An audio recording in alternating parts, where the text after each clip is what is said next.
Hello, gamers. Oh, sure.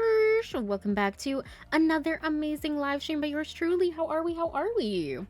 Today, we are playing some more Our Life. I always forget the subtitle of this game, and I should probably start using the subtitle because there's gonna be a sequel.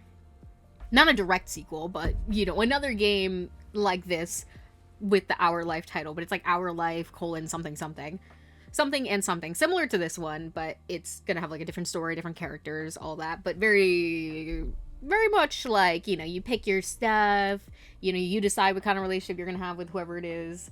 And I think there's 2 options to choose from what I heard about, but anyways, that's besides the point. We're focusing on COVE HOLDEN today.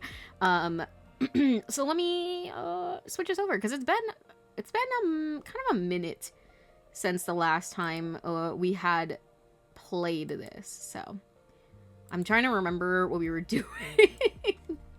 Apparently, let me pause a little bit and also give you desktop audio. Apparently we were going through all of the things and we just have the one left. And also, I know I have the, in quotes, well, not in quotes because I do have it. I have the DLC, but we're going to be doing a DLC run after this. So right now we're doing like 99% vanilla, because I am going to do that wedding DLC. I just am. I shrimply have to. I'm not going all this way to not do it. So, oh my god, I'm trying to put on my blanket. I'm trying to get comfy and cozy for the fun. So yeah, all of these ones we're gonna be doing next. Once we finish this route, as well as this DLC hang that I guess we could do in place of this hanging. So let's get into this. We're driving, apparently. I don't know where we're driving, who's driving. I hope it's not me. Like a cat, sorry, a lazy cat specifically. Like a lazy cat, you stretched your arms above your head and yawned, blinking your eyes sleepily. The day was warm and pleasant, and you were lounging on the couch in the living room, finding it difficult to do much in that moment. Oh my gosh. Sorry, I'm still, like, struggling to, like, wrap the blanket around me in the way I want. Okay. Your moms and Liz had gone out shopping, looking for some new items for your sister to take back and decorate her college dorm with. It's the last day of summer, oh my god. No, I'm kidding. It's not yet. They have their separate days for that, but, like, basically summer vacation is over. They had asked if you wanted to go with them, but you declined. For you, today was all about relaxation. COVE had dropped by to spend some time with you, content to join in with doing nothing. Listen, and that's how we know COVE is a real one. Because people who can rot together stay together. That's real. Like, if my significant other cannot handle us, like, sitting in a room in silence, like, doing our own little things, I just don't think we could be together. Because, like, sometimes my love language is just quality time. And that could be as simple as us just sitting in the same room doing our own things. It's not like I said shitting. We could be shitting in the same room, too. 2 toilets facing each other. Like those nightmares apparently people have. Yeah. The 2 of you had been chatting idly as you lazed around, talking about the other things you had planned for the summer. You were sitting next to him. He sat on one couch while you sat on your own. He sat on one couch while you were fully stretched out on the other. You were stretched out across him as he sat on the couch. You were cuddling on the couch. I think I'm gonna go full cat mode. So, he sat on the couch, and I'm on him. Because I don't know if I want to cuddle on the couch. I've never cuddled anybody, though, to be fair, so I don't know what that entails.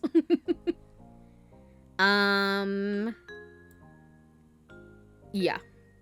You had your feet propped up on one of the armrests and used Cove as a comfy cushion beneath your head, totally settled in. Cove gently wound his fingers through your hair as you rested on his legs, equally at ease. The day dragged on, and you found yourself yawning more and more often between conversations. You had almost dozed off completely when suddenly a buzz rang out, disturbing the silence. Disturbing the peace! Look into my eyes. Cove! Your phone was on the charger in the kitchen, so it couldn't have been that. Cove pulled out his own phone from his back pocket and checked the screen. Who's calling you? His movement had jostled you, so you tried to readjust your position to get it right again. And you're like, damn it, now I just have to get up. Oh. It's my mom. Oh, dude, put her on speaker. I say, hoping she doesn't say, it's terminal. Or some fuck shit like that. After leaning forward and setting the phone on the coffee table in front of him, Cove hit the speaker button. Hey, what's up? Luna's here too. Hi. Hi. Oh, look at his mom. I love this hair on her. I think I prefer her outfit from before, but I like this style of hair on her. Hi, Cove. Hi, Luna. You made a small noisy response. Hi, Kyra. Hey, Mom 3. Real. He's for real. Got the Amity Blight mint choc chip hair dye. Let him live. He's the only mint chocolate chip I like. You're interrupting our important do nothing time, you know. No, I would never say that. I hope you know you're interrupting our cuddle time. Hey, Mom 3. You knew your forwardness was making Cove regret putting it on speaker, but you were alright with that. Cove, baby, I wanted to ask if you had plans for all your junk. Whoa, Luna, are you a mint chocolate chip auntie? I'm not an auntie, more like I just don't like anything. I'm very picky. So I'm like, if you want it, I mean, man, eat your heart's content, bro. But I personally will not be putting that anywhere near my mouth. But that goes for, like, a lot of foods. So it's nothing personal.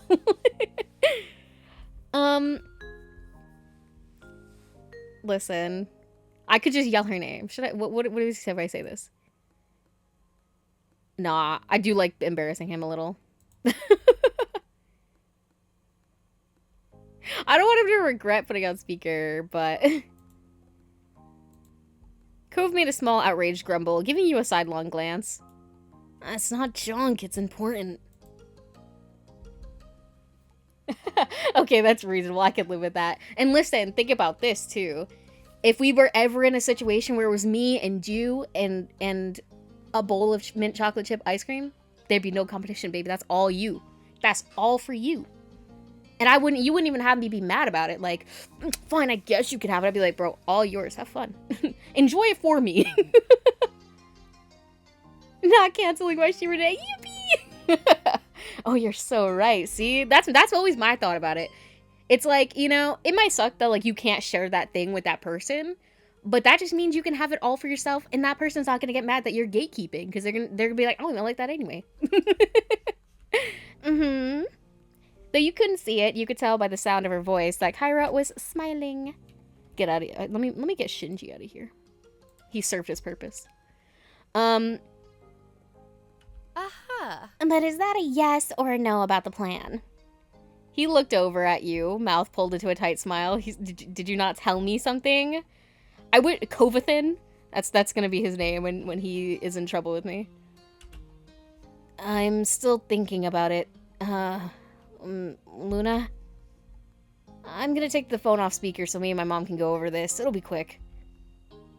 Cove carefully moved you off him and took the phone from the table before pushing himself to his feet. He hit the speaker button again to turn it off and continued the conversation with his mom as he headed towards the door. The lock clicked behind him as he exited the house, and he sank back onto the cushions, idly trying to decide what to do next. After electing to grab your own phone from its charger, you resumed your position on the couch, tapping away at the screen.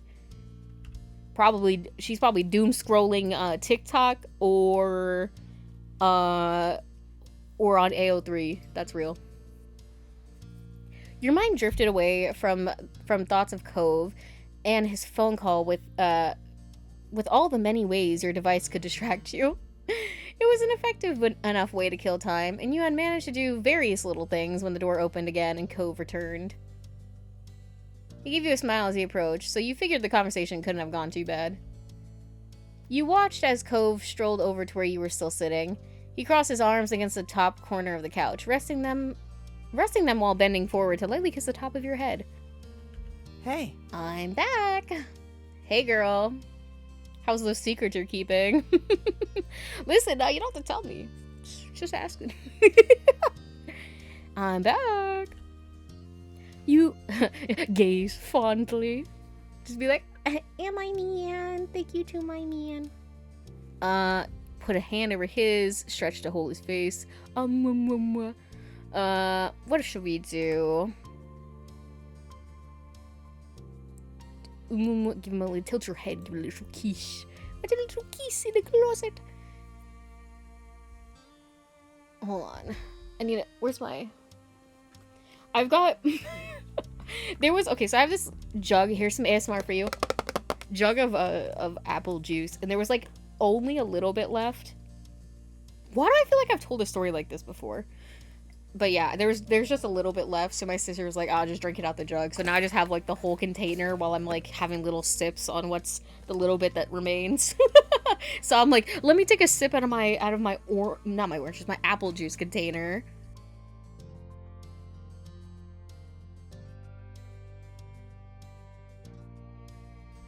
Are y'all more apple juice or orange juice guys? Or neither? I prefer apple juice. I don't really like orange juice or oranges. I think I said that before, though. He met your lips with his, closing his eyes and letting you kiss him longer than the one he had just given prior. Is everything okay? That's... Everything's fine, just... He turned his head suddenly, running a hand through his hair and letting out an exasperated breath. He seemed nervous, but you couldn't imagine why. I used to be orange juice, but now I'm team apple. Period. See, now with this, we can drink our apple juice together while we clink it in wine glasses for no reason. Other than the fact that we want to be fancy. You couldn't imagine why. It's fine. Nothing to worry about. Not anything to worry about. Whenever somebody says, oh, it's nothing to worry about, like, okay, I wasn't worried before, but now you told me not to worry about it, I'm worrying about it. You know? You raised an eyebrow at his tone, moving your head to the side to try and meet his eye. I'm looking at you. I'm staring at you. Listen, together with my 4 eyes and your 4 eyes, we have 8 eyes. In the UK, these things called meal deals are really popular, where in a supermarket you get to scan which snack, like a bag of crisps, and drink for like $3.50, and I always get apple juice. That's kind of a banger. I cannot lie. Like a child, but I don't care. No, you're just the realest of us all, bro. Listen, a nice little thing, a nice little snacky and an appy juice. Ain't no harm in it, bro. Trust me, love a little appy juice as a treat. You raised an eyebrow at his tone, moving your head to the side to try and meet his eye. That doesn't explain what's going on. Yeah, like, that's not what I asked. He shrugged and gave you a tight smile, trying to play whatever it actually was off as unimportant. There's nothing going on, just stuff I can deal with later, some other time. He was transparently avoiding the truth, and you stared back at him, seriously. An indication that you weren't going to ignore what he was doing. Eventually, he broke beneath your stare, hanging his head in his hands and groaning. I need to make another trip to my mom's place. There's some stuff out there that I'm gonna use, so I'll have to go pack it up. It wouldn't make sense to ship it, and I couldn't bring the stuff back with me since last time I flew. Oh. Suddenly you understood what the phone conversation had been about. Cove was going to drive to his mom's house in Nevada. When will you go? Mom thinks it's best to do it now, while I'm still kind of free, but... Cove pouted, giving you an unhappy look. and you could see the prospect was already taking a toll on him. Sorry, I was having a stroke. Cash. I don't want to. I was just there, and for even longer than usual. Why do I have to leave right now, when it's our last summer like this? You can't hack it. Sorry, that was the first one I saw. That's crazy. You laughed, not knowing why he's being so difficult about it. You thought it was cute. He wanted to say, you can't hack it. I don't want you to go either. You shook your head affectionately. I will say, I thought it was cute. It showed how much he appreciated being there and spending time with you. Looking up again, you met his bright aquamarine eyes, finding a sad smile tugging on his lips. Oh. Suddenly his eyebrows jumped, and his eyes lit up like a lamp. You could come with me. What? You should come with me. I mean, I get that the two of us live next door to each other, and my mom lives in another state. My trips there are usually, to spend time with her. Sorry, I don't think I read any of that correctly. Let me try that again. I was like, I read that and I was like, I don't think I read that right. Bro, the dyslexia's got hands. You should come with me. I mean, I get that the two of us live next door to each other and my mom lives in another state. My trips there are usually to spend time with her, just the two of us. This time it won't be like that. All I'm gonna do is drive over, stay for a night, and then pack up the car in the morning and turn around again. Cove's just speaking a language beyond our understanding. True, I'm like, he's like, me? He's gotta dumb it down. Me? You? My mom house? Drive! Yay! Based on that one meme. Me? You? Dinner? Tomorrow. Wait, now I want to see if I can play that real quick. Dinner? This. You cleared your calendar for dinner tomorrow night, right? I'm dying to go to that new place. Like, I can't. Oh, sorry. Dinner tomorrow? Me. Yeah! Okay. Hey, just double checking. You cleared your calendar for dinner tomorrow That's night, so... right? I'm dying to go to that. It's like, oh, sorry. Me? Dinner? Tomorrow? Yeah! Most of the time will be spent in the car, so it'd be good to have another person there. Plus, you'd have the chance to see my mom again, and her place. Maybe we could even find something cool to break at on the way? Oh, you mean like stop at? I was like, I thought you meant like we go to your mom's house and break something. I was like, why would we do that? You couldn't stop yourself from laughing at his enthusiasm. He blushed a little, reining himself in. Please? I just feel like it could be fun. Please, could you think about it? I already said yes the second you even thought about it. Real as hell. I want to go. A road trip sounds fun. Oh god, road trip! Do not play the dream song!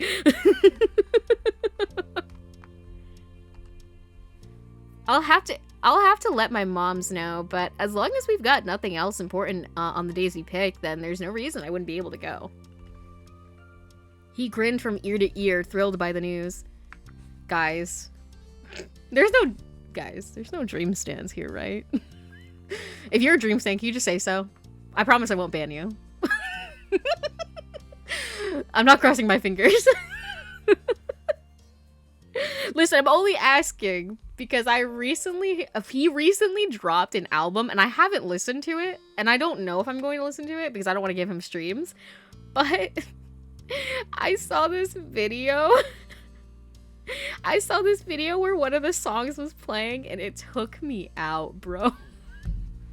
Because the line is, wait, I'm not gonna play it because, bro, he probably will copyright strike my video when I upload it.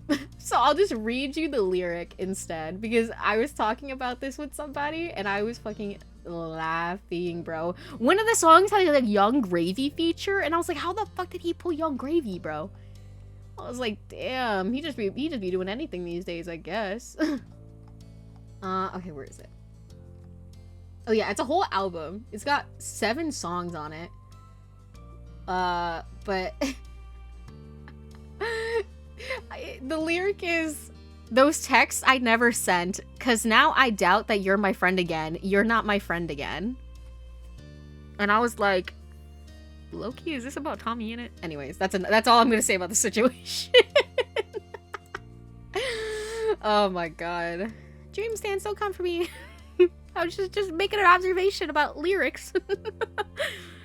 He put both his hands on your cheeks, kissing your face all over, having to bend down to do so. I hate tall people. No, I'm kidding. He didn't mind it a bit. Then he wrapped his arms around your neck and Then he wrapped his arms around your neck, letting out a happy sigh. I'm so glad. I'm so glad. This is so great. I'll call my mom back and let her know right now. You spend some time together going over your schedules and making plans for when you could take the trip. You need to fit it around Cove's work schedule, which he brought up on his phone to double check. Luckily, it was only a 2-day trip, so finding a couple free days in a row wasn't impossible. It wasn't long before the dates were finally set and all the plans were made. You were excited for the trip, you were content with the plans, you were nervous. Dude, I'm excited. I've taken road trips before. Mostly one when I went from like Mass to Pennsylvania. That was wild. A short trip sounded like the perfect way to spend some time. You could listen to music, eat snacks, and enjoy the open road, and be a passenger princess because I can't drive. No matter what you thought about things, the morning when you were due to leave arrived. It was cooler than usual, the sun barely peeking over the tops of the houses. You stood outside your house on the footpath near the road, waiting for Cove. You yawned loudly, covering your mouth with the back of your hand. Mornings were always a struggle. Oh, am I right, boys? I just read. No, sorry, that's the music. For a second, I thought I saw my lo-fi on, because it sounded like briefly like one of the lo-fi songs. I hate road trips because I hate cars. Literally my #1 worst enemy. Do you prefer like planes or like trains or whatnot? Or do you just like not like traveling at all? Is it just the cars? I'm not bad at like being in the car, honestly, because I do a lot of my personal activities that I like to do for fun are ones that I can do in the car, like knit or crochet or read or just be on my phone, you know what I'm talking about? So like, and also I'm not usually the one driving, so there is a sense of whatchamacallit privilege there. I'm like, I don't have to worry about being stressed out about driving because I'm not driving. Once had a breakdown and had to have my parents drop me off at a station to travel back home 30 minutes into a journey that was supposed to take a 5-hour drive. Pookie, no. Trains. Where were you guys going? Could you take a train there? Or were you just like, I'm just gonna stay home, you guys have fun? I mean, at least it was only 30 minutes. Because, like, 30 minutes is not that bad. Because if you were like 3 hours in the journey, even 2 hours in the journey, I'd have been like, damn, you're shit out of luck, bro. Take these melatonin. Go to sleep.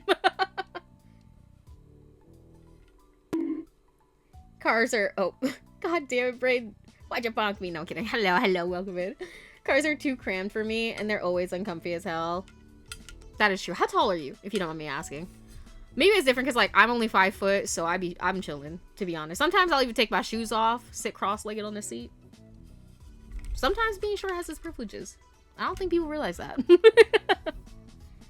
We were still in London, so I could just get the tube Metro Quiv back home. Yeah, that wasn't too bad. I mean, like, you tapped out at a reasonable time, you know what I'm saying? So, don't feel bad. Oh, I'm not tabbed in, girl. With your travel bag clutched in one hand, you watch as Cove finished packing up his car. He had organized all sorts of things. Water bottles, snacks, and who knows what else. Cove insisted he had everything under control and didn't need any help. At least, you could rest easy, knowing that it was all taken care of. As you waited, you glanced over Cove's car. You knew it well. It used to belong to Mr. Holden, but now it's his. He's like, gimme. It used to belong to Mr. Holden, and when Cove had learned to drive it, passed to him. His dad had taken the opportunity to get a newer one. It was pretty old at this point, but had served both of them well so far. You just hoped it had enough life left in it to survive a trip as long as the one you were embarking on. If we if we break down, I don't think we're doing anything crazy like crashing the car, but if we break down, I'm gonna cry. The slam of a door made you jump. You snapped back to focus and saw Cove walking towards you. He dusted his hands on his pants, and tilted his head towards the car. That's it, ready to go? Oh, I'm so ready, Pookie. He smiled and stepped aside, giving you space to situate your own bag where you wanted it. Once everything was safely inside, he glanced back at you. All right. We should get started. It's gonna be a ways to go. Whoa! You high-fived him, you hugged him. Let's hug. Let's go, Pookie. Another time we went to Scotland, like an 8-hour drive, and I was like, fuck this, and got a train instead. That's so fair. How much was the difference between car drive and train? I've never been on a train just because, like, most places that have, like, no, actually, I'm a liar. I'm actually a fucking liar. I have been on a train. I can't believe I just was about to lie to you guys unknowingly. It was because it's a recent. It was like 2 or 3 years ago. I went to a AT's concert, and so I had to take a train to New York and then a different train to New Jersey. So I almost just lied to you guys. Sorry, it was a lapse in judgment. Should I bring out the ukulele? Listen, you guys think I'm joking, but I forget what type of ukulele this is, but I have one. I have one. Do I know how to play it? Of course not. Why would you even assume that? But, you know, I can pretend. He seemed surprised, but he chuckled and returned the gesture. It couldn't last for long, though. Time was of the essence. Get in the car. The two of you climbed into the car and buckled up. Cove in the driver's seat, and you sitting shotgun. His eyes moved to you. Thank you. Thanks for coming on this trip with me. Of course, there's no problem. After checking the mirrors and starting the engine, you pulled out of the driveway and began the trip. With a small sigh, you got cozy in your seat and watched the familiar houses in your neighborhood pass by. Cove reached over to turn on the radio. A crackle of static mixed with the odd snippets of a song filled the car. As he flipped through the stations, damn bro, we don't even have aux in this car. Bluetooth. You got a CD player? I can put in a CD. I have CDs. Okay, trust. Oh, I nearly had to cancel my stream rig. I can't believe this. Oh no! Not 2 in 1 stream. That's a record. I have a ukulele as well. Mine is on my door in its little baggie. Its little ukulele bag. Where is it? Did I read this? Yeah, mixed with the yeah. Sorry. I'm having a stroke. Cash moment. Mr. Holden's car was in good condition, but it was, well, older. There was no way to plug in a phone to play music, so the radio had to do. And it doesn't have a CD player either? Eventually, he settled on classic rock. Great. Before sitting back and resting both hands on the wheel. Is this okay? Yes, you know what I like. Yeah, it works. You nodded. Can I change it? I'd rather have it off. Yeah, it works. He smiled, happy with the answer. Like, I'm not mad about it. I'm probably not going to be listening that closely unless it happens to be a song that I like. Time flew by, and with it, the scenery outside your window became more and more unfamiliar.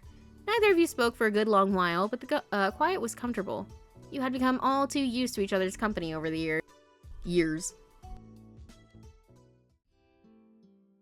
Eventually, Cove broke the silence, clearing his throat softly before he spoke. It's been too long since you and I have spent time with my mom. I know she still comes to the neighborhood sometimes, but it's not even once a year. I'm always going to hers. I'm happy the two of us are doing this. Yeah, me too.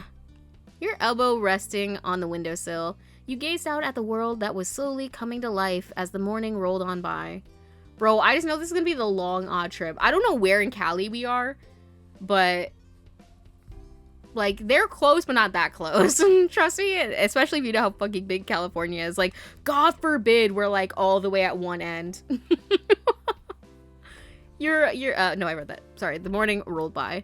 The sun climbed higher in the sky, forcing you to adjust the visor overhead to keep it out of your eyes. Hey, do you mind reaching back for me?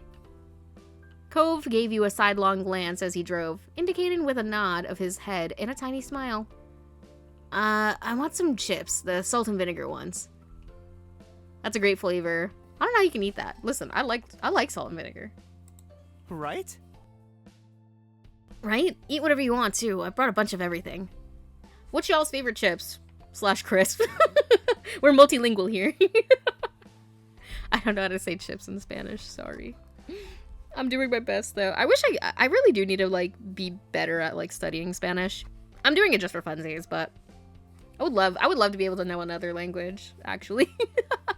I need to start watching just like shows with Spanish subtitles. Like shows in Spanish with Spanish subtitles just to like see which words I know.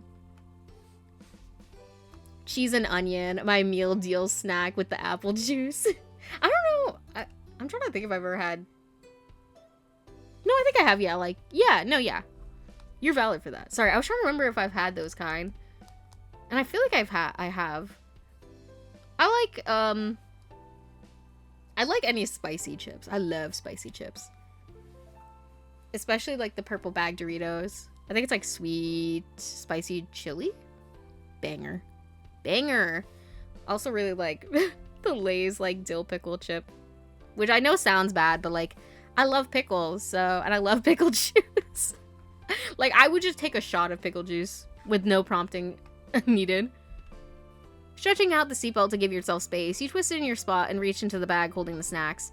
It took a bit of effort to sort through the collection of goodies stuffed inside, but eventually the bag of chips crinkled beneath your fingers as you pulled them out and sat back in your seat. Here. Thanks. Do you mind opening it and feeding me the chips? Like, damn, bro, you want me to feed you too? I will. But I'm gonna bully you while I do it. His eyes lit up at the prospects of snacks, and you shook your head in amusement, popping the top of the bag. You poured a few chips into his hand. You held the bag out toward him. You want me to feed them to you?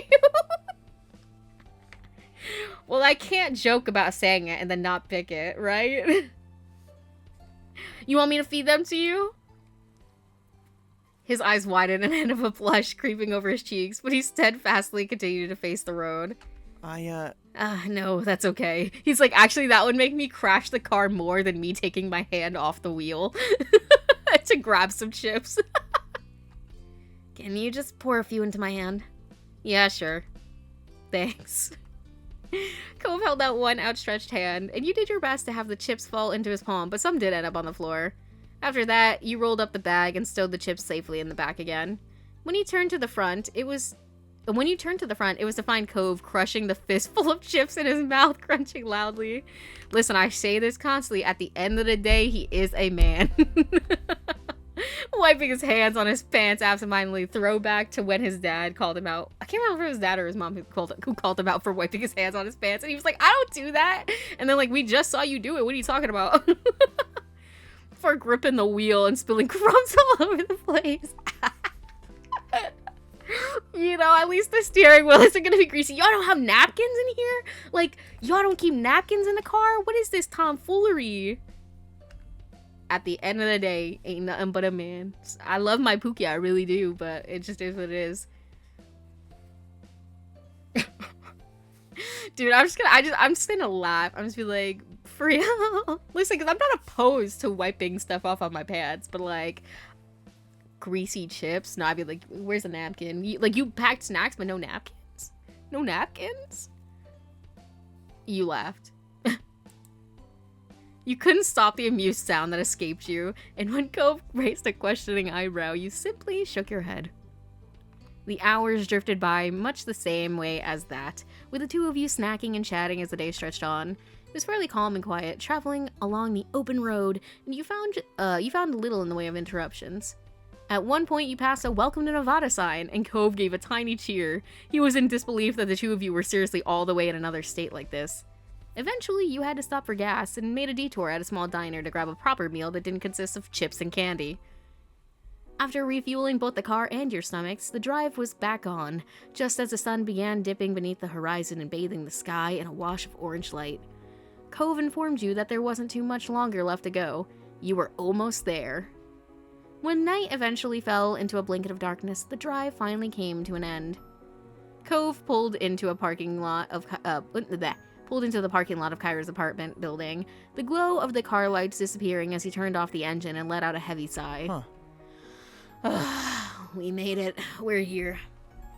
The two of you exchanged tired smiles, having successfully and safely completed one half of the trip.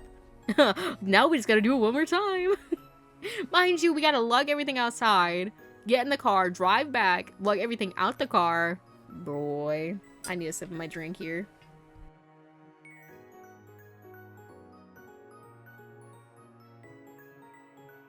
You were relieved to have actually arrived and eager to get out of the car and stretch your legs. I wonder how, like, actually long the trip was.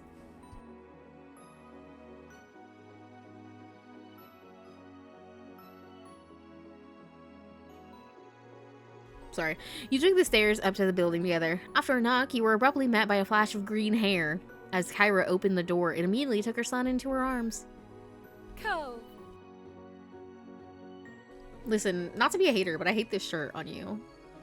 Everything else is fine. I just think you need a different shirt.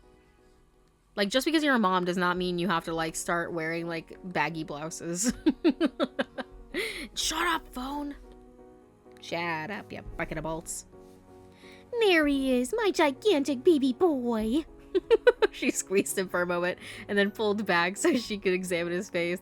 His expression is so real. Are you even taller than the last time I saw you? Cove gave her a fond look as she patted the tops of his shoulders proudly. You say that every time I'm here. It doesn't even make sense right now. My last visit wasn't that long ago. Kyra simply laughed before letting him go fully and ushering the two of you into her apartment. Then she turned to you, a wide grin pulling at her lips.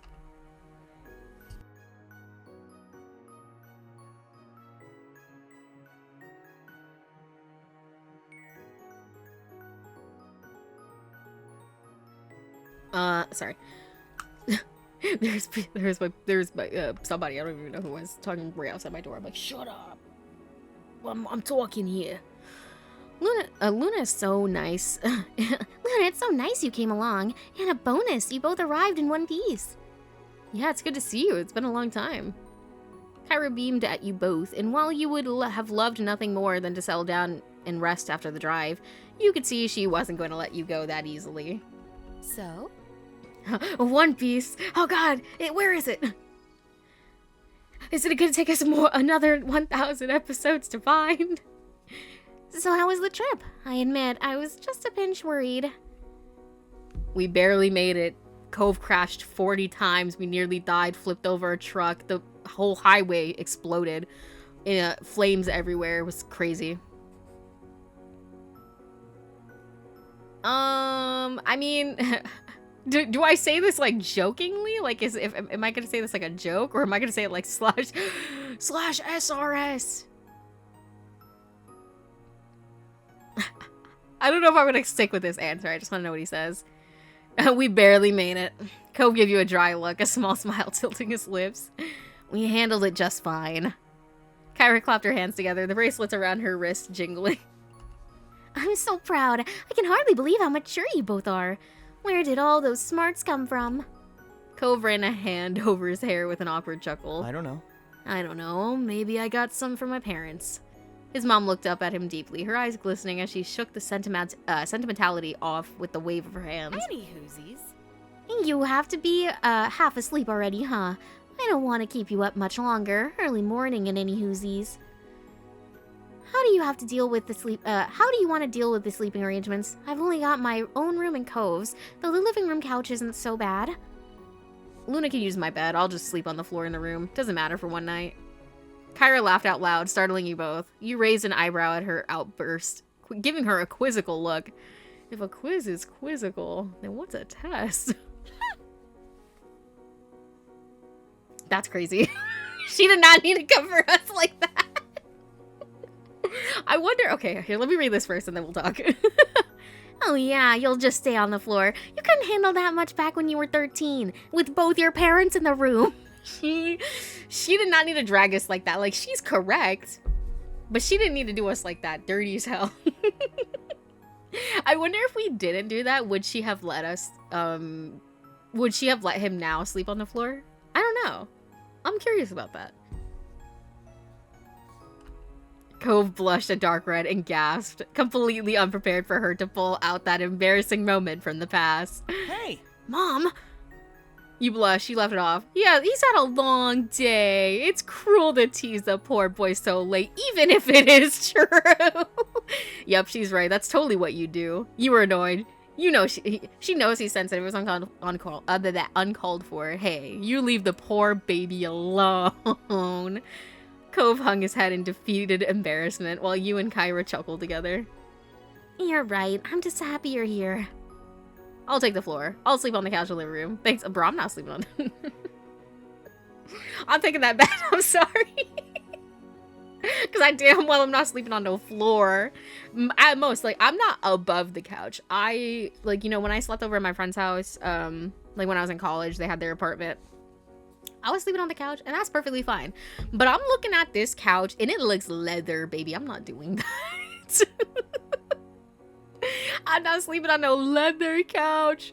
I'm sorry, Cove. I love you, but not that much. Hey, thanks for letting me have the bed, Pookie. Cove offered a small smile. Don't worry about it. No problem. So, Would you be okay with me sleeping on the floor in the room? I'd rather be there than out in the open in the living room, even if it's on the couch. Yeah, you can sleep there, bitch. I don't care. Like, listen, if it wasn't your mom's fault, you'd be in the bed. Kyra giggled softly, drawing your attention back to her. All funny stuff aside, you need to get some sleep for tomorrow. Seems like you're setting yourselves up to not get any. Chill out, Kyra. It's not like that. I know that sounds really... Capiche? How do I say this word? I don't know. Capture? I don't even know. Sorry. I swear I've never seen that before in my life. Or it could be one of those words that I know if you said it, but I think that it's different because of how it's spelled. Like, epitome. And me thinking that epitome was a different word than how it was written. Anyways. I have to say these things. Come on, we're not little kids having a sleepover. We're responsible adults, right, Luna? Right. Yes, very responsible. COVID, though I can't say the same for myself. No, I'm lying, brother. I'm lying.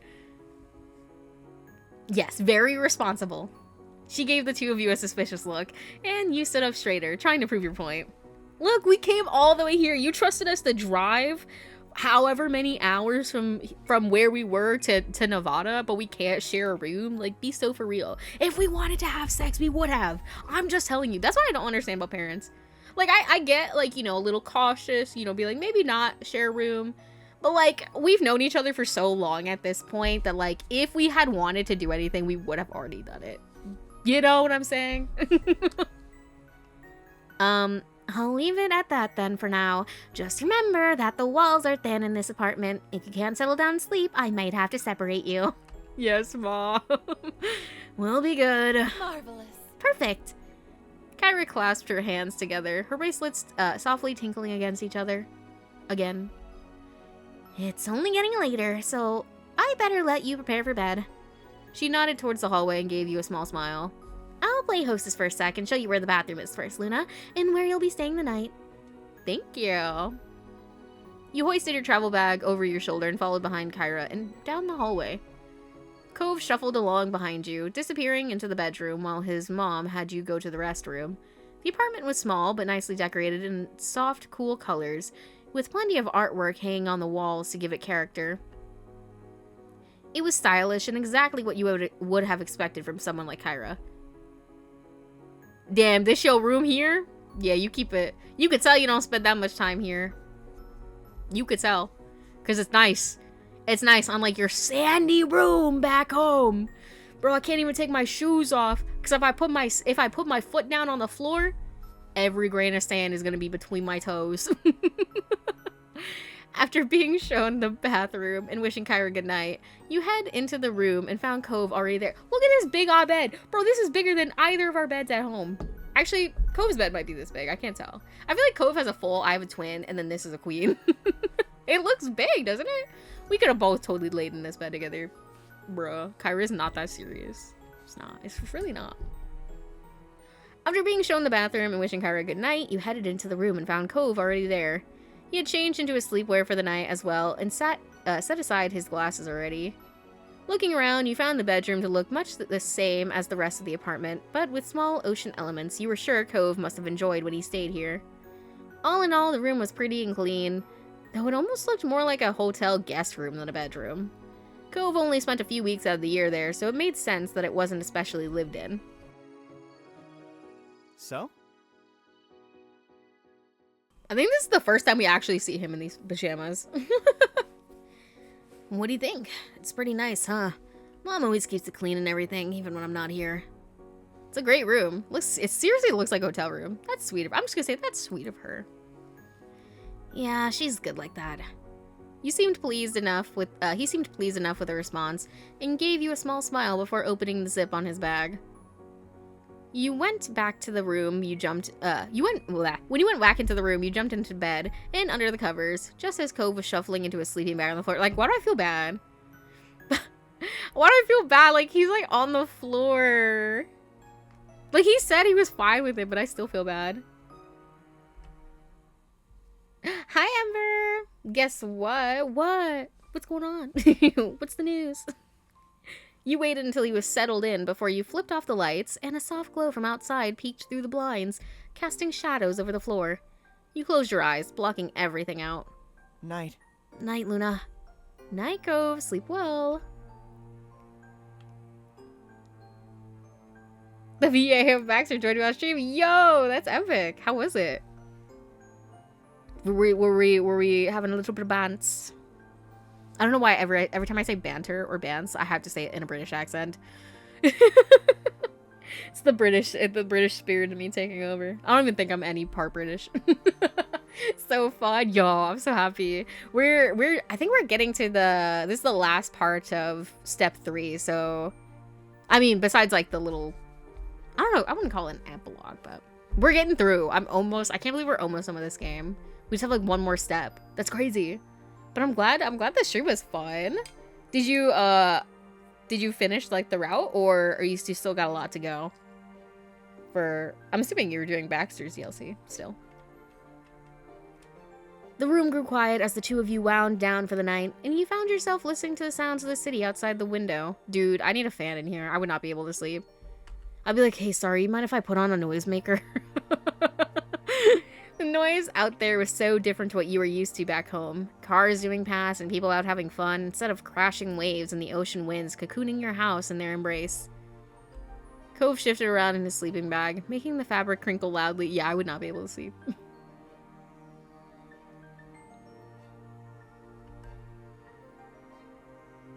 Almost there. James is getting sleepy. That's so fair. I mean, it's good though, because you're leaving like the finale of it for when you have more energy. So you're not just sitting there at the end like, wow, like that was cool. That was cool, I guess, falling asleep. It's like, damn. I've outgrown this thing. I should have checked it earlier, but the trip was kind of short notice. Are you really sure you don't want the bed? Why don't we share? You drop the topic for the night. Listen, I don't want to prove her right. I don't want to prove Kyra right. She's like, I seriously, I told you I can't trust you. She's like, I knew this was going to happen, but we didn't do any funny business. Please, please. I don't know what to do. Listen, I know what I want in my heart of hearts. Kyra can't stop my love. Listen, it's up to him. He can protest if he wants to. I'm just shooting out an answer. It's big enough. Cove inhaled deeply, the fabric of his sleeping bag crinkling loudly as he fidgeted beneath. Listen, just go to your mom. Just go to your mom and knock on the door. Be like, Mom, the sleeping bag is too small. Can I please sleep in the bed with her, please? I told my mom I was gonna stay on the floor. You frowned, wondering when that had ever stopped him before. I mean, did you really plan on going through with that?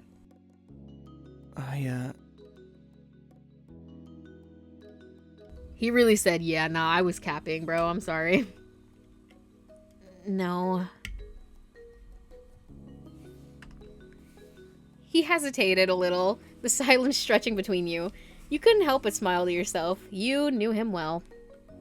Listen, I think Kyra knew that too. She's like, okay, I'm expecting to see y'all in bed together when I wake up, but as long as I don't hear any cheeks clapping, we're good. And you know what? Understandable completely, 100%. You couldn't help but smile to yourself. You knew him well. The sleeping bag rustled again, and through the dim light, you saw him stand and head towards the bed. Bro wasn't even sleeping next to the bed. Bro was like 8 feet away. He took in a deep breath as he ran his hands across the top of the blanket, gathering his nerves as he met yours. Listen, there's gonna be no funny business. We're just going to sleep. It's totally fine. It's totally chill. Then he paused, head tilted to the side, as if silently asking permission. It's alright. You shuffled over to make room for him as he pulled the bedding up and crawled beneath the covers, leaving the two of you close together, but not quite touching. He exhaled a heavy breath as he lay down on his side, his head getting comfy on the pillow next to yours. Also, wait, move your big ol' head again, because I'm pretty sure this was like the world's largest pillow I've ever seen. You had a strange feeling in your stomach, like it was doing little somersaults, but it felt good to have him close.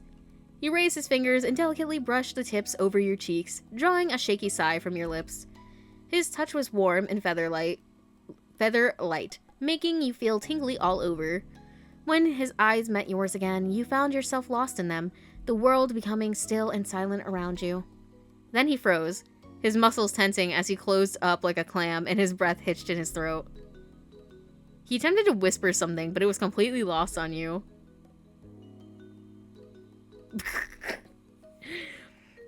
With that having to suffice as a warning, Cove jumped out of his bed and crouched down on the floor, his head held in his hands as he took in a few deep, stuttering breaths. Girl, are you good? You bolted upright in bed, staring down at him with a mixture of alarm and amusement. Are you okay? I'm always like this. I thought it'd feel like it did before when we were younger, but it's different now. I'm sorry, Luna. Really sorry. I'm just so... I mean, listen... How many times I gotta say this? At the end of the day, he a man. It just is what it is. I'm not surprised, girl. It's okay. He panted deeply in and out as though he just finished running an entire marathon. He's like, you know what, girl? The sleeping bag is so good right now. Good night. After finally setting his breath to a normal rhythm, he crawled back into his sleeping bag and huddled down on the floor, his back turned to you. Sorry. Listen, it's really funny. That was Cove for you. He usually needed at least one trial run before you could take that kind of step forward. We can always try again another night. He made a small noise, acknowledging that he'd heard you, but said no more. With the event over, you laid back down in bed, alone for this night. The next day dawned, bringing with it the sounds of birds chirping happily outside the window. You opened your eyes slowly, letting them adjust to the light as you tried to recall where you were, and remembering the unfamiliar sight of Cove's second bedroom. You had woken up on your own. You reached over to turn off the alarm you had. Cove had to nudge you awake. I probably would have had an alarm, to be honest. It took a moment to find the off button on your phone, and you sighed in relief when the noise finally stopped. The sound of Cove shuffling around the room drew your attention, though. You weren't surprised. He'd always been a morning person. Sitting up in the bed, you let out a yawn and stretched your arms above your head. You still felt pretty groggy. You felt okay. You were quite refreshed, bro. I'm probably tired as fuck, because I'm always tired. You were used to sleeping in longer than this, and the late night hadn't helped. Morning. The two of you were on completely different wavelengths right now. You pulled yourself out of bed, grabbing a fresh change of clothes and your toiletries before heading to the bathroom. After that, you met Cove back in his room. He was sitting on the floor when you entered, sorting through a bunch of stuff in a box, determining what to bring and what to leave behind. Hey. Hey. Hey, can you pull out the stuff in those drawers? He nodded, though he hadn't even looked up from his task, so you knew he wouldn't have seen. Heading over to his drawers, he started the task of taking out various items and setting them on the ground in front of Cove. After a while, it became clear to you that Cove was acting strange whenever you went near him. He was flinching over your presence. Damn, girl, you good? Did I snore my sleep or something? It happened a few more times before you couldn't take the awkwardness any longer. I'm pulling your hair, bro. What the fuck are you doing right now? You dropped the stuff you were holding down in front of him and raised a questioning eyebrow. Is everything okay? I'm sorry. Yeah, I'm sorry. I'm sorry about last night again. Bro, I've literally forgotten about it. I've literally out of sight, out of mind. If I felt bad about it, I would have said something. He silently, sorry? He quietly squeaked the second part of his thought. About not staying in the bed with you. I'm not bad. It's okay. I know you try not to mind or be mad at me, but I wish I didn't have to make you accept me backtracking all the time. He swallowed thickly, struggling to find the right words to explain himself. I do think it felt nice. Really, really nice. It's just also not bad, but good in an inconvenient way. I mean... Laying together like that, being so close, it gets too hot, you know? His cheeks flushed with color, and he immediately trailed off, his eyes firmly fixed on the floor. He's definitely doing like the shy fingers. I get it. You will stay the whole night next time, right? Listen, I'm not saying like you can do whatever the fuck you want. I really don't care. Cause me personally, I don't even know if I want to share a bed with somebody. I don't even know. I just like being, I move around a lot in general. I don't know. I probably move around a lot while I'm asleep. And I don't realize it. Well, I don't move like crazy. I'm not like one of those people who's like the sheets is off them when they wake up. My sheets are on me, trust. But like I do like flip over a lot, like because I get tired of being on one side and so I have to flip to the other side. So I probably do that while I'm asleep too. And I definitely do that when I'm awake, like on my phone before I go to sleep. So I'm like, you're not trapped. I'm not trapped here with you. You're trapped here with me. It's like up to you. Because I know I'm probably like a menace. I get it. You will stay the whole night next time, right? It was that intense for you, huh? Maybe I'm the one who should apologize. I mean, I was the one who asked. I'm sorry to bother you. Yeah, it's annoying, but it's what I signed up to do better next time. That's crazy. That's crazy. Why would I say that? Toxic relationship, not me, baby. His eyes widened, a pinched tinge creeping onto his cheeks before he could duck his head enough to hide it. Just don't worry about it. You don't need to do anything. Let's just go back to packing. With it more or less resolved, you went to grab some more items as Cove focused on the box in front of him once again. I'm surprised Kyra hasn't, like, kicked down the door. Oh, hey, look at this. When you turned towards the sound of Cove's voice, you found him digging through one of the drawers beneath the bed. Neat. Here's something I definitely need to bring. Neat. Craning your head, you got a better glimpse of what he was holding. A small stack of papers. You immediately recognized the handwriting as your own. Those were the letters you sent him when he was away. And he kept them. Like, okay, call me Alexander Hamilton because I'm writing like I'm running out of time. He kept them. He kept them the whole time. Yippee! Glitched Zero, thank you so much for the follow. Welcome in. I hope you enjoy your stay. He kept them the whole time. You don't have to hold on. No, you do have to hold on to these forever. I don't care how cringe they are.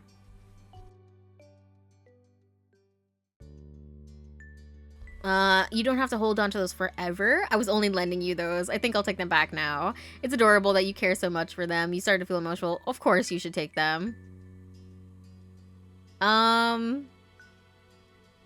do I want to say?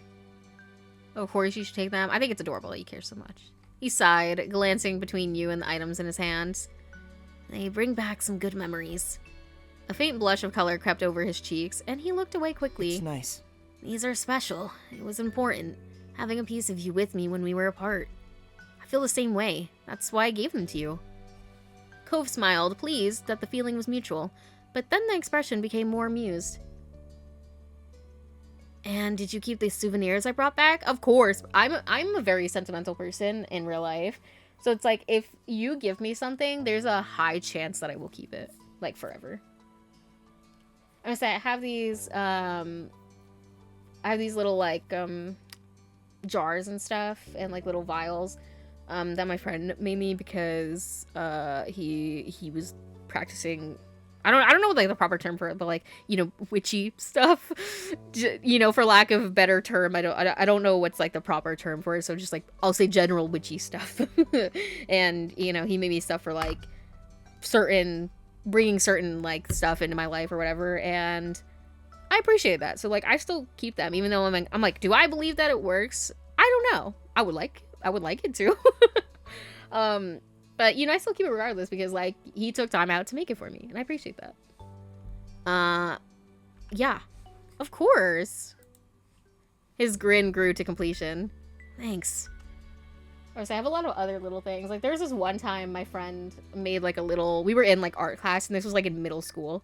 And she made me, like, a little rose that she made out of, like, the clay. And then, like, gave it to me. Just for, like, oh, look what I made. And I was like, oh, I'm keeping this. Mine. Puts in pocket. No kidding. It was given to me.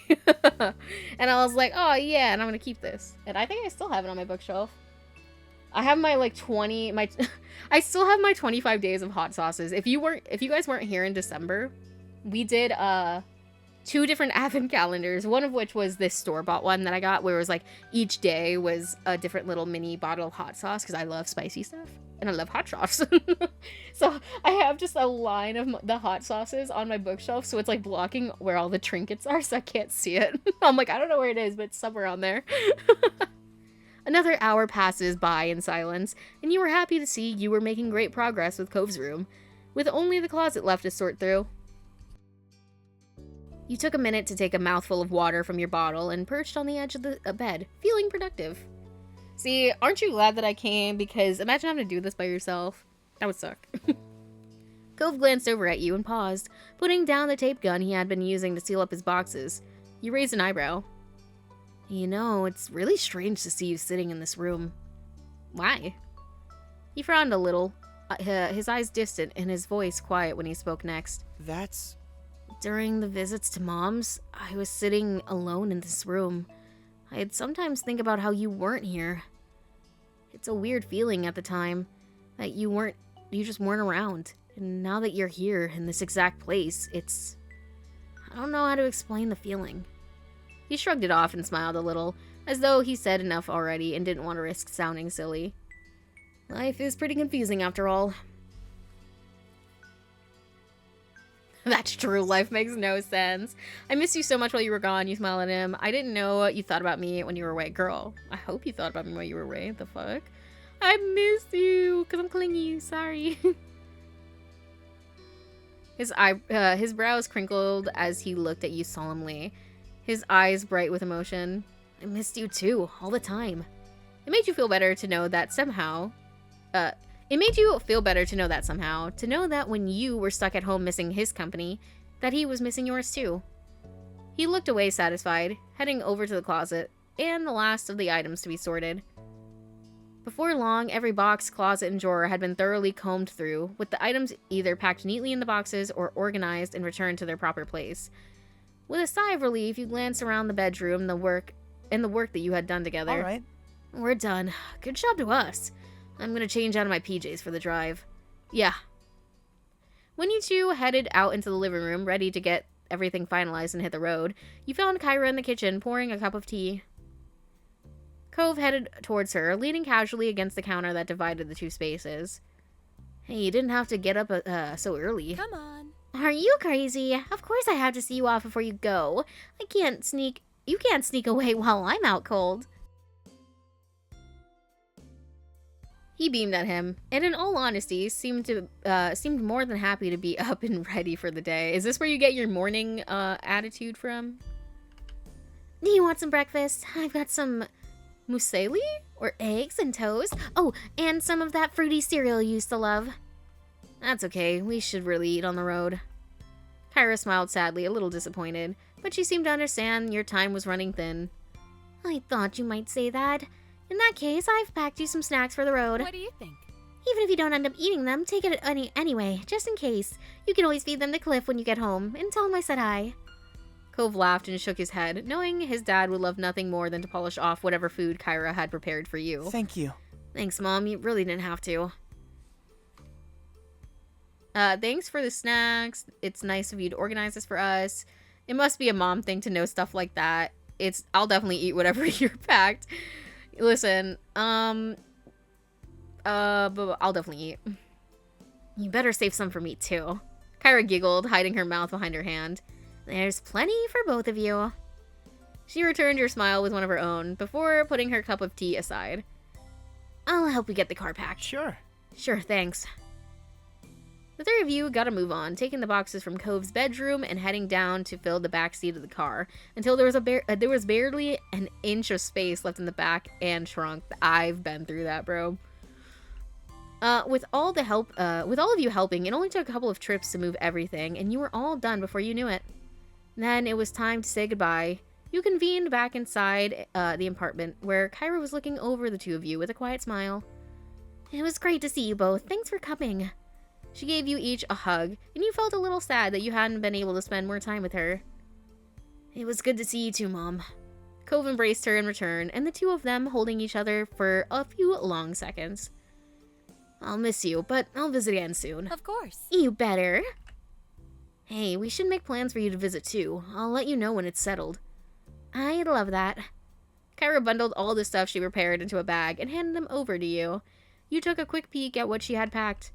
There was fruits, nuts, seeds, hard-boiled eggs, and some veggie sticks. Oh, good to see. Good to see we've got some fresh food options now. The snacks I brought weren't. Kyra shook her head at him and let a small, soft laugh, as though she wouldn't have expected anything else. I seriously hope you're feeding yourself better than at home. Better than that at home. It goes like, hypothetically speaking. Yeah, of course, just not on trips. I can live with that then. She looked over him fondly, her eyes at last focusing on his face and filling with emotion. I'm going to miss you, baby. Me too. Me too. Goodbye! I just say, alright, see ya. Thanks for letting us come. We'll be together again before you know it. You didn't know what to say. Hey, we'll be together. We'll all be together before you know it. I hope so. Kyra put an arm around you both, squeezing you in tight to her sides for one final squeeze. Have a safe trip. We will. She's like, my baby, my baby. It sucks. I guarantee it sucks. But it is what it is. With a last goodbye, you exited the apartment, though Cove hesitated for a moment in the door, his expression distant. You weren't sure what he was doing, though you tentatively took a step towards him. Everything okay? Your voice seemed to bring him back to earth, and he shook his head to clear his thoughts, his green hair swaying from side to side. Come on. Yeah, let's go. With that, the two of you headed back down to the car, ready to make the long trip home. Soon enough, you were on the wide, open road with a car full of Cove's things, and only one destination, Sunset Bird, California. Woo! The drive went as smoothly as could be expected, with the morning slowly creeping into midday as the miles flew by. The day flew by in a whir of open road and sunshine, and before you knew it, it was early afternoon. Hold on, y'all mind if I get another drink of my water?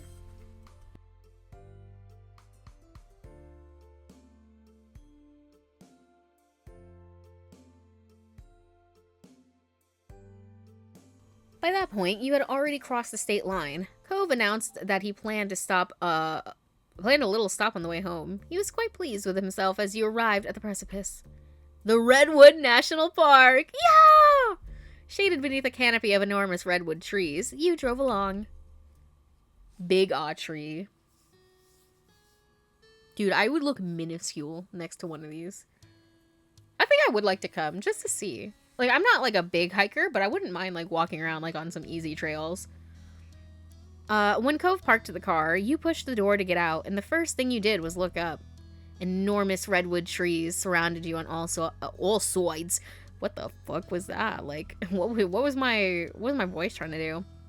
There were massive trunks shooting straight up into a canopy of foliage overhead. There were too many of them to count, stretching on and on as far as you could see.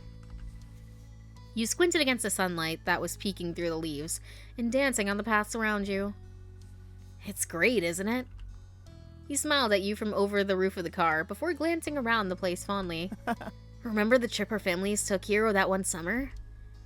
It was cool going on a journey and seeing the forest in person, even if we didn't stay very long. So... And I guess we can stay for even less this time, but oh well.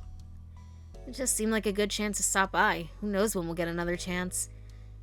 His voice got a little softer at the end. It seemed to be bittersweet for him, being in a place he was so fond of, but not having the time to appreciate it fully. You were pleased to have stopped here. You felt pretty good about being here. You didn't mind either way. You would have preferred to not stop at all. Now I'm pleased. It was a beautiful place to stretch your legs and take in some fresh air. Thanks for bringing me here. There'll be more chances in the future, I promise. It's better than taking a break at the gas station. I'll put up with you for the trees. I'll put up with this place for you. You said nothing. Hey, there's gonna be more chance in the future. Look at me. Cove smiled, shoving his hands in his pocket and dipping his head. I'm gonna hold you to that. The two of you walked around for a while, completely dwarfed by the sheer scale of the redwoods. It kind of put your view of yourself and everything into a strange perspective.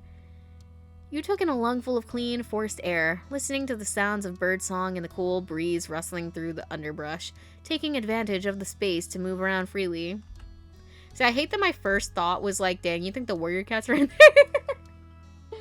Bro, anytime I see any stretch of forest, I'm like, you think the warrior cats are there? However you felt about being there, it was a totally different scene than sitting in that old car for hours and hours. You wrapped an arm around Cove, you took Cove's hand, you felt Cove nudge your hand. I mean, I am direct, so I'll take that hand, baby. He intertwined his fingers through yours, smiling at you as he relaxed into your touch, and rubbed the back of your hand softly with his thumb. Damn it. He knows my weakness. Got me. Being here again, you couldn't help but reminisce on what else had happened during the trip you had taken here all that time ago. There were a lot of things that had reminded you of it recently. You looked over at Cove, who seemed to be lost in the peace of the place, and you wondered if any of it crossed his mind. Smiling at the sight, you thought back on what had been a highlight of that long-gone vacation. You know we spent the night in the loft together. Elizabeth teased us mercilessly on that trip. Remember, our families were so close. Remember how a bird stole your dad's lunch? I haven't forgotten the classic anklet chat.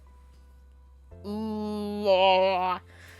There's a lot of ways we go. Listen, we've already went over the night in the loft thing with him and his mom. So like I feel like we don't need to reiterate that point. I think I need to bring up the anklet.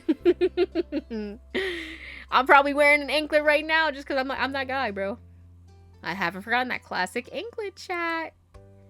That was a revelation.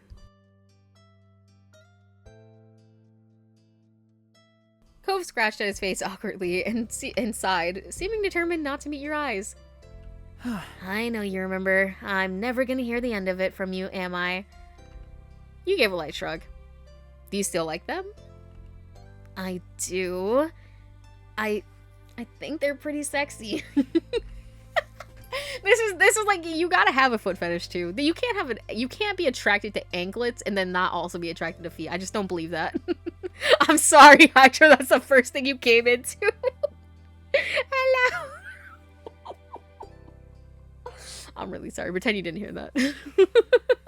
But I still stand by what I said. Like, they're so closely together that, like, you can't have one and not the other. Well, I mean, not like you can't have one and not the other. But, like, if you're going ankle, it's straight going feet. What a time to join. Classic Luna moment, though. Be so for real. I'm always saying the wildest stuff when anybody comes in. Or, like, if I get rated, it's just like, I'm like, anyway, so about that piss. And it's like, what? He laughed quietly, the sound nervous and a little strained. Especially on you. The words left his lips and you froze, completely taken aback by the compliment. He blushed, but his gaze remained on you. I'm surprised. You can even make any eye contact right now.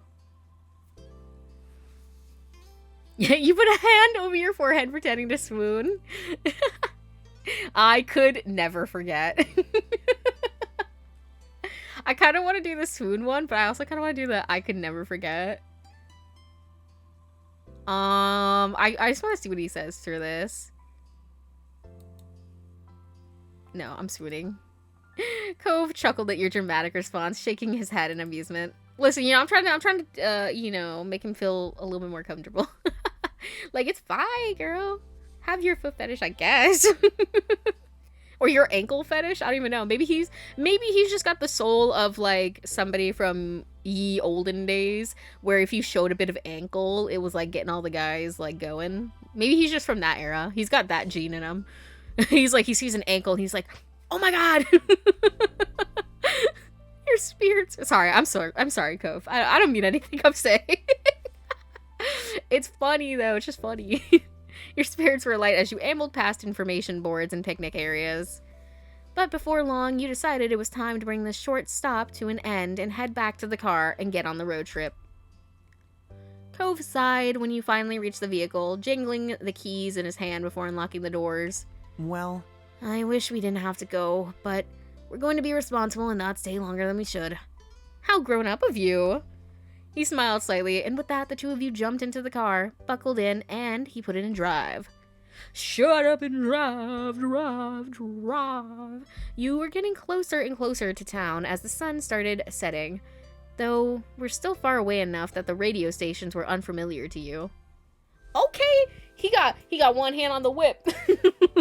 No, technically, he's driving 10 and 2, it looks like. Honestly, it looks like he's driving like fucking... Bro's driving like 11-1. They're practically nearly on top of each other at 12. Cove twisted the dial all the way, sorry. Cove twisted the dial this way and that before stumbling onto a channel with a song he seemed to like. That was a rare gift from the fates in a sea of static, strange radio jockeys, and grating tunes. His face immediately brightened at the sound of it, and he drummed his fingers along the bottom of the steering wheel happily. Sitting back in his seat, he bopped his head and shimmied his shoulders in time to the tune, all while mouthing along the words. See, bold of him, because if this was me and it was a song I know, I'm hollering up the car. Sorry. Listen, stream, you should know me by now. I can sing, I will sing, and nobody can stop me. Somebody could be like, your singing's dog shit. When did I ever claim it was good? The fuck? I can't not sing. It's just one of my stems. Occasionally, he even lifted one hand from the wheel to gesture with his fingers for a specific line. He's just like me. He's just like me for real. Like, you gotta do the movements, bro. Especially if it's like a part. If I'm playing Hamilton, the car's over for you, hoes. It just really is. As soon as the musical theater playlist goes on, sorry. Hey man, if a song's good, you gotta sing no matter what. Exactly. The only time I'm not gonna sing is like if I'm in a movie theater and it is not a sing-along, or if I ever went to like an actual like theater production of anything, whether it was professional or not, you do not sing at those things. Like anywhere else, who cares? You smiled, you chuckled softly. You do. I'm singing along. Cove raised a pleased eyebrow at your vocalization. Emboldened by you, Cove decided to speak the words rather than lip singing. Your voices mixed together, slowly creeping louder and louder as you belted out the words of the song. Yeah, yeah. What song do you think we're singing, y'all? We're headcanoning it now. It doesn't... What's like a classic radio song? I don't even know because like I don't listen to the radio anymore. Songs? What are songs like? I don't even know. The only song that's in my head right now is Since You've Been Gone. By Kelly Clarkson. So I'm just imagining us just singing Since You've Been Gone, I can't breathe for the first time. I'm still moving on. And I don't know why that would be playing on the radio, but that's my headcanon song. I don't give a fuck if they were on the rock channel before. He was just filling with it and he heard Since You've Been Gone. He was like, I gotta sing this. Sorry. Emboldened by you, Code decided to speak the words rather than lip singing. Your voices mixed together, slowly creeping louder and louder as you belted out the words of the song. Jabberwocky, that's like the most recent song I've heard on the radio. I don't think I even know what the fuck that song is. It's just the way that, like, I don't know the popular songs. The only way I know, like, trending songs is, like, maybe TikTok if it gives it to me. Otherwise, I'm like, I don't know. I don't know, man, about the loop. I listen to whatever, like, I like, and that's pretty much it.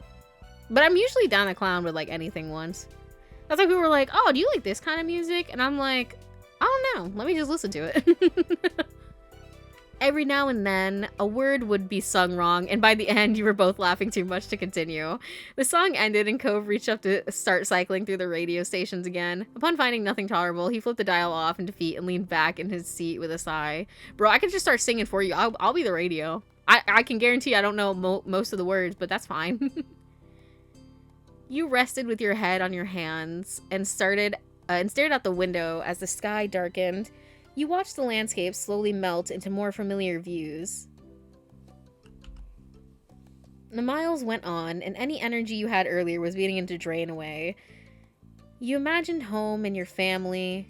You thought you'd be there together soon. You know, I've spent all these years living in Sunset Bird and taking a few weeks each summer visiting my mom in that second room. That's not gonna happen anymore. Not really. I mean... I can still see my parents, but the way it all works between us has changed forever.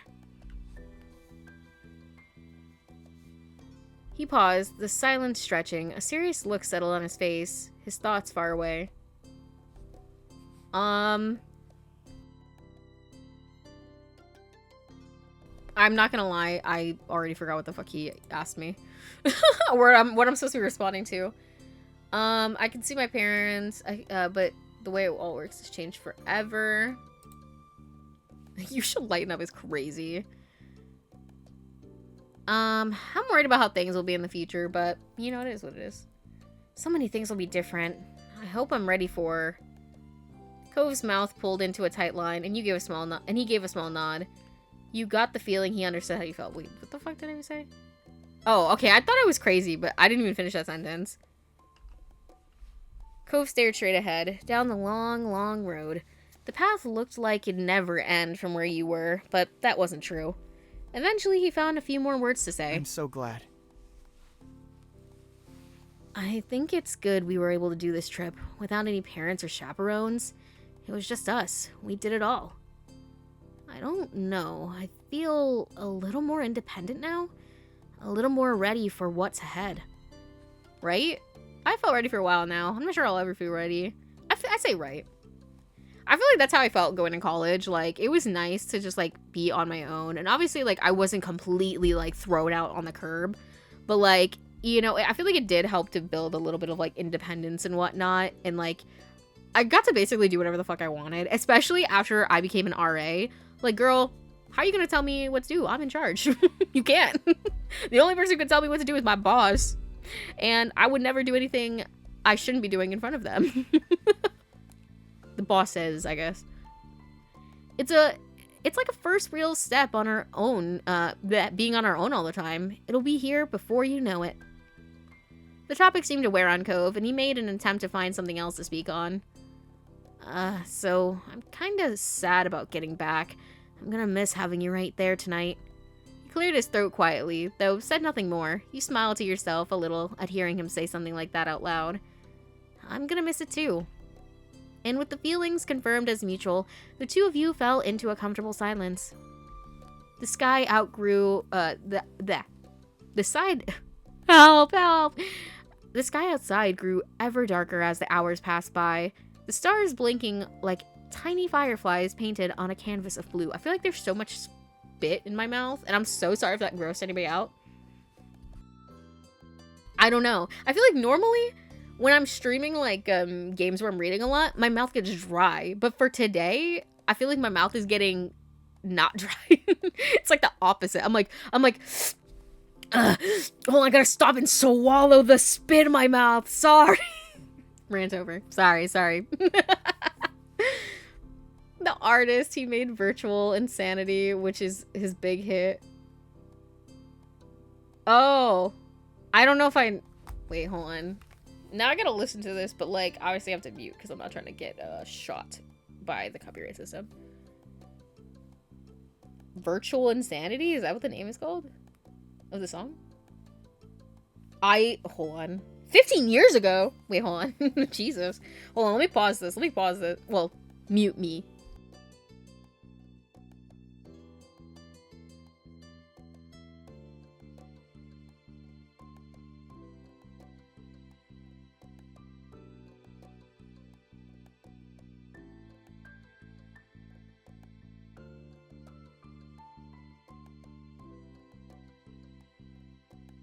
I don't know if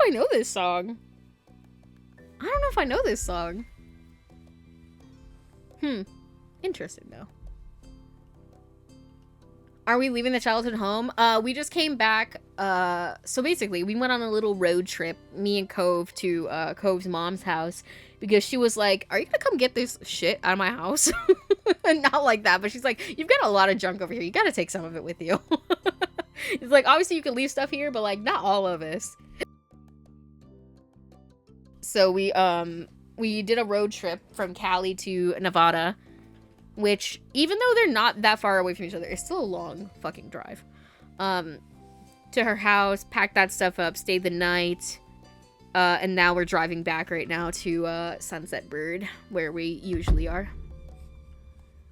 The sky outside grew ever darker as the hours passed by, the stars blinking on like tiny fireflies painted on a blue canvas.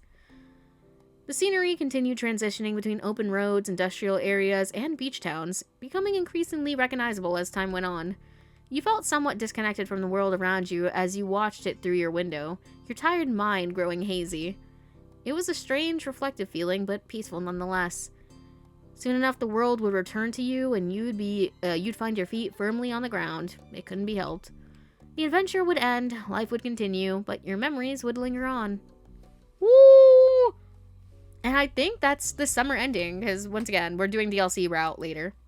So that's everything. That was the end of summer. And then the summer ended, which is sad. Yep. Because we're just doing a vanilla route right now. So I want to see what the game is like if we just do what the base game gives you. Except for we're also going to do the wedding because fuck you, I want to marry him. You can't stop me. Moths bounced against your window, attracted by the light of your room, a siren call in the slowly darkening sky. Just as the day was coming to an end, so too would summer. Liz would be moving back into the dorms before long. Luckily, Lee had been able to come stay for a short trip before her own new journey began. She'd officially been accepted to her first choice college a few weeks ago. This was her last chance to see you all in person for who knows how long. You flicked through the plans for the next few months, realizing that you didn't even know when you'd have the next opportunity for everyone to be in the same place again. It was hard to think that you'd likely be seeing even less of your cousin going forward, but you were delighted that she was pursuing her dreams. While you were still with each other, your family was going to have dinner together.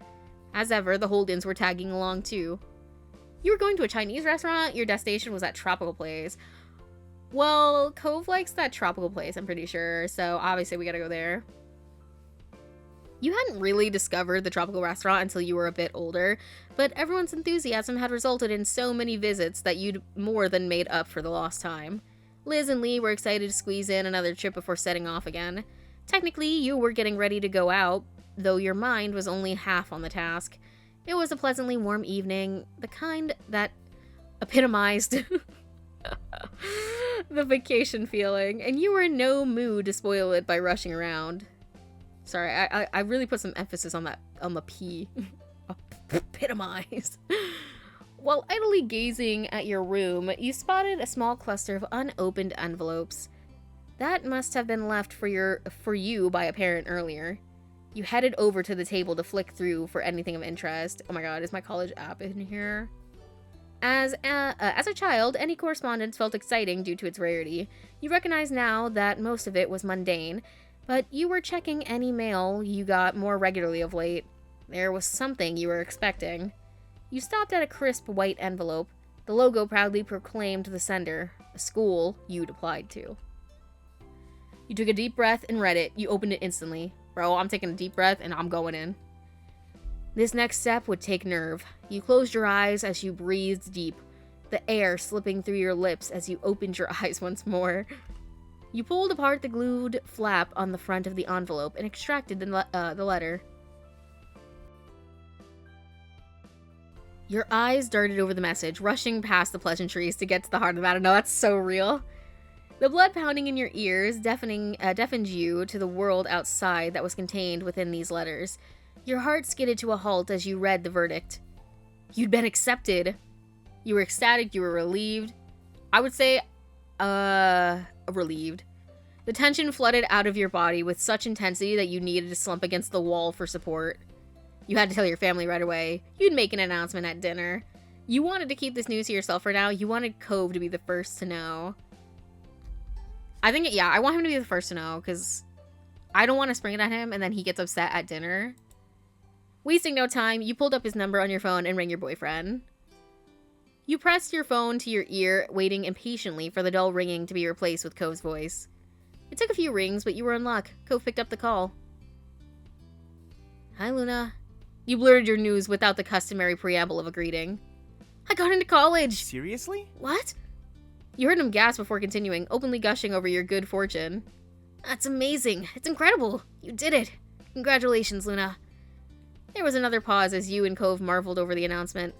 No, seriously, this is really, really big, and you deserve it so much. I know it'll be good for you. His words brought a weight to your throat. Thanks, Cove. As soon as I heard, I wanted to talk to you about this. I had to call you right away. You heard Cove, chuckle softly over the phone. Thanks, I appreciate it. You wanted to talk it through further, whether this could actually be your future, whether he really meant it when he felt you deserved it, and if he felt you were equal to the challenge. But your hopes were temporarily dashed as Mom called up from downstairs. Hey. It's almost time to go. Luna, are you ready? Oh. You covered your phone with your free hand and turned away from the device, not wanting to deafen Cove. The yell was intended to reach another floor of your house, not an ear that was virtually inches away. Coming! You brought your mouth back to the phone. I've got to go. I'll see you soon. I mean... Yeah, there's something I want to tell you too, but we can do that later. We're about to have dinner together. I love that crab keychain on the phone. That's the I mean... If people missed this, at the beginning of the game, during step 1, you are out with Cove and you have the chance to get one of these little keychains. And obviously I picked the crab one because of Pidgey and his crab propaganda. And when it said that we could have it on our phone, I was like, absolutely, because Cove bought me that. This is the first gift he ever bought me, you guys, so obviously I had to use it. It's got double meaning. Yeah, there's something I want to tell you, but we can do that later. We're about to have dinner together. That piqued your curiosity, but you exchanged goodbyes and hung up. Hurriedly, you finished getting ready for the dinner, acutely aware that time was against you. Despite that, you didn't regret the time you'd spent on the phone. It had all been worth it to speak to Cove. Come in!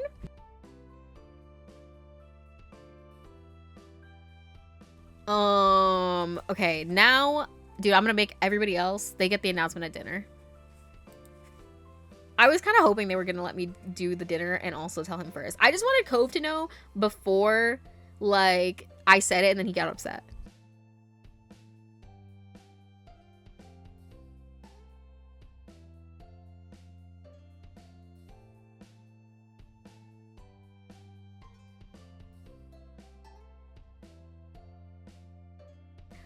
You tried your best to finish getting yourself ready for the dinner ahead. It was a strain.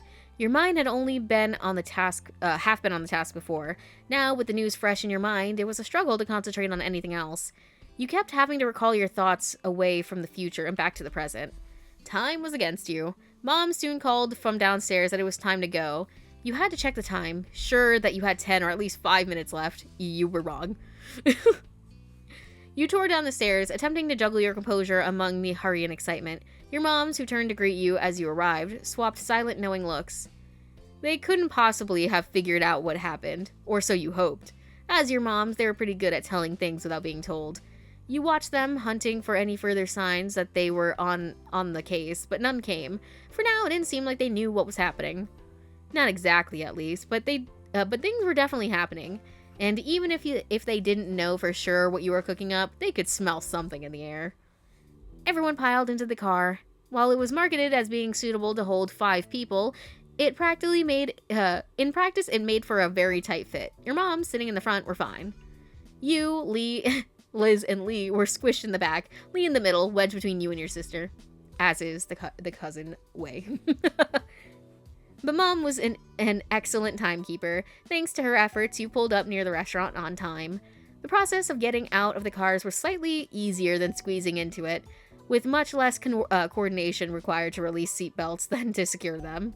You gave Lee a hand as she clambered out from the middle seat, then headed into the building as a group. Oh my gosh. I almost wanted to go to the Chinese restaurant because we didn't get to go there last time because we came here.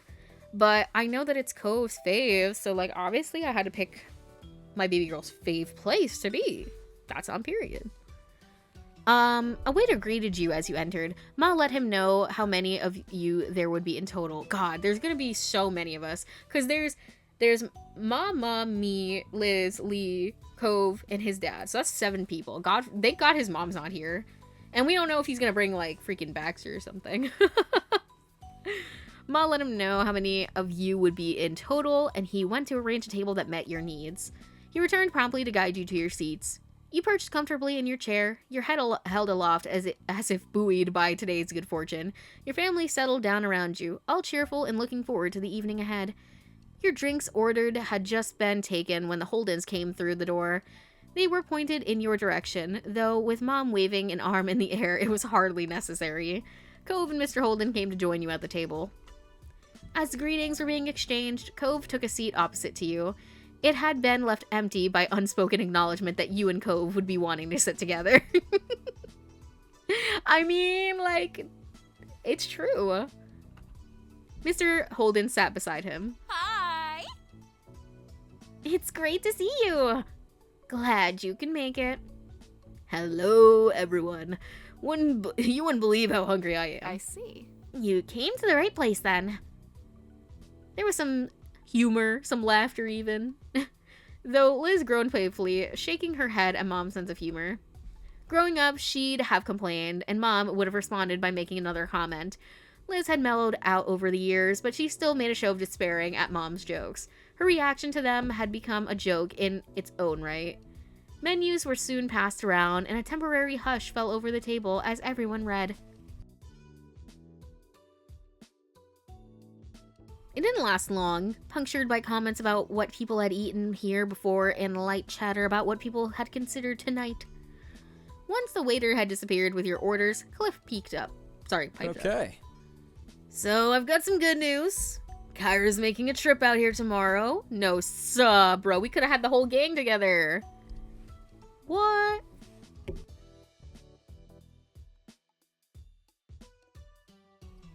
Cove nodded, turning from his father to the rest of the table.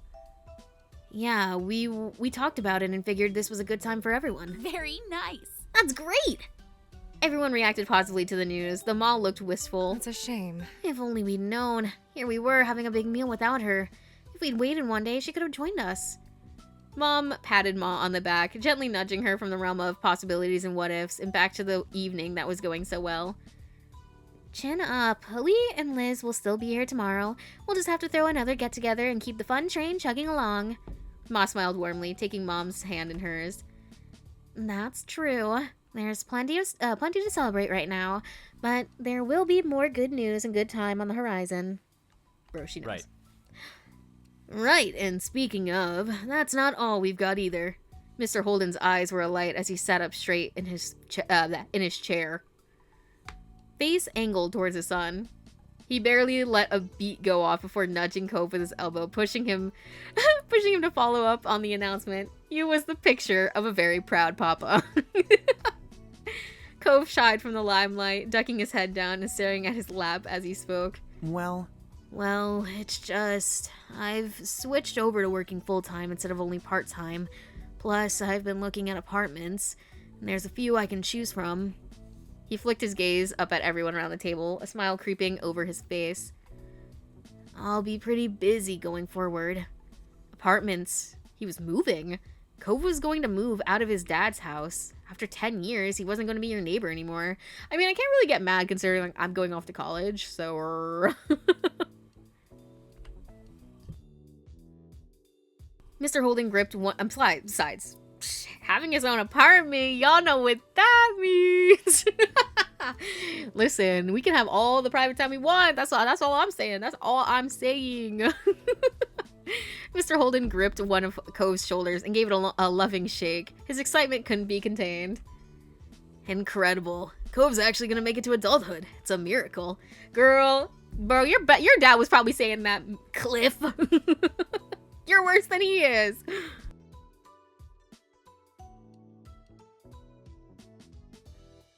Mr. Holden leaned back in his chair, staring up at the ceiling in mock wonder. I'm so glad. I wasn't convinced I'd be able to rear a kid all the way to this point, but thankfully I lucked out and got the best boy Dad could ask for. Dad. Cove blinkered his vision with his hands on the side of his face, temporarily blocking his father from sight. Despite his genuine bashfulness, which left him unable to meet anyone's eyes after all the attention thrust his way, he was happy. Thanks. Thanks. I was really lucky too. You're a good dad. Aw. Aw, come here. Mr. Holden threw an arm around Cove's neck, pulling him in as close of a hug as the seating allowed. He rubbed his cheek on the top of his son's head while Cove chuckled, accepting the affection with good humor. As the spotlight thrust on Cove dimmed, you decided this was a good time as any to make your own announcement. Stopping my lurk session to say the Extraordinary Heroes? Oh no! Extraordinary Heroes album fucked. Listen, I told you, bro. It was kind of fire. I was like, they kind of ate with this one. Bro, I took a screenshot of one of the songs because I was gonna send it, but then I got distracted because I was cooking dinner yesterday when I listened to it. Diamond? She ate. No, she ate. Not heroes. Listen, it was a mental typo.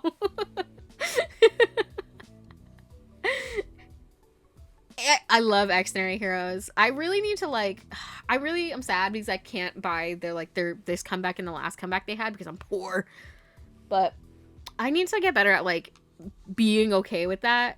You know, as I get older, I'm like, I don't need every single K-pop drop that drops, even though I want it. I don't need it. It's not the end of the world, you know? And I could still support a group and watch their content without buying every fucking album they come out with. You know what I mean?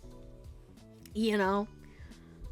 I keep replaying Diamond bro, it's yeah, bro, I swear to God, I didn't even see that when you typed it. I was looking at my phone for the screenshot. Diamond? She ate, bro. She ate. I'm about to listen to that after stream for real. Ultra, I knew you were base, bro. I got this comeback, but I don't have troubleshooting. See, I have trouble. No, wait, was troubleshooting their previous one? I thought they had a one between troubleshooting and this one, because I have troubleshooting, but I don't have this one. I don't know why I thought there was one between them. I guess I'm crazy. Crazy? I was crazy once. Devour, for real. I posted a bass video on Twitter the other day and someone compared me to Juyeon and I was so flattered. Listen, he's an icon legend. His hair, I'm gonna cry the day he goes bald. Actually. Because not to be one of those people, being parasocial is bad, but also if there's one thing I'm gonna be parasocial about, it's my K-pop idol's hair. I'm like, please don't cut it. Why do we all have to be bald? Why can't we just keep the long hair? Why can't that be somebody's thing? His new hair in the new MV is giving Finn the human when he takes his hat off. Well, you're actually kind of right. That's funny as fuck. Help. Troubleshooting was the last one. If there was one between that, it was the one with is that Symphony? I don't even know how to say that. But you might be right. You know what? I just realized we have technology. I literally have Spotify. I'm just gonna look up Extraordinary Heroes and see if there's one in between. Okay, show all. Yeah, wait, let me see. Oh yeah, it's that one. The one you talked about. Yeah, was that not, is this not an actual comeback, or what is this? Live and Fall, it's called, the album.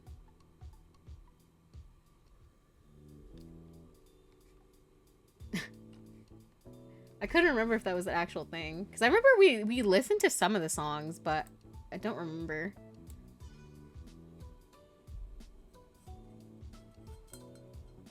Because it was the album that had all their beta songs on it. It had those 4 previously dropped and 4 or 3 new songs. I think it was 3 or something. But yeah, I remember now that you said that. Can I share some news too? Of course. Yeah. Lay it on us. I got my acceptance letter today. I'll be going to college soon. You're fantastic. Nice, Luna. Good job. That's wonderful, sweetie. Ma roped you into a hug, her arms quicker than any lasso. You were thankful you sat next to her. If not, you didn't doubt that she would have dived over the table to reach you in her excitement. Ma, don't do that. Sorry to derail the stream, girl. I derail the stream all the time on my own, so, like, don't worry about it. If not you, it would have been me with, like, something stupid. So, don't worry about it. But yeah, enjoy your lurk, Pookie. Hey, let me get in on that hug. Your moms pincered you in a hug, leaning from their chairs to squeeze you in tandem. Liz beamed at you from across the table. Good job, Luna. Lee didn't hide her excitement, clapping her hands in open delight. Seriously? That's amazing! You're gonna be amazing! Mr. Holden gave you a thumbs up.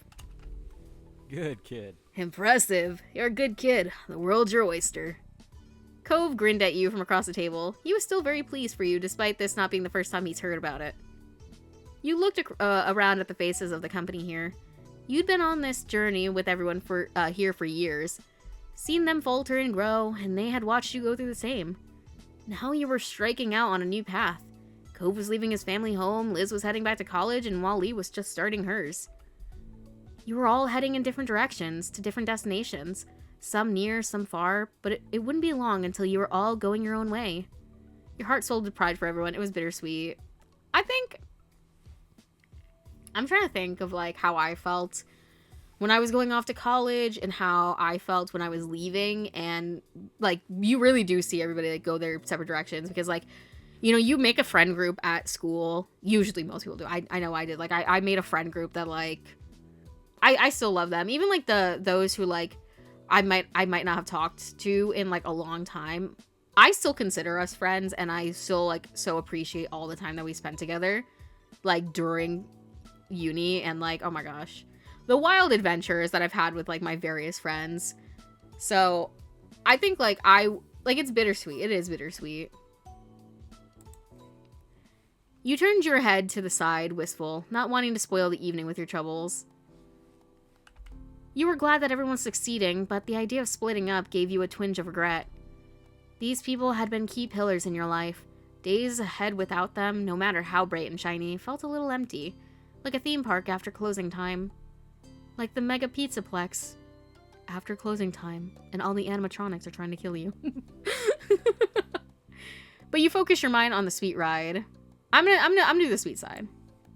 New adventures were still ahead, and you could encourage that optimism.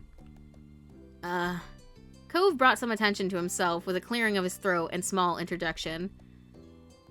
I'm gonna stretch my legs while we're waiting for the food and everything. Sure. Sure thing, bud. With a tiny smile, he nodded at his dad, but the lightness to expression faded when he moved to face you. Wanna come? Yes! That's so depressing. What? I'm sorry. He was attempting to be subtle, but there was very obviously something on his mind. Something he wanted to talk to you about alone. You watched him with concern as you rose from your seat. Yeah, I'll go. Take care. With those parting words, the two of you walked about the place. He was trying to get as far away from everyone else as possible without actually exiting the building. What did you need to say? He hadn't admitted what this was about, but he didn't need to. Cove started pulling at the hem of his shirt. He turned his head back to face you, but it was an awkward movement. Well, I wanted to talk to you one-on-one about all this. You know, my work, moving. That's what I meant when we talked before dinner. I mean, it was coming before, but now it's pretty much here. Yeah, it's exciting. Cove stopped picking at his shirt, and he seemed to respond well to that response. He was relieved you weren't upset about it. I'm glad you think so. But then he looked down and his brows furrowed. You saw his hand shift away from his clothes and instead rub at his arm. Are you looking forward to it? I am. Well, I'm trying to be. He ducked his head further and you saw his face start to redden. But it's scary. What if I mess everything up for me? For us? But like moving out and getting a full-time job, I don't know. I think we'll be okay. Come on, you don't need to worry. You're just you're going to do great things. You can never ruin what we have. So you're saying you're going to dress up as the future for Halloween. What? What? You can never ruin what we have. I hate the fact that I was like, I'm so hyperfixation brain rotted on Five Nights at Freddy's right now that my brain read ruin, and I was like, oh my god, FNAF ruin? Get me out of Michael! Don't leave me here, please. I don't even know what brought this on. Like, I know that the new game is coming out in a few months, but I don't know why I'm so, like, FNAF brain rotted right now. What brought this back, bro? I'm just trying to live my life. You could never ruin what we have. Rating, but stream died, so I don't know what's gonna happen. Listen, welcome in anyways, Dex. I hope your stream was good. Were you playing more Baldur's Gate? Oh, there we go. There we go. It was just a little head below you. Jinx! You're so nice to me. I try. You're so nice to me. Cove then turned his head away and wrapped his arms around himself. You suddenly felt a chill that definitely wasn't caused by the air conditioner. I promise I'm not going to keep asking this forever, but so much of our lives has been this place with these people. It seems like all of that is about to change. So, are you really sure you want me? 100%. And I know that because I didn't want Baxter and I didn't want Derek, so. There it's that.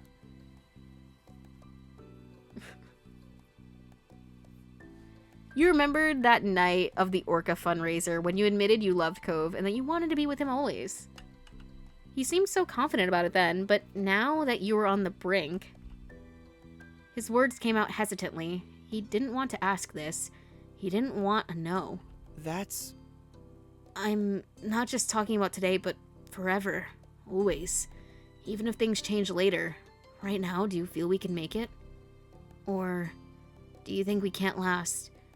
That one day we'll move on. Girl, you kept calm. I'm calm. I understand where the worry comes from, so like, I'm not mad. I'm calm. I know how I feel. Do you know how you feel? You understood his concern. Wow. They just ripped the words straight out my mouth, literally.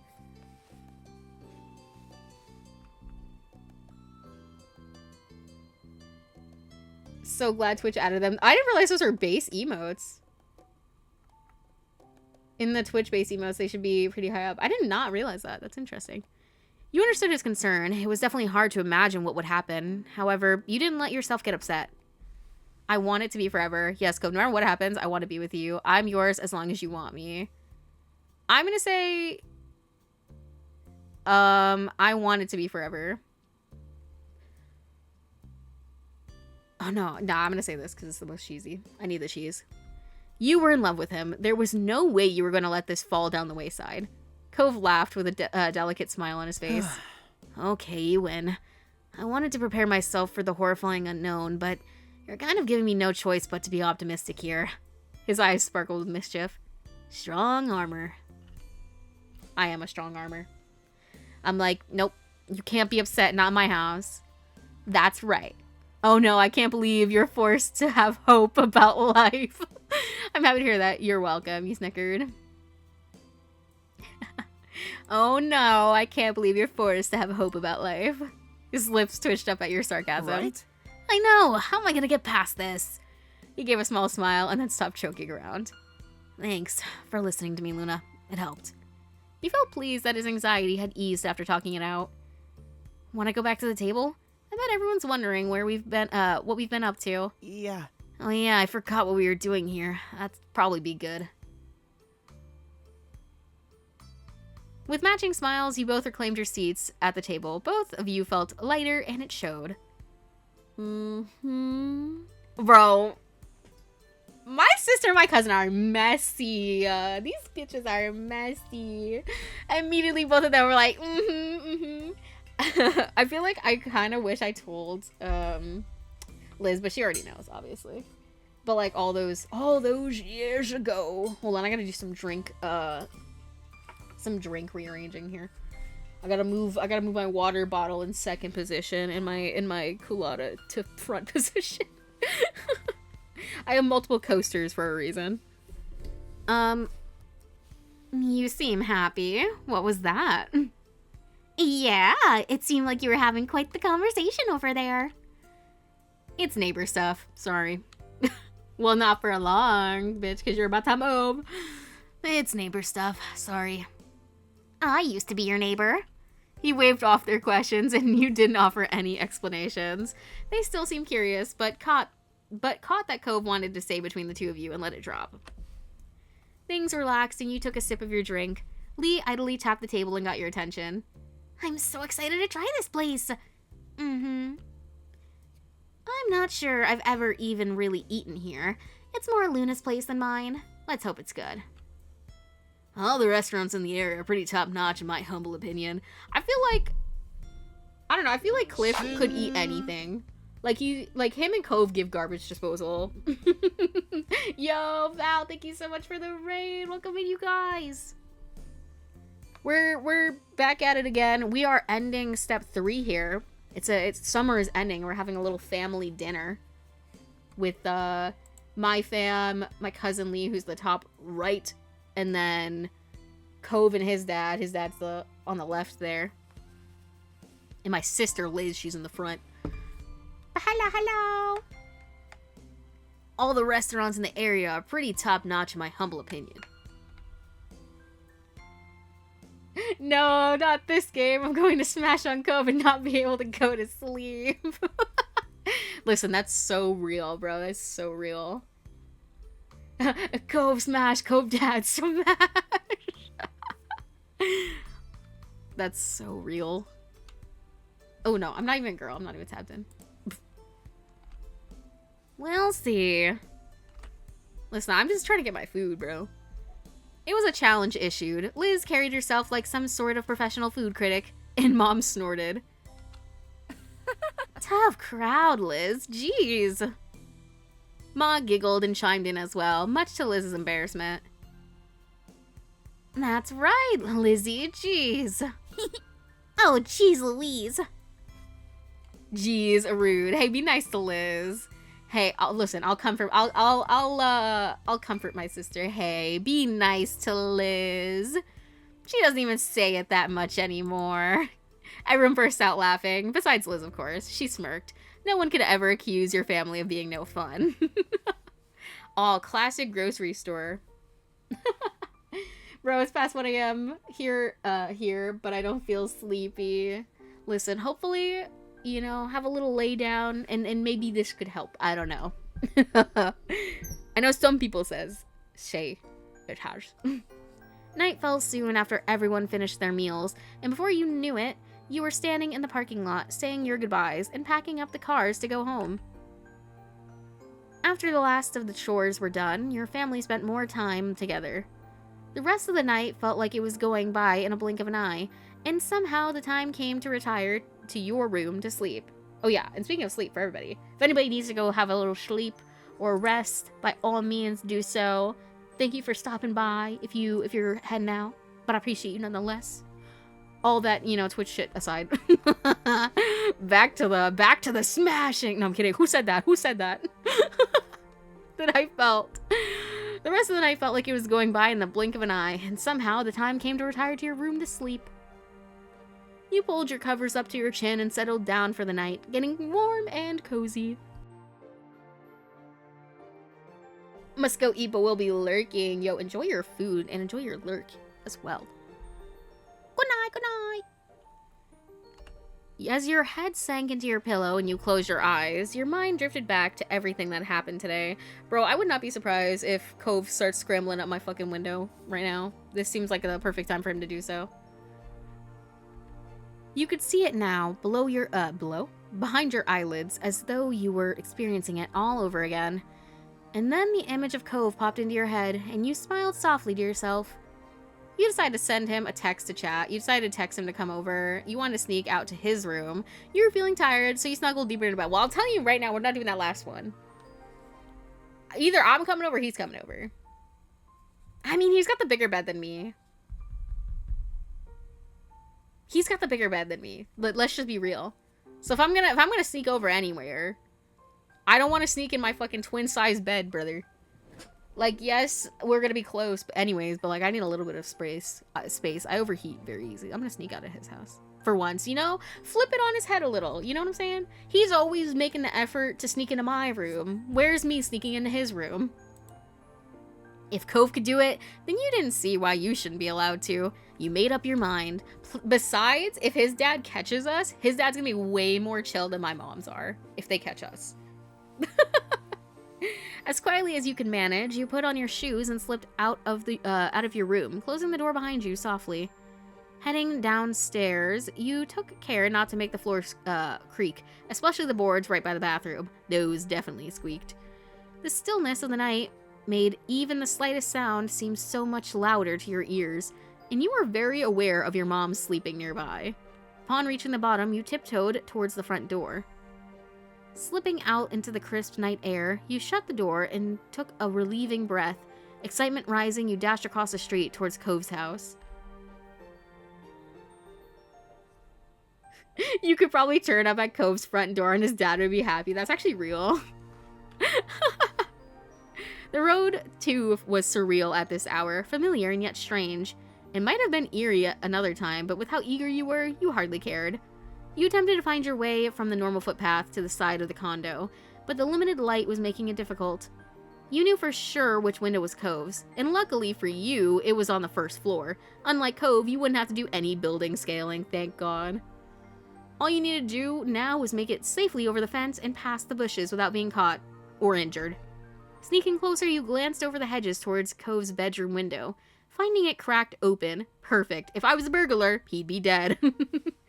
You wouldn't have to knock and worry about him not answering.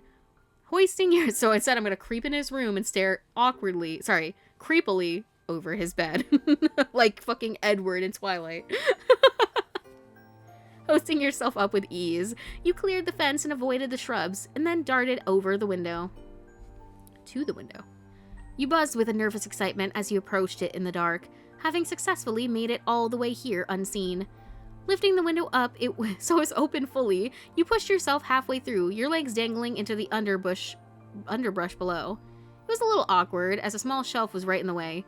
You had to take care not to knock over a couple of plants, but you made it through with minimal noise. Dude, what do we name the fish again? I totally forgot. We should have named it Cove Jr. I should have went with it, but he stopped me. And so I went back and I changed it. Once inside, you dusted yourself off and turned back to close the windows gently, with only the soft glow of moonlight and Cove's fish tank there to see the way. You gave a small wave to the special fish you got to name Big Man. Oh, right, I named him Big Man. I forgot, bro. I couldn't remember because we went through like every single option, so I couldn't remember what we ended up going with, but now I'm not surprised that we named it Big Man. That's my Minecraft fish that I always have. I always have to get this specific Minecraft fish and name him Big Man, all caps, because he's the tiniest little boy, but he's a big man. It's not a Splatoon reference. Though it's funny because I actually watched somebody, well, I was on TikTok and I saw a live of somebody playing Splatoon and I was like, no offense, but people still play Splatoon. Not like in a bad way, but I just feel like I don't hear anybody talking about it. What are we on? 3? When are we smashing COVE? In the Patreon exclusive. Big Man. Then, straining your eyes through the dark, you crept towards Cove's bed, barely making out the sleeping figure beneath the covers. By the sounds of his breathing. Listen, you missed it. I think there was one of the last scenes we had, like, I can't remember which troop it was. But one of the memories we had, it was getting a little spicy last time. I don't think you were around for that one, but it was getting spicy. We grabbed an ass. Actually, I don't know if we grabbed an ass, but we could have grabbed an ass. By the sound of his soft breathing, you could tell that he hadn't heard you come in. A small smile tugged at your lips. This is almost worse than him coming to my room because, like, at least he doesn't just like open the window and come inside. Sorry. Clipper timestamp. Let me see. I don't know if that one is uploaded on my channel yet on YouTube. I'm trying to remember because we haven't played this in a minute. Okay, it is scheduled. It's coming out on the 5th. I'm sorry. I don't know. Is this one on my channel still? Maybe it's on my Twitch. I don't know because it's like what is it? 14 days for VODs on here. Let me see because this was on. I streamed this on the 15th. So let me see. Yes, it's on there. It's still on my Twitch if you want to see it. It's let me see. It's around okay, yeah. It's around like 3 hours and like I would say 36 minutes in on my Twitch. I would say we didn't go crazy with the options because it was getting a little too spicy and I didn't know what was allowed on Twitch. But, you know, we did have a little spice. A little. Cash spice. By the sounds of his soft breathing. Because it was, in that episode, we went to this, like, charity organization dinner, for this charity organization that we worked for. And afterwards, we were, like, confessing our love for one another. We said, I love you. And you know, we was kissing and shit. And like I said, you could have grabbed an ass. I don't think I did, but you could have. You could tell that he hadn't heard you come in, and a smile tugged at your lips. You startled him with a loud, well, I'm not gonna do that. That's mean, bro. Because I'd be so mad if somebody did that to me.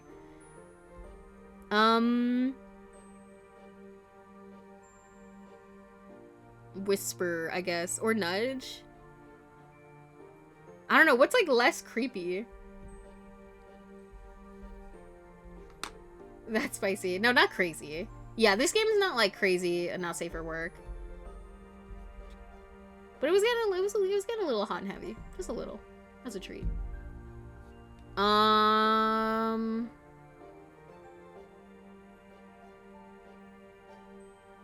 I guess, we'll nudge him.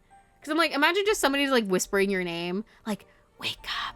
Hey, wake up. Like your name over and over. Like, I'd be like, wah! So I'll give him a little nudge. Because like, maybe he might think I'm just like his dad or something. So like, he won't like freak out. I just troll in loud noise, I think. See? Because if he got upset, I'd be upset too. I'd be like, I'm sorry. That was really fucked up of me. And also, I'm just thinking, I'm like, if somebody did that to me, bro, I'd be livid. I'd be like, you son of a bitch. No, because I'm flying out the bed. You would have never seen me wake up faster. Like, I'm not one, like, I usually, like, you know, take a minute to, like, wake up in bed. But I would be instantly awake, like, yeah, now I'm coming to beat your ass. If I heard someone whispering in my ear, I fear I would swing a punch almost immediately. Exactly. That's why I'm like, maybe not the whisper. I'd be like, hey, wake up, bitch. Hey, diva, wake up. After a couple of nudges, he sleepily blinked his eyes and mumbled something incoherent beneath his breath. Cove, I want to come over. Is that all right? Girl, I'm already over. What if he says no? I'm just going to walk back out the window? Why? I guess. Oh, my God. It's like, Cove, I want to come over. Is that all right? You're in the house. You're in the house already. Like, I should have asked before I came over. I should have texted him, but, like, he would have been asleep. He wouldn't have answered. He let out a yawn and rolled towards you, waking up just enough to understand the question, but not the full context. A faint smile appeared on his face. Bro, he probably thinks he's dreaming right now. What? Yeah, I want you here. He reached for you, his arms wrapping around your neck as he pulled you towards him. When your foreheads touched, he gave a satisfied sigh. Then, as if totally unaware of what he'd done, he started dozing off again. I told you, he probably thinks this is a freaking dream. He's just like, yeah, come in. He's like, wow, this is a really good dream, you guys. And then he's gonna wake up and scream. I just know it. He's not gonna remember this at all. You snickered quietly to yourself as you sat there. He could figure it out on his own, and after a few more seconds, he did. He is so cute. He's like literally... I just want to squeeze him. Wait, Luna? Yes, I'm here. He shuffled under the covers and sat up to stare at you in alarm. Thank God your bunk bed is not high enough for you to smack your forehead against like you did in the loft bed the one time. Why are you in my room? What happened? A smile slipped onto your face as he finally registered your presence for real. For real? He is very huggable. You said nothing. I didn't want to be alone. I was bored. You hugged him, but you pulled him in for a kiss. Listen, I feel like as much as I want to kiss, I feel like I should probably explain the situation, right? Hug, please. Kiss. You're sending me mixed signals. Listen. I mean, what would you do if this actually happened? Your SO rolled up to your crib. What you doing? Like, what the fuck are you doing here? My dad's gonna be mad. Probably start with number 2. Honestly, yeah, I'm like, hey, man. Hey. I'm just like, blinks at you, big wet eyes. I didn't want to be alone. He frowned, his eyebrows pinching together in concern. Sorry, I'm clingy. Wait, hold on 1 second. Okay. Sorry, I was just checking something. He frowned, his eyebrows pinching together in concern. Well, no, it's not that. Oh my god, I'm just dropping shit. It's not that concerning. It's not like that. Are you okay? Is everything okay? Yeah, man, I'm just clingy. Putting a hand on your shoulder, he locked eyes with you. Yeah, I'm feeling better. He sat back, giving you a fond smile. I should have known you'd do this one of these days. It's only fair. 100%, exactly. You let out a breath, feeling relieved that he didn't seem bothered by it. In fact, it felt kind of good. He thought maybe this enthusiasm was why Cove did it so often. He pushed himself up fully, swinging his legs over the side of the bed and leaving a spot for you beside him. His hands shook where he held them in his lap. He was nervous. See, that's why I didn't want to come out the gate and just be like, smorch. Because, like, he's already stressing himself out. Because, like I said, we just went on a road trip to his mom's place. And I was like, he was like, damn, bro, this sleeping bag's small as fuck. And I was like, well, are you sure you don't want to sleep in the bed? Or we could share it. And he was like, okay, let's try. And I think he popped one and was like, I can't. He was like, I cannot. I'm sorry. His hands shook where he held them in his lap. He was nervous. You can stay as long as you want. Really? Yeah, really. I'll go home soon. I don't have to stay. How long do you want me to stay? Can I stay the whole night? How long do you want me to stay? Well, to be honest, there aren't a lot of situations where leaving you is ever what I want. I guess only when I annoy you and you need space. You chuckled softly, doubting that would happen anytime soon. Okay, I won't go anywhere. His face lit up as he settled in even more. I've secretly slept over in your room before. It's fair you get to do it too. Real. Listen, that's what I'm saying. Like, you know, we're even. You accidentally slept over my house one time. It's my turn to accidentally sleep over your house.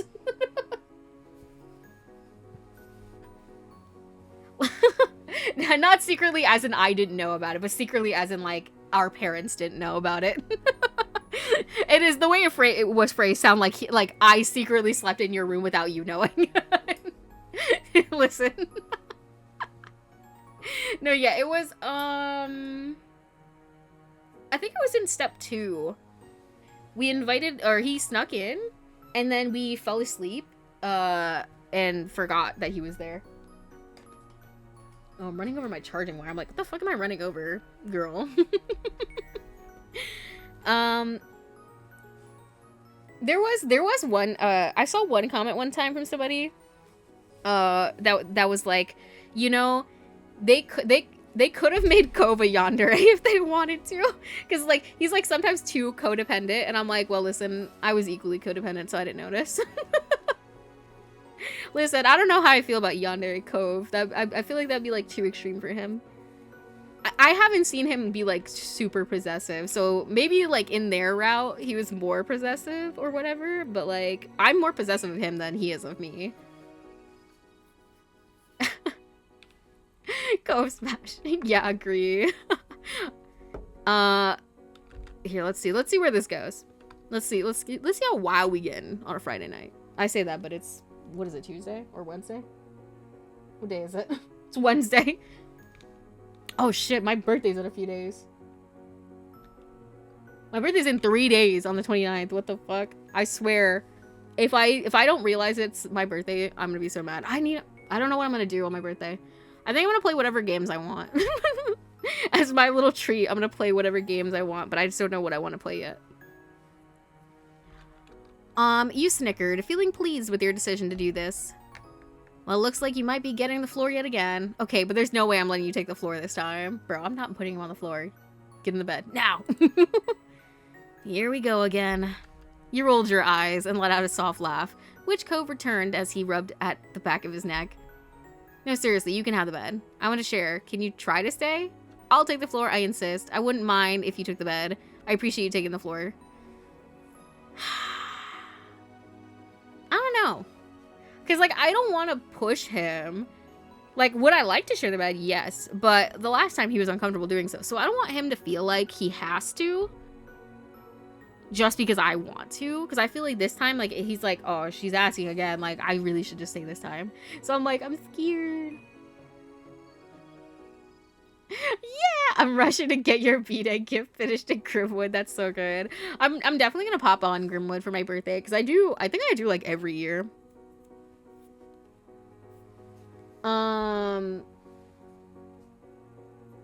Just get together in the bed. Share, please. Why uncomfortable? I'm not uncomfortable, but I think he was. I think he was too nervous to actually like go through. Which is weird, because like he's like, it feels different than when we were kids. So I think he's like, girl, I'm attracted to you in all the ways. I want to share. Can you try to stay? Blinks. His eyebrows dipped. He was growing more visibly nervous. It was to be expected.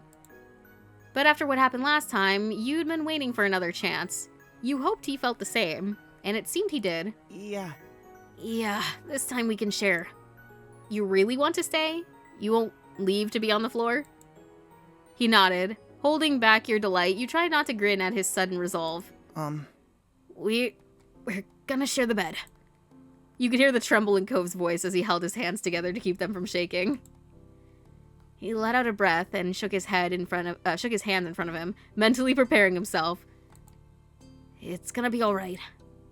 His mouth set into a grim line, and he balled his hands into fists at his side, determined.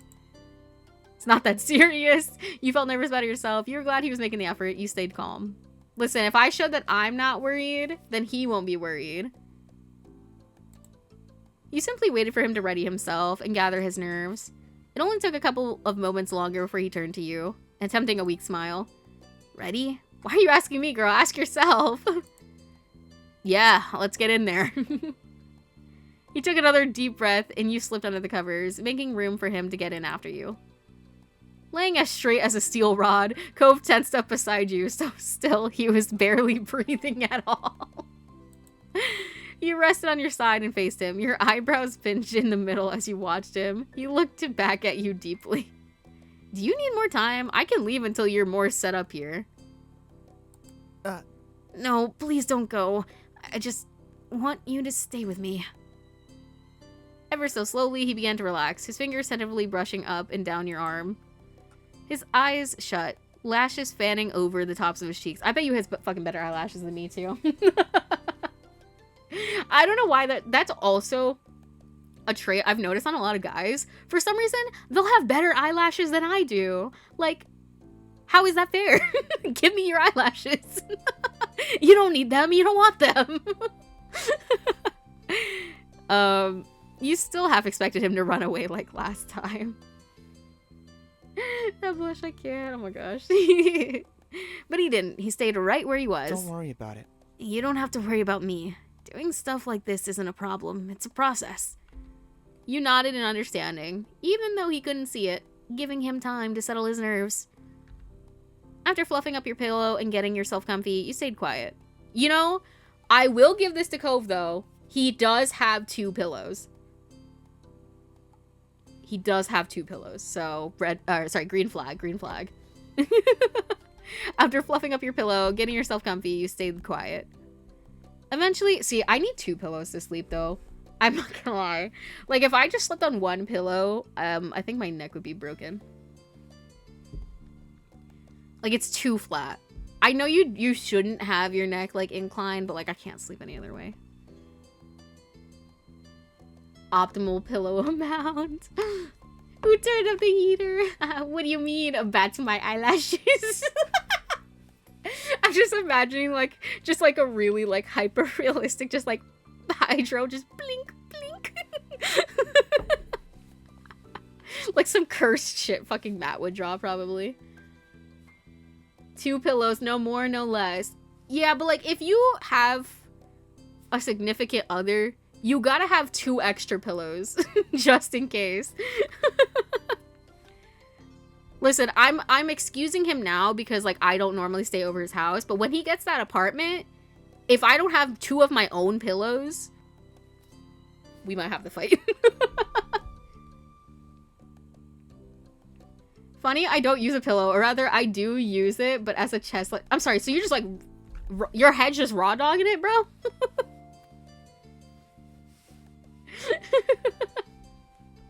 Oh, yo, this is a mad drop, right? It sounds like something he would do. 2 pillows for me. Okay, yeah. Okay, yeah, valid. For me, yeah. I don't need, like, 3 pillows. 2 pillows is good. That's what I have on my bed, if anybody fucking wanted to know. Eventually, his shoulders became less rigid. When his eyes opened, he smiled and turned his head towards you. Thank you for waiting, again. As always. He laughed shyly, his soft eyes meeting yours through the dim light. Are you okay? Am I okay? Yeah, I'm chilling, brother. Yes, I am now that you are. I'll always wait for you, Cove. It took you long enough, but it's fine out. That's mean. Like, I would never say that. I'll always wait for you, Cove. He squeezed your arm a little tighter, his lips curving into a smile as he looked at you in awe. He shuffled closer, an inch at a time, and nuzzled his chin against the top of your head, wrapping his arms around your sides. I love you! When I sleep, face down to be clear. Face up, I really do. Side eye... Wait, actually, I don't know. See, I was always, like, a side sleeper, and then I started becoming, like, a stomach sleeper, but now I'm, like, a combo of the 2. I'm like, partially on my side, but partially on my stomach. I don't know. You let him hold you, you stay like that, you grasp his shirt, you wrapped your arms around him. Not the shirt grasp like I'm a fucking toddler. Here, I'll give you a little hug too, pal. Your fingers gently brushed up and down his back as you held him close. The room grew quiet around you. The only sounds to be heard were the faraway crash of the ocean waves and your breath mingling in the small space between you. Oops. Cove's heart was pounding, the thump of it rumbling through you as you spoke again softly. That's... You know, I'm not scared of you, right? It's just so many other things scare me. I'm afraid of what-if hypotheticals that aren't actually real, but I think about anyway. And of nebulous concepts of what things mean that I can barely even explain to myself. I'm scared of my own feelings and how much I feel them. And I'm afraid because tomorrow things will be different between us. But I'll be alone again. Girl, get on Discord and we'll hop on a call for 6 hours straight. Like, what do you... You're okay. It's okay. He held onto you tighter, his breath stuttering ever so slightly. We'll just be one of those couples that, like, FaceTimes, like, 24 hours or whatever. Like, girl, hop on Discord right now. We'll play Marvel Rivals. Who do you think Cove would main in Marvel Rivals? I feel like he'd be a support main, low-key. Like, I can't see him wanting to be, like, DPS or something. Maybe tank. Maybe tank. I don't know why I'm thinking he could be a Jeff main just simply because, you know, he likes the ocean, and I feel like he would pick that just because of that. He'd pick Jeff. Or maybe he could play like Namor if he does go DPS just because like ocean build. Like I feel like he'd purposely pick those and it'd be like, really, Cove, you're gonna pick those? And he's like, what? Dude, the Namor and Luna Snow team up? Oh my god, you're right! Oh, I'm gagged. Oh god, if I could draw, I'd be over for you hoes. Yes, he plays Namor and I play Luna. Let's fucking go. It's normal right now to see you during the day and part ways at night. Except for special occasions. A little laugh escaped him before his tone became a more serious one. It's easier to stay where I am than it is to make myself move. It's not like a risk, and to not know what I might be missing, but... He hesitated, and you reached up to brush a few strands of hair from his face gently, his eyes slowly fixing on yours. When did doing the easy thing get so hard? When it comes to you, I don't know how to stay still. I want to keep taking steps forward. Honestly, when I see your face or even imagine it, I want to start sprinting. I don't know why, I didn't see the S in sprinting, and I just for some reason saw the P and R, and I thought it was gonna say purring, and I was like, what? What? But when I try, I hit a wall. It's just... like I physically can't do it on one side of my mind. There's something blocking me. And then on the other side, I absolutely can't stop myself from doing it. It never ends well. I'm always like this. I hate it. God. It's the most frustrating thing. Why do I do it every time? I'm annoyed with the way I am, so I have no idea how you stand it. Bro, average moment. I feel that way about myself all the time. I'm like, I am annoyed that I'm the way that I am, and that I can't stop myself from doing certain things. And I'm like, I don't know how I have friends. But it's just like, your mind tells you stupid shit. You know? So I have no idea how you stand it. I'm sorry I act so split when it comes to, romantic things. I do not want you to think that you're rushing me when I know I'm giving mixed signals. And I don't want to miss out on being happy by being like this, but sometimes I still can't help it. Yo, Alexa plays Self-Sabotage by water parks. So basically, what I'm trying to say is that I'm glad you've never given up on me. It means a lot. It means everything to me.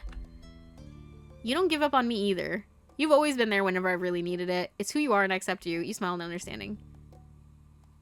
I feel like I want to say this because, like, I feel like these ones are like, it kind of, I don't know, to me, it kind of implies, like, even though, like, it might not, that might not be what I'm trying to say, I feel like he'll take it that it implies, like, oh, I'm only, like, this way to you because you're this way to me. And I'm like, no, it's not like that. It's who you are, and I accept you. So, don't tear up, I'm gonna kill myself. His eyes glossed over a little as he squeezed you closer to him and smiled, his heart rate finally relaxing to a normal rhythm. Good night. Good night, Luna. Good night. He leaned forward and kissed you tenderly, his hand gently moving to cradle the back of your head. I love you. I love you. I love you too. You were still smiling as you snuggled into him, getting as close as you could. I'm like, alright, time to get in your skin.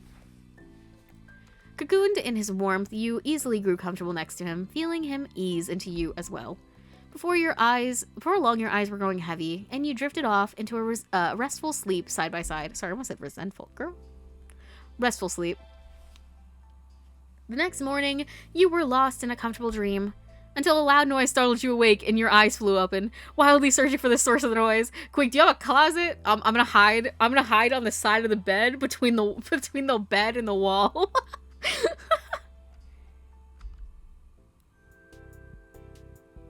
Hey, Mr. Holden. But listen, we're like fully clothed, nothing crazy going on. We just sleeping. It was the door opening abruptly. In the frame stood Mr. Holden. Damn, bro, ain't never heard of wait a minute?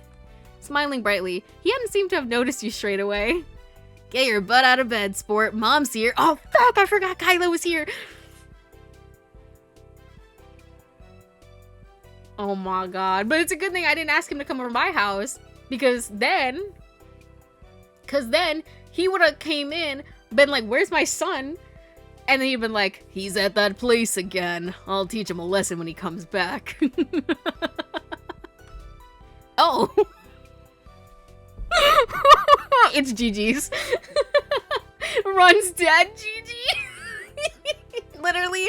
Because what was the one thing that Kyra said? She was like, can I trust y'all not to get in the bed with each other? And now here we are, sneaking in each other's rooms again to be in bed with each other. The run is dead, bro. Restart. Literally, what a wake up. It's giving that one Vine where it's like, wake up, sleepyhead. And he's like, fuck. And there's the guy behind the other guy. Do you know what I'm talking about? Or is this one of these things that I have to pull up?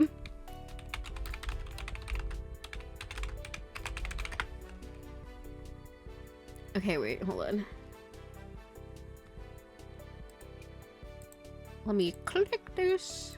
Pause. Bro, I like that it's like 144p. That's my favorite part. Sorry, my bad. It's 360p, which I don't know, man. This is not. I don't know if this is giving 360p, to be honest. Hold on. Where the fuck is the screen I want? Okay, here you go.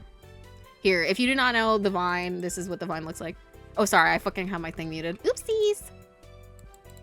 Wake up, sleepyhead! Fuck, man. This is basically what Mr. Holden just did. Wake up, sleepyhead! Fuck, man. Bunk bed and everything. We're just on the bottom one instead of the top one. That's basically what happened, bro. Oh fuck. My game crashed. I forgot that it does that sometimes. Oh shit, you guys, when did we save? Oh shit, okay. It's okay. It's okay, because a visual novel is easy to speedrun. It's okay. It's okay. I remember most of the answers that I gave, so I'm not. It's okay. It's chill. We're chill.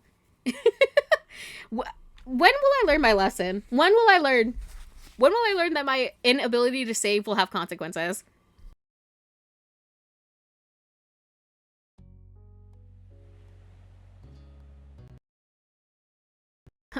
No, let me. Oh my god, y'all. Hold on. They hate me. This happened last time. Let me in, bro.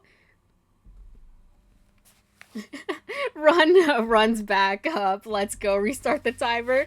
Bro, 2.5 hours of stuff that I had to redo. It's fine. It's totally fine. Don't worry about it. We'll speedrun this. We got this. Okay. Skip everything. Okay, wait. We need to switch it because it thinks that we haven't seen this. Oh, not me menu. Config. We're going to skip all text. Skip after choices as well. We don't want to see any of this. Okay, we were stretched out. Hi. Hey mom 3. Hey. We give him a kiss. You thought it was cute. I'm so glad. You were excited. All right. We give him a hug. Thank you. Yeah, works. That's a great flavor. Right. Want me to feed you? Laugh. So? We barely made it. It's cruel. Thank you for letting me have the bed. So... Yeah, you can sleep there. Yes, very responsible. That's sweet of her. Why don't we share? I'm always like this. Amused. We can always try again another night. My alarm was set. I was sleepy. I mean... I should Neat. apologize. I was only letting you It's adorable. It's nice. Of course. That's... I missed you when you were Thank you. gone. I'm gonna eat that Me shit. too. We'll be together before you know it. So... You were pleased. There will be more chances in the future, I promise. I took his hand. The anklet. I swooned. Well, I sang along. I mean, I'm worried, I think I said. I'm so glad. I can't remember what he asked, I'm not gonna lie. Yeah, I think I just said right. Okay, that's done, and now we just have to end summer. Yes. I will save after this, don't worry. Okay, oh my gosh. Tropical. Oh my god, bro. Mom 3. Because we have 2 moms, and we're so dead set on marrying Cove that, like, you know, people call their mother-in-laws just moms sometimes. I took a deep breath and read it. I was relieved. I want to tell Cove first. I mean, I'd make an announcement for everyone else at dinner. Good kid. It was bittersweet on the sweet side. I mean, I think I said you can never ruin what we have. that's... You kept calm. Yes, Cove, no matter what happens, I want to be with you. Oh no, I can't believe you're being forced. Hey, be nice to Liz. Oh, you wanted to sneak out to his room. Okay, we're getting a little closer, so I need to be a little careful. Nudged him. What? I didn't want to be Are alone. you okay? How long do you want me to Well- stay? Okay, but there's no way I'm letting you on the floor. I want to share. Can you try? You stay calm. Are you okay? I'll always wait for you. What answer did I give? I'll always wait for you, Cove. I think is what I did, right? Are you okay? Am I okay? Are you okay? I'll always wait for you, Cove.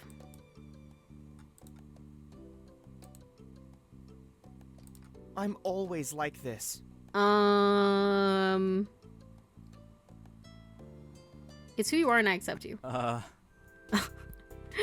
Okay. Okay, we're back to where we are. Let's save. Let's save, and also let me switch the settings so I don't accidentally do it again. Stop after choice. Okay. We're back. It's like nothing happened at all. Oh my goodness. Or just create a script to press save shortcut automatically every 60 seconds. That's assuming that I have that knowledge. Oh. All of a sudden the two of you made eye contact and he froze where he stood, a smile slowly slipping from his face. Well, that's not what I usually walk into. I clearly should have knocked this morning. Your mouth fell open wordlessly. Yeah, you should have knocked. Of course, Cove would get away with sneaking into my room. I'm the one who gets caught. Bro, I'm not saying that. For all they need to know, this was the first time. Good morning, Mr. Holden. But like, listen, part of me is like this, yeah. Like, he sneaks in all the time, but the one time I do it, bruh. Good morning, Mr. Holden. Morning, Mona. Cole blinked his eyes tiredly, mumbled something incoherent before turning towards his door. Both you and Mr. Holden stared at him for a few moments, neither knowing what to say or do. Well, let me take a sip of my drink.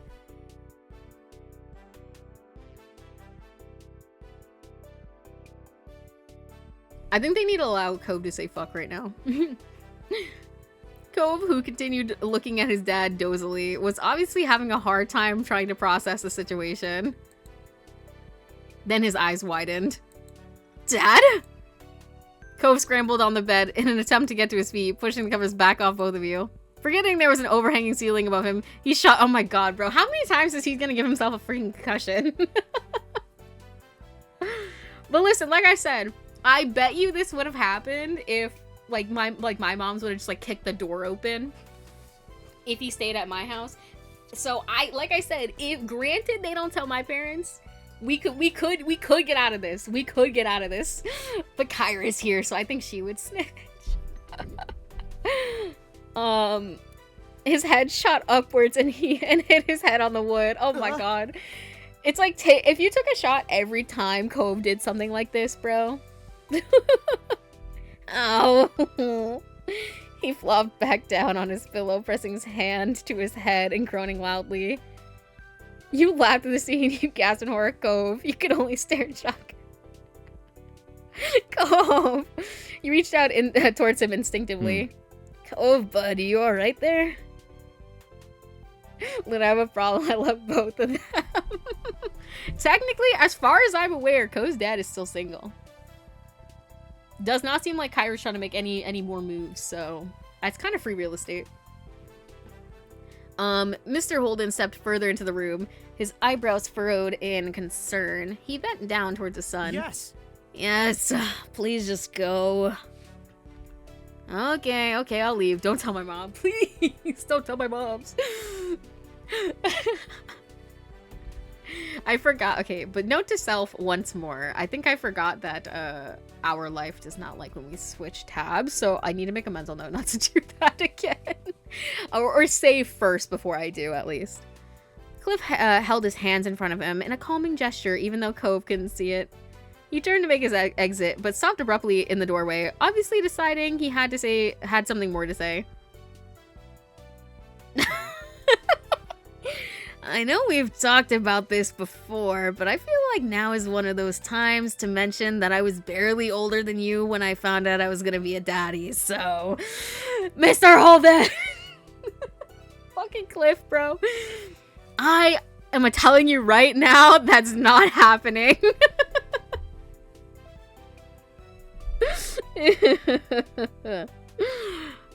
I'm telling you right now, that's the least thing that you have to be worried about. Because if there's one thing about me, I'm gonna say click it or ticket, buddy. Right before you tap it. Like, it's not happening, bro. I'm not being no mother. No kid is gonna be pushed out my coochie. That's real. It's not happening. Just if there's anything you need to say or ask about. We're not having kids. I know, I was only saying, at that age, things can move fast. And he let out a heavy sigh, running a hand over his face before stopping himself and saying calmly, you know what, it's fine. We'll chat about this later. Kyra's awaiting. With that, he stepped back out of the room, giving the two of you one last look before pulling the door shut behind him. Bro's got like a fucking egg on his forehead now. Cove rubbed at his face before dropping his head into his hands, mumbling between his fingers. Oh my god. Oh my god, oh my god. You patted him on the leg. Well, that was fun. That was so awkward, you groaned. Well, that was fun. He said nothing, and you got the impression he didn't appreciate your comment. I mean, what else am I supposed to say? Listen, you want a leg pat or something, pal? Oh my god. Here. It's alright. Things like this happen. With a heavy sigh, Cove forced... Oh, sorry, let me move my mouse cursor. Cove forced himself to sit up again. He frowned hard, staring over at the closed door. Sorry. I guess we can't just hide in here now.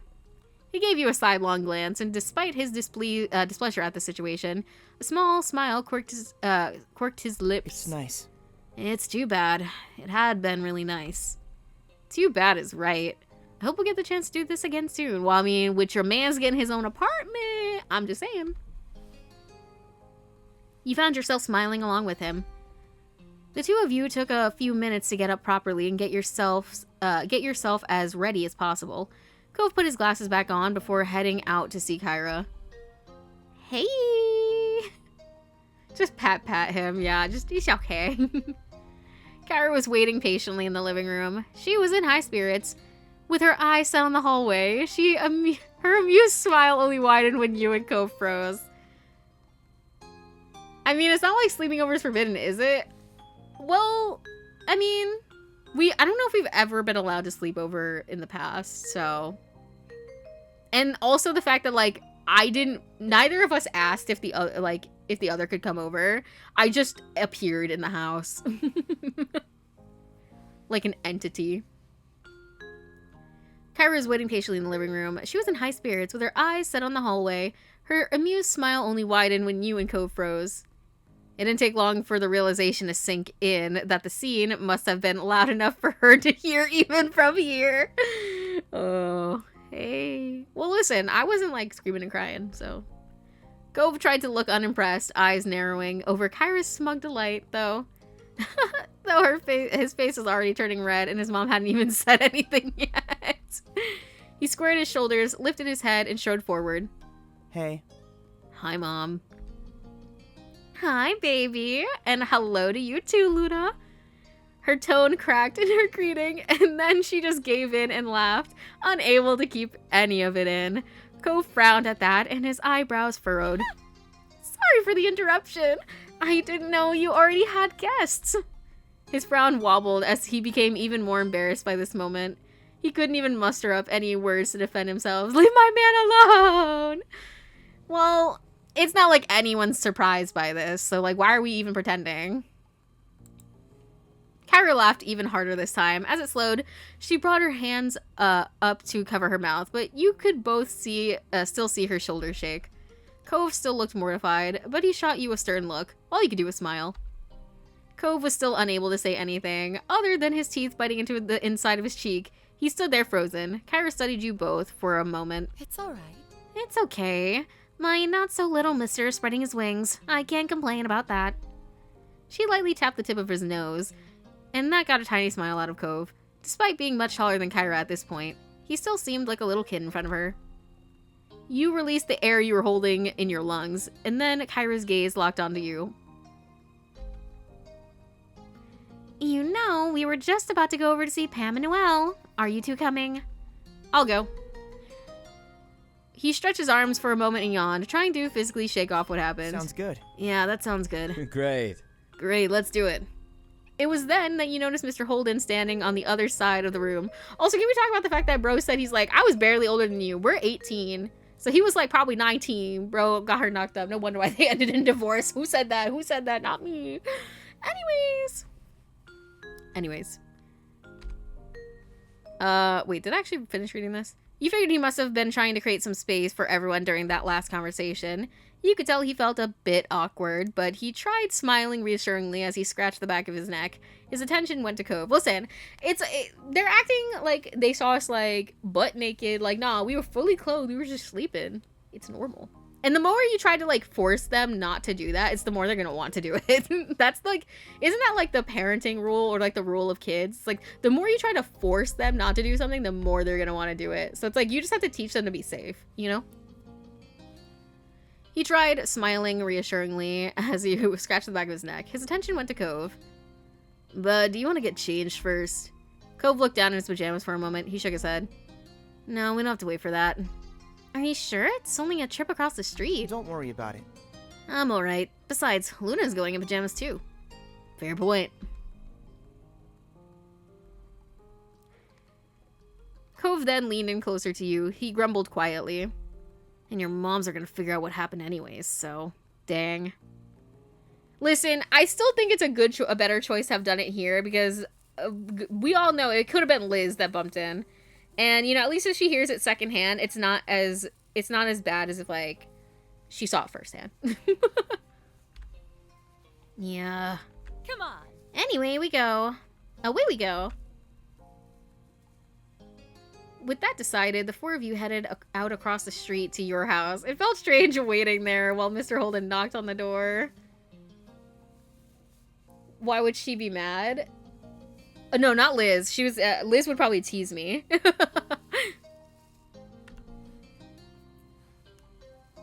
Listen, because she likes to be a troll. Hello. Hi. Hi there. Mom answered the door. Her expression brightened even more. Even more seeing Kyra there. She moved to pull Kyra into a hug, and when her gaze fell on you, hey. Yeah, we're next door neighbors.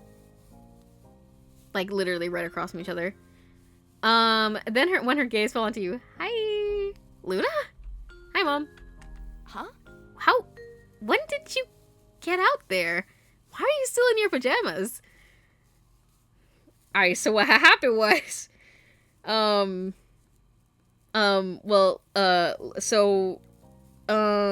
did you know that Mr. Holden became a dad at like 19? That's so cute and practical. What a dream life. Yeah, which is why it's so weird that, like, you know, Cove's gonna be moving out of that house, and I'm gonna be going off to college, and things are changing. Mom's eyebrows raised as she gave you a deep, examining stare. Meanwhile, you and Cove shared a slow side glance with each other. Before you could answer, more heads popped into view around the doorway. Ma, Liz, and Lee were all chuckling. See, there was way more of a crowd here. It would have been even worse. At least, like, you know, they didn't get to see what was going on. I sleptwalked all the way across to Cove's house. Ain't that wild? Bro, see, the way I would have been lying and making some shit up, I've been like, you see, what happened was I actually went over there early to go see him because I knew that Kyra was coming today, and I was really excited to see her. But then, like, when I went to go see Cove, you see, I fell asleep, funnily enough, in his room. But it was nothing crazy though. Don't worry about it. I say crying. To be honest, I always assumed Cove had been the one sneaking around. Oh my god, he was, and he was. But now I'm getting the bad name. Oh my goodness. Sylpherin. I'm so sorry if I butchered that, but welcome in. Let me give you a shout out. We're getting, what's it called? We're getting teased relentlessly by our parents, and also Cove's parents, because I decided to sneak out of my house for the first time and sleep over at his place secretly, and it's the one time we get caught. He sneaks over to my house every fucking night. Nobody bats an eye. I do it one time. And immediately everyone and their mom knows about it. But yes, hello everybody. Welcome in. I'm Luna. I play a lot of different games. And today just happens to be a dating sim. So feel free to stick around. Or if anybody has to do post-stream care, by all means, go for it. We're restreaming today. What are we all guys doing? The difference is that he doesn't get caught. Bro, but he could have. Like, he could have gotten caught anytime. The one mistake was just that Mr. Holden doesn't know how to knock. He just kicked the door open. Not that we were doing anything crazy, but...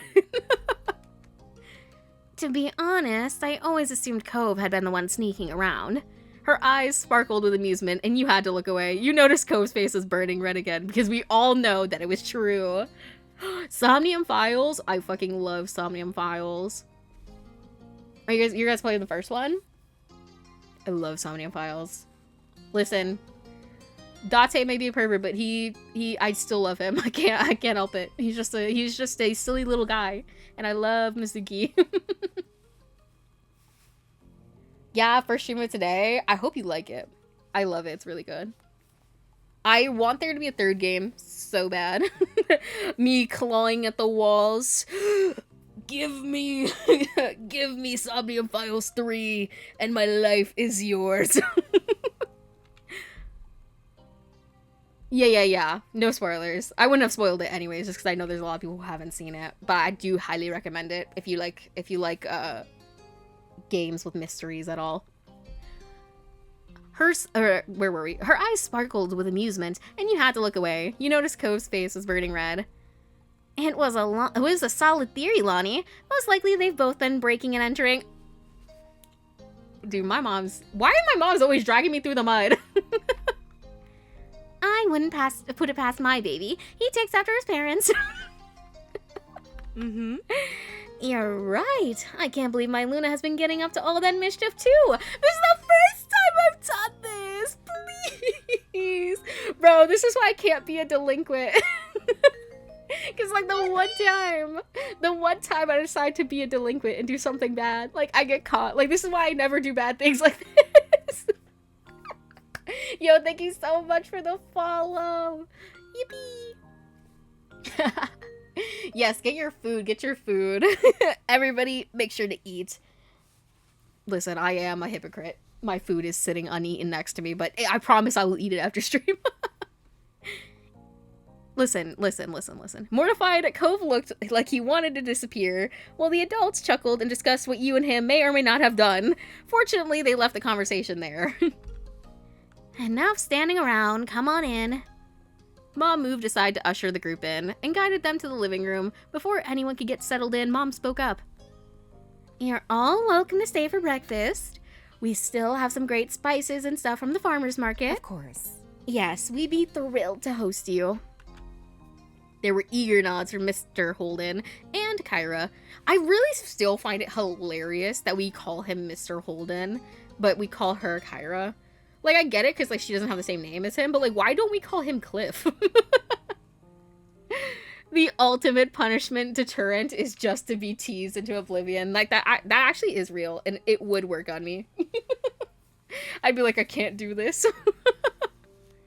I'm like, fuck you guys. But Cove looked around the room, filled with familiar faces before speaking up. Maybe instead of staying here, why don't we go to the beach? A scenic picnic, eh? Mr. Holden crossed his arms and contemplated that idea happily.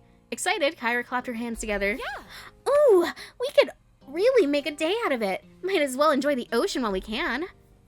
That sounds lovely, Cove. Listen, I think we definitely do need to get changed then. I'm not gonna go down to the beach in my pajamas. It feels wrong. Even if I'm not gonna be wearing these pajamas again, like, it still feels like weird. Even though it's just an outfit. Everyone else put in their own agreement with Cove's suggestion. Before long, both families dispersed, getting everything ready. Sandwiches had to be made, water, sunscreen, towels, and more needed to be gathered and packed. Plus, you and Cove both took some time to get dressed for today. An hour later, both your family and Cove's were walking down the old path to the beach. The morning was already turning into a bright, beautiful day. You honestly couldn't ask for better weather for a beach trip. The moment you laid your eyes on the full view of the ocean, you stopped and stood there mesmerized. It didn't matter that you grew up here. The sight always filled you with wonder. Hey, Luna? So? I was thinking about calling Terry and Miranda. Damn, we're getting the whole squad together. See if they can come too? Everyone else is pretty much already here, so would your family mind? Girl, it's the beach. Like, how can they stop them from coming over? That'd be cool. I'll ask them. You were already so excited at the prospect of seeing your friends today that you immediately darted away in the direction your moms went. Behind you, you could hear the familiar sound of Cove laughing. I have a question. Would it be alright if Terry and Miranda came by? I don't see why not. Mom looked to Mom to see what she thought, and she nodded in agreement. Mom shot a glance over at Mr. Holden and Kyra, knowing that they had likely heard everything. You alright with that? Cliff, Kyra, what do you two think? The more the merrier. Okay. Of course. They're welcome with me. Thanks. And then I run back to Cove.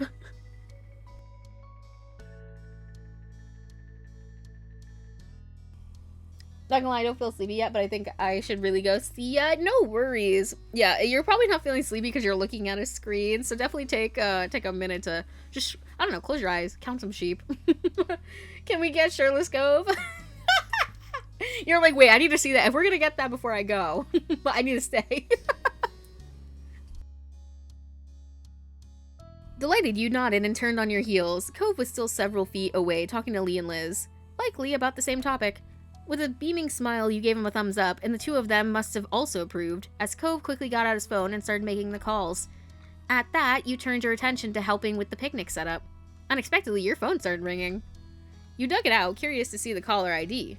Feeling your heart jump with excitement, you answered the video call request. Who the fuck is calling me right now? It was Derek! Yo, Derek! Oh my god, we're finally gonna see him. Wait a minute. So I see Kyra's here. Is something going on with her, Mr. Holden? No, I'm really sad. I really wanted them to get back together, I'm not gonna lie. She's just visiting for a little bit. Before, like, you know, we all break out, do our adult stuff, go to college, get a fucking full-time job and shit. Notes timestamp down. See ya. Yo! See you later, Lurax! Bye-bye! I'm not gonna lie, I had to do a double take. I thought that was, I thought that emote was fucking Skeppy. Hey, it's been a while. Okay, so he got that low taper face. I'm sorry. I'm sorry. Oh my god. Why, he got skint bold on the side there. Wait, why does this guy kind of look like Skeppy? He's got that British haircut. I'm dead. This is just like lighter brown-haired Skeppy. Fucking dead, bro. I'm sorry. Bro, when he's got one of those athleisure shirts on. I know that just because I remember seeing it at the store all the time. The non-Pock Skeppy. What do you mean? He's literally, he is Pock. I don't think that's just natural, like, sun tanning. I mean, look at Cove. Cove is like, sun tanned. Is he? Yes. Do you think he's just that dark for no reason? Seriously, but what's up? You called me. What do you mean, what's up? You called me.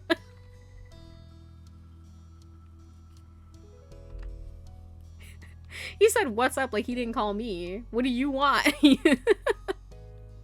Also, wait, Icarus, look, did you see my phone charm is a crab? Listen, guess one reason why I chose that one.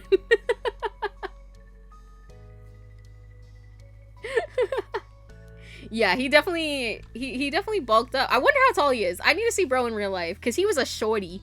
He was a little shorty. I want to know how tall he was then, and how tall he is now. Because what were we? Were we all 13 then? Or was it just me and Cove? I'm assuming he was the same age. Anyways. The voice that came through was much deeper than it had been when you first met, but it still had the same amount of enthusiasm of a kid. Have you been enjoying these crazy summer days? Yeah, I have. It's been amazing. There's been up and downs. It's been memorable to say the least. I would have enjoyed them more if you'd been here. Bro, I'm not trying to say all that. That sounds a little sussy. And what? No, I just noticed. Crab. I was saying how the funny... Obviously, this has funny lore because back in the first step, Cove and you go out to like the shops nearby and there's a bunch of these little keychains. And I saw the crab one. Obviously, you know, Pidgey has rewritten all of our brain waves to when we see crabs to just be like, oh my god, it's a crab, Pidgey crab. Like, he is literally, he's done severe and permanent damage to my brain. I will never look at crabs the same. So obviously I had to pick the crab one. And then when we got to step 3, they finally let us have a phone and we could put the little charm. And I was like, well, we've come full circle. I have to. I think you were all the same age. Okay. That's what I figured. I just choked on my own spit. He literally has. Like, literally, it's crazy. It's crazy. It's been amazing. There's been ups and downs. It's been memorable to say the least. I would say it's been amazing. That's been amazing. You should try the strawberry soda. It's amazing. Sorry, the orange soda. That's awesome. You'll have to catch me up on that. But what about you? How's your summer been? You were beyond curious to know what Derek had been up to since the last time he spoke. He chuckled, noticing your invested tone. Honestly, I've been slammed with stuff lately. College applications and scholarship inquiries. What else is new? I bet you're even more toned than the last time I saw you. It is wild to say. At least to say it like that, like, damn, bro, I bet you been hitting the gains, bro. You had leg day never skips. Like, I don't know, you could have said it like a jokey way. That sounds flirty. I'm right in front of my man, too. Like, I cannot say that. I cannot say that. I wonder how long it's been since you've seen Derek. Does he know about you and Cove? I think the last time I saw him was the last summer that we do. So in step 2, when we had that like little moment or whatever when we were at the park, I think that's like about like really the last time we saw him. Like, I think we probably saw him like a few days after or whatever, like up until school started, but I think it said like we got busy and like we didn't really talk that much. I don't know. I feel like I don't know if he knows. I think he does. I think we mentioned it, or he knows about it. I don't remember, though.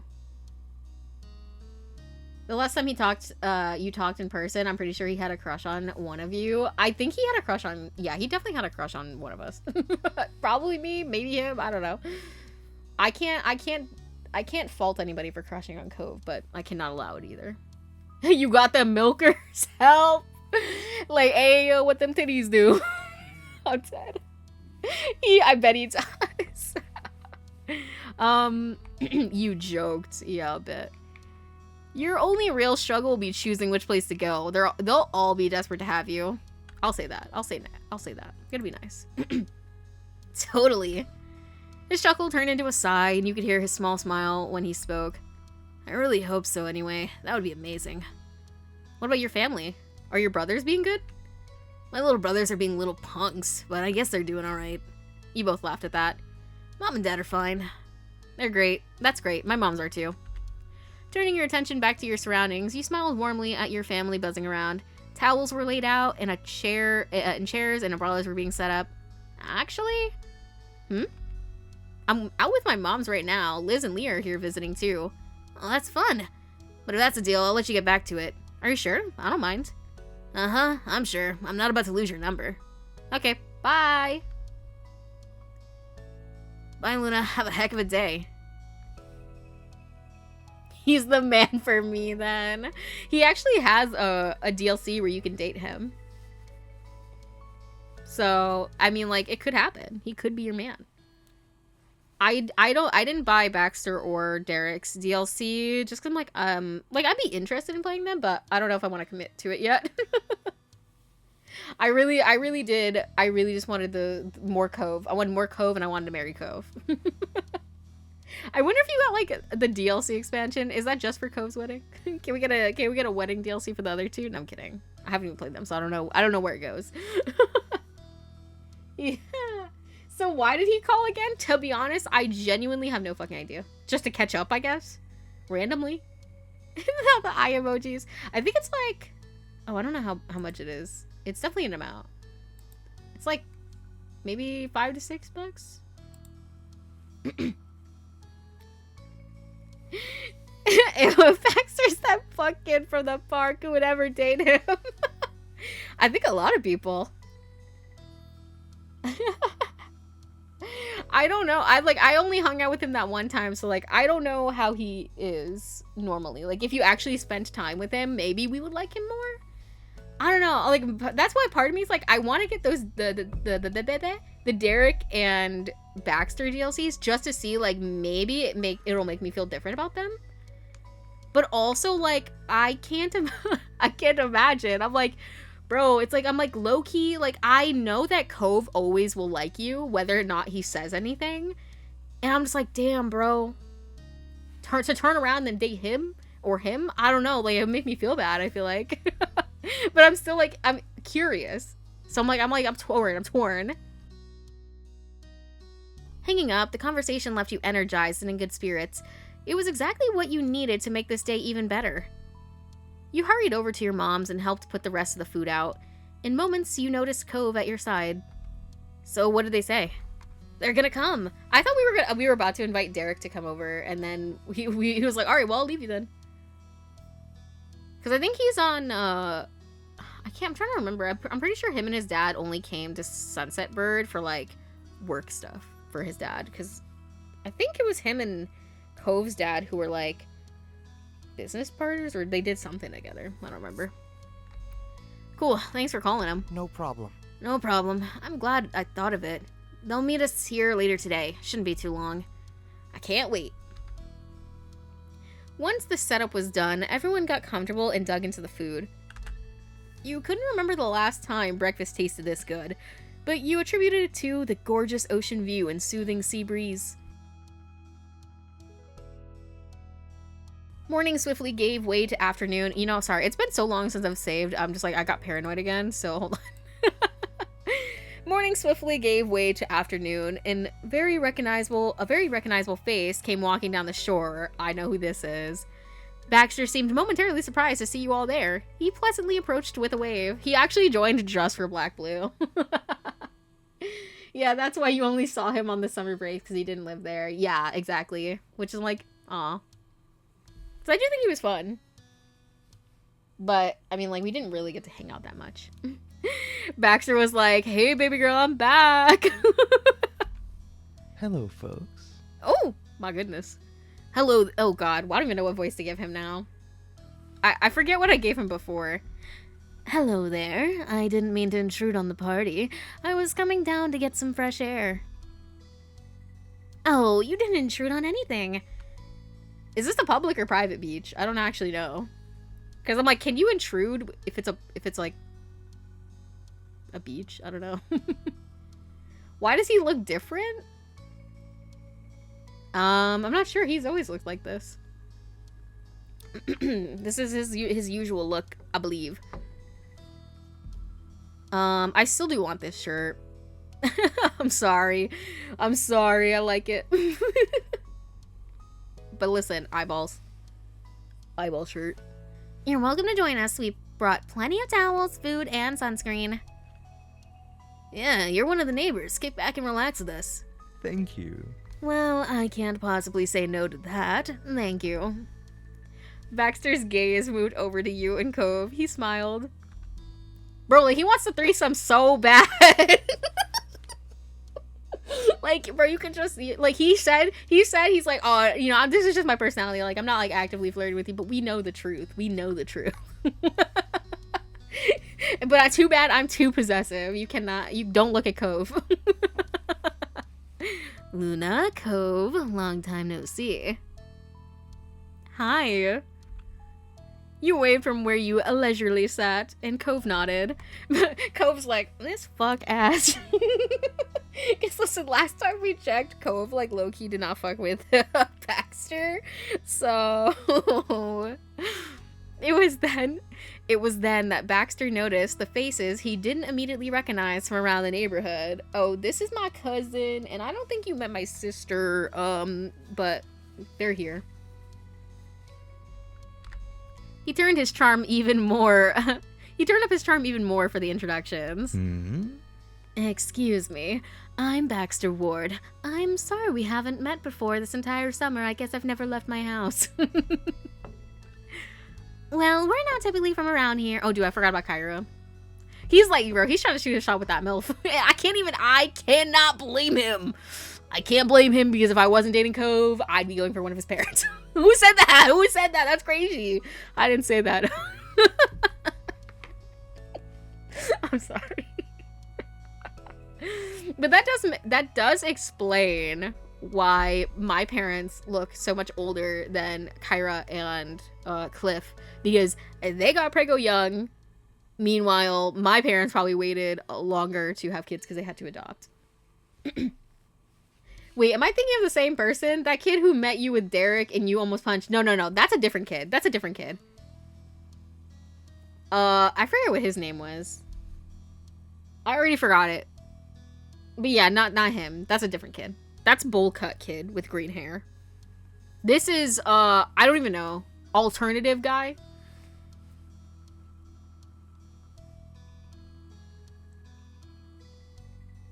Oh, makes sense.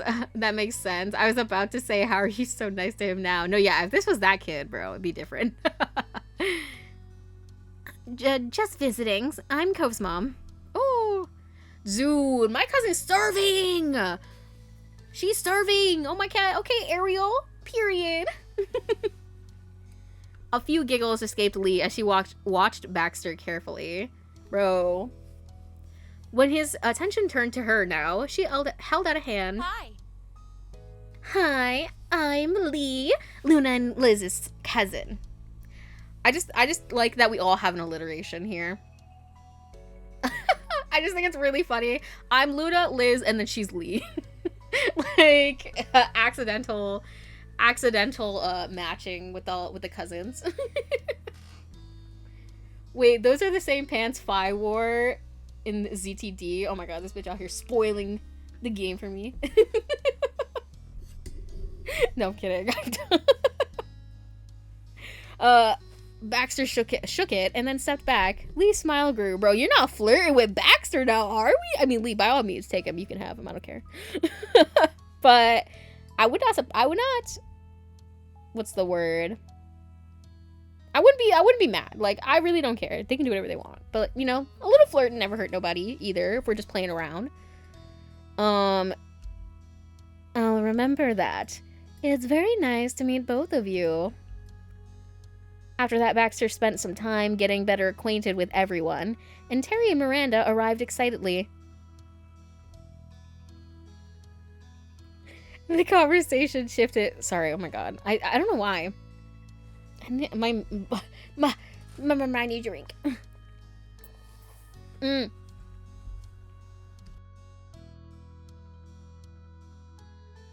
Jeez. I'm not gonna lie, I was talking to Syl about NTG. I forgot you haven't played it yet. I'm sorry. It's okay, but I forgive you. It's okay. Where were we? Did I start the sentence? I'm just gonna read it all over again. I don't remember. I don't remember if I was like halfway through, partially through. After that, Baxter spent some time getting better acquainted with everyone, and Terry and Miranda arrived excitedly. The conversation shifted to what we would all do next. Oh my god, this is like a big beach party. This is so cute. In that case, We could do a few rounds of volleyball. There's plenty of us now. Oh, girl, what are we in? Haikyuu? Chill out. is that all right? Could I play? Of course. Miranda brightened, delighted with this plan. Ma looked around to see if there were any other takers. I don't feel like playing. I'd have to change, but it'd be fun to watch. I could be the ref. My eyes won't miss a thing. Volleyball's a good idea, but there should probably be something happening for those who aren't a fan. Ooh, I have some crafting supplies we could use to make jewelry. We could even use stuff we find around the beach to accentuate them. Really? What? Really? I want to make a necklace. That'd be great. Bruh, but then like what if none of us want to play volleyball? I need some other volleyballers. Because like I don't want to play volleyball, but now I feel like everybody's gonna be choosing to do this. So now I feel like I have to play volleyball. You know what I mean? Absolutely. See, like everyone's doing this. Like now I have to choose volleyball. Like why? Fuck you guys. I should have spoke first. Impromptu crafting is my kind of party. I'd like to join too, please. Ugh. Cause like who's even left? Hold on, go back. Really? Because yeah, they're like, who's gonna play, bro? I have to do volleyball. Or else nobody's gonna play. Nobody's gonna play, and then I'm gonna feel bad for my mom. Because Liz is not playing. Cliff is gonna be ref, so basically he's not playing either. I don't know if Mom is playing or not. But Lee's not playing. Really? Terry's not That'd be playing. great. Absolutely. Baxter's not playing. So I'm like, that leaves like what? Me, Cove, Kyra, and my ma. And I don't know if Mom is playing. I mean, if no one wants to play, no need to force it. But then like, my mom's gonna get her feelings hurt because she was like, oh, you want to play volleyball? And then nobody wanted to play and I feel bad. Impromptu oh no, I read this. Sorry. I feel bad if nobody wants to play. I don't know why. I'm just like, because I feel sad if nobody wants to do my thing. So, I don't know. Let's see. What happens if we play volleyball? You looked at Ma, ready to jump into a competitive mode. She looked thrilled to have you on board. See, she's happy too. Woo. I'm game to play some volleyball. Now that plans were settled, the group temporarily split into two. Anyway. Alright, sports stars. You're gonna have to pick partners, and then it's game on. Mr. Holden left the rest of you to deliberate, and turned his attention to drawing a makeshift court in the sand. Well? She walked over to you and hooked her arm around yours. You laughed. I want to be on Luna's team. Alright, Ma, let's do this. Listen, if she volunteered and she's not good at it, I'm gonna be real mad. I need somebody to hard carry. Listen, I can't serve, but like, I have played volleyball before. Both in gym and like, you know, just like for fun with like a random fucking ball. I don't even know. I don't even think it was a volleyball. I mean, the ones in gym class probably were. I can't serve, but, you know, I'm willing to smack the ball around, all right? Do not get me twisted. I just can't serve the ball because my coordination is too bad to, like, throw it up and then get it. I don't know, it's easier to, like, when it's already coming to you to try to, like, adjust, but when you're doing it for yourself, I'm like, what the fuck? And then, like, if you miss while serving, it's embarrassing because everyone's like, wow, did y'all see that? Yeah, that's fine. All right, it'll be me and Ma. You wanted to have fun with your ma. Cove put on his game face, not intending to go easy on you now that you were on opposite sides. He's like, sorry, babe. I have to beat your ass in volleyball. And I'm like, likewise. Likewise. The competition's on. Cove then turned to Miranda. Oh yeah, I forgot about Miranda. He looked determined. Ready to win. Oh, Mom, we gotta win, please. Mom, we gotta win. Yeah. See, if I didn't play, they wouldn't have had even teams. When Mr. Holden finished drawing the court, he went and fetched the volleyball from the various other supplies you all brought there. Sounds like we have our teams all set, right? Yes. Good, good. Now get to your sides. The four of you situated yourself on one side or the other of the court with your partner. Mr. Holden tossed the ball to Ma. Do you mind? I bet Ma is worth two people. They would have been fine. Listen, I really need my mom to hard carry. Please. Mom number one, hard carry me. Since this was all Nilani's idea, I think it's fair she gets to serve first. Thank you, Cliff. Yeah. Woo, Ma! Show 'em who's boss! Go, Luna! Make 'em eat sand! Yeah, Liz. Yeah, yeah! You kicked a small heap of sand out of your way on the simple court, making her laugh. You turned back towards Ma. Don't hold back. You're going down. Good luck, Ma. You quietly got yours. You're going down. For emphasis, you even pointed at the others. Miranda teasingly stuck her tongue out at you. With that, Ma got into position, delivered a practical first serve. The game began. In the battle over the volleyball, both teams scored points. There wasn't a set amount to reach the end of things, so it went back and forth for as long as everyone wanted to play. And the game went on for quite a while as everyone got into it, especially with the cheers and added commentary. Liz and Mr. Holden made the whole game better with their humor and wit.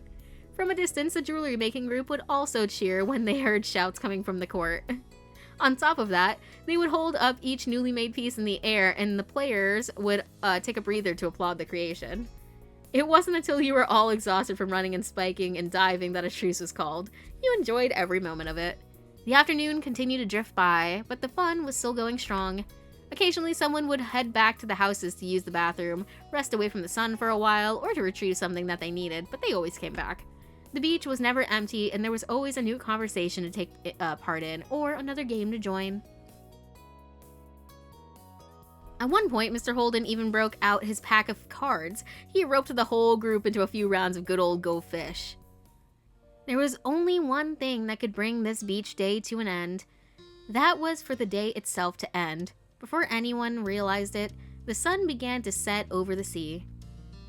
As that happened, you were taking a break, sitting on the towel with your legs stretched out past it, and your feet buried in the warm sand. You were reading a book. Shortly, you looked up to see your moms approaching. They stopped in front of you and you smiled.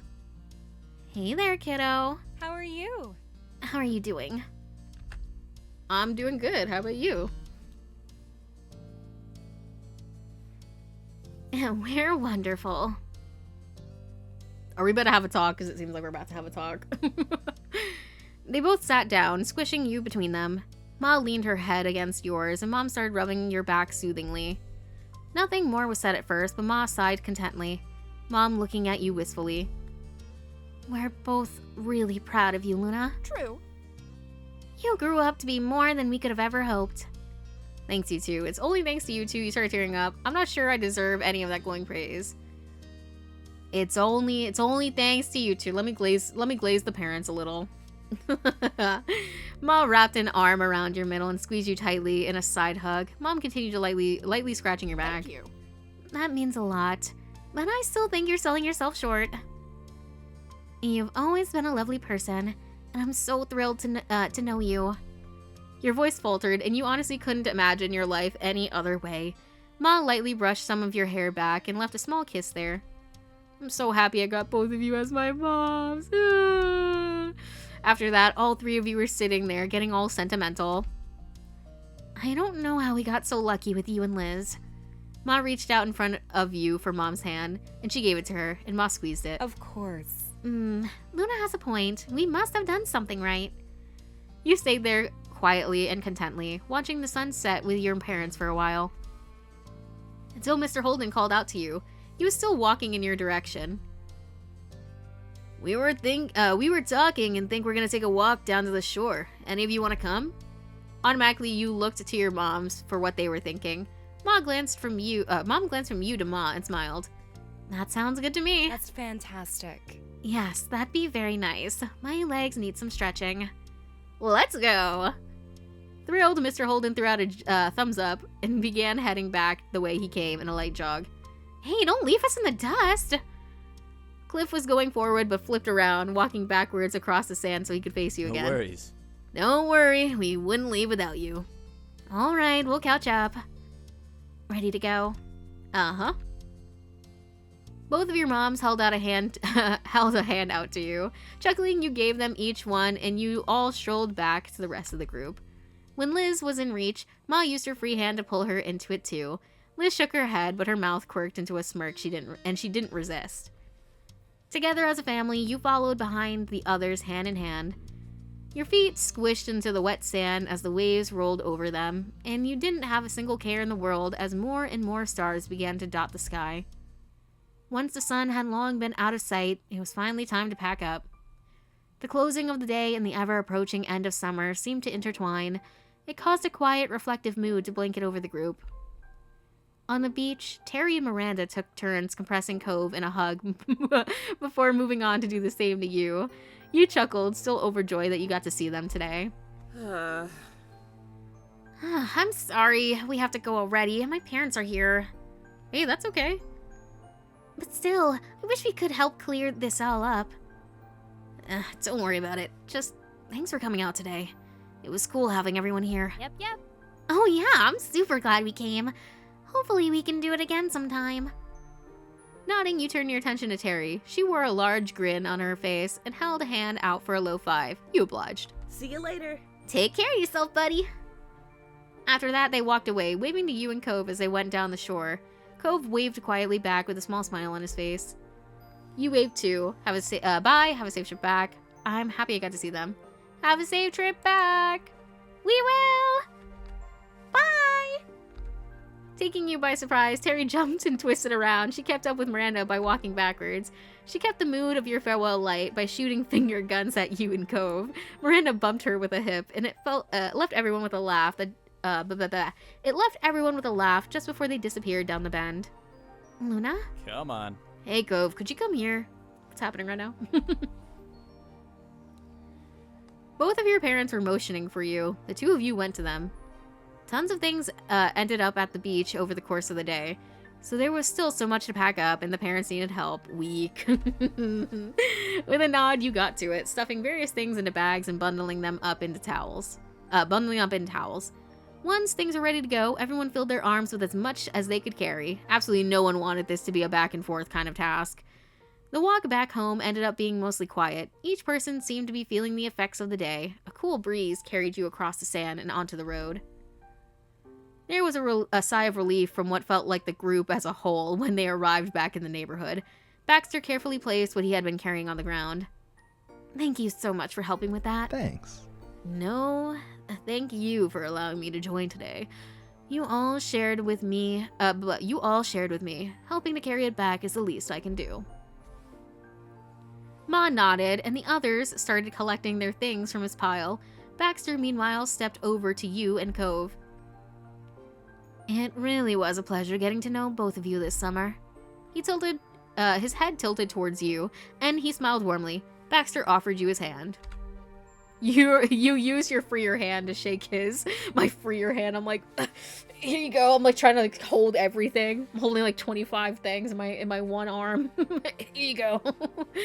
You waved goodbye instead. You patted his shoulder. You side hugged him. You raised your hand for a high five. I'm just gonna shake his hand, bro. I mean, that's what he offered, so. Seriously, why is Baxter trying to rizz up your parents, bro? Because he's trying to be the in-law. No, I'm kidding. Or everyone, really. I think it's really just his personality. He's just like that. I mean, he said when we first met him, he's like, I'm not flirting. I just act like this with everybody. And I mean, clearly he does. That or he just wants to fuck everybody who's here right now. And I can't really fault him for that. You know? We are an attractive group of individuals. Literally every single one of us. So I can't really fault him for that. He's trying to shoot a shot. He's like, it's gotta land somewhere, please. It was tough with what you were carrying, but you were able to extend one of your hands a bit. Baxter chuckled and shook it. I think we did end up as good friends. Well, I wouldn't say good friends, considering we hung out like twice. Hey, I really enjoyed meeting you, I'll say though. Glad to hear it. I'm fucking dead. I was out letting Phoebe Dookie. Who's this twink? He was my temporary summer next door neighbor, who frequently shops at the Hot Topic. This is Baxter. I'm delighted to hear that. I enjoy this vacation immensely thanks to you. Meanwhile, Cove, like a sleep paralysis demon at the corner watching the conversation happen, shaking until he rages. He acts exactly like this one character I know from a manga I love. He actually flirts with every girl he sees because he sees everyone as beautiful no matter who they are. But he does it in the sweetest way. Aw, that's kind of cute. He can get it. Listen, okay, like I said, there's 2 DLC. The one guy that you saw and then this guy. They both have DLCs where you can date them. Because in this game, like, your main love interest is Cove. You either choose to like get with him, or you could choose to just be friends, or you can choose to be nothing. I think were the options. You get to choose a relationship, basically. But yeah, you can date him. You can date Baxter. Baxter turned to shake Cove's hand at this time. He was a little incredulous for a moment, but then Cove eventually shifted what he was carrying and took Baxter's hand. It wasn't long, but it was a solid handshake where they were both like outmanning each other, trying to like grip each other's hands so you could rip each other's hand off of their wrists first. No, I'm kidding. Baxter was clearly pleased.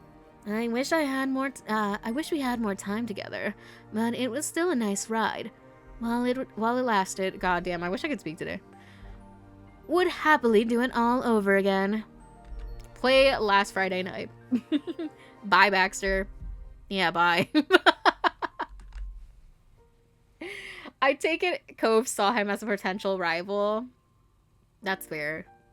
Baxter nodded and walked a few steps towards his condo. He then stopped and waved. Goodbye. Okay, bye. Baxter sauntered away completely and disappeared inside the condo to return to his own things. His time with you and your family and friends ending. You paused for a moment, staring at where he went. But afterwards, you looked back over at the rest of the group. Lee and Liz were just going inside the house. You couldn't spot Kyra or Mr. Holden anywhere, but the door to their house was wide open. Mom approached you with an amused look on her face. Seems like you're holding up some Holden things. Mom, please. They said you thought you could escape dad jokes just because you have 2 moms? No, you're getting the mom jokes now. Surprised, you glanced down to take a quick inventory of what you were holding. Mom was right. Some of it belonged to the neighbors. Would you mind dropping it off now? Can do. It's not a problem. Thank you very much. Cove took a few steps towards his house and stopped, waiting for you. Good night. Good night, Cove. I'll see you inside, Luna. Actually, come home tonight, dear. Yes, Mom. Night. You caught up to Cove, and together you went over to his house. Walking in the front door, you saw Kyra and Mr. Holden busily unpacking already. Things were scattered on the counters, and they were moving around each other, putting the items away. They both lifted their heads when Cove closed the front door. Hey. It's nice seeing you again already, Luna. Damn, Kyra, please. Her teasing tone brought a light smile to your face. You hefted the stuff in your arms a little closer. I ended up with things of yours from the beach. Oh. Oh, thanks for getting that for us. You could put it here on the coffee table, that's fine. Mr. Holden pointed at the surface he was referring to, and you immediately left what didn't belong to your family there. Cove put his own things down on the floor, just at his feet, wading through everything strewn about to reach his parents. Putting your family's stuff on the ground for a moment, you dusted your hands off and straightened up. You needed a second of rest and a minute to... what? I'm sorry, I don't know what this word is. I was like... I don't even know. What is this word? I feel like I've never seen this before. Resituate, right? What? It's on the tip of my tongue. I think I have. Wait, I need to hear it.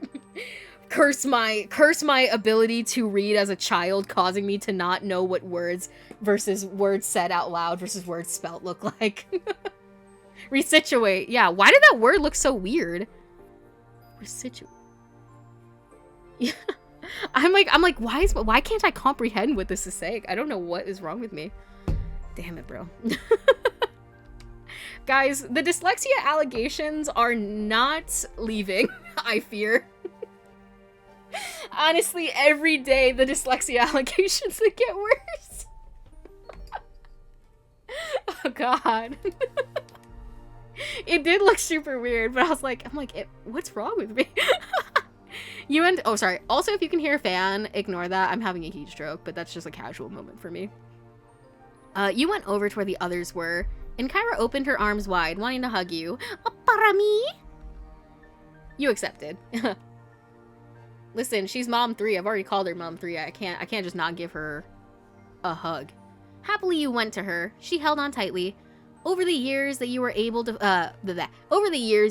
form a good rapport with her, and you were grateful for that. You could feel in her hug how much Kyra had grown to care about you. It brought an affectionate smile to your face. Thank you so much for hanging out with me today. It was a blast. Hey, no problem. I had fun too. See, the only reason why I'm sad that I didn't get to do the jewelry, arts and crafts is because I could have made something for Cove, you know. But listen, we had fun beating the shit out of each other in volleyball, and I think that's good enough. It's no problem. I had fun too. Kyra eventually released you, but patted the tops of your shoulders as a final gesture. Thank you. Every time I've gotten to come by, it's been an absolute joy. Things really couldn't have worked out better. Mr. Holden took a step closer to you, and Kyra moved aside to let him say goodbye too. He grinned.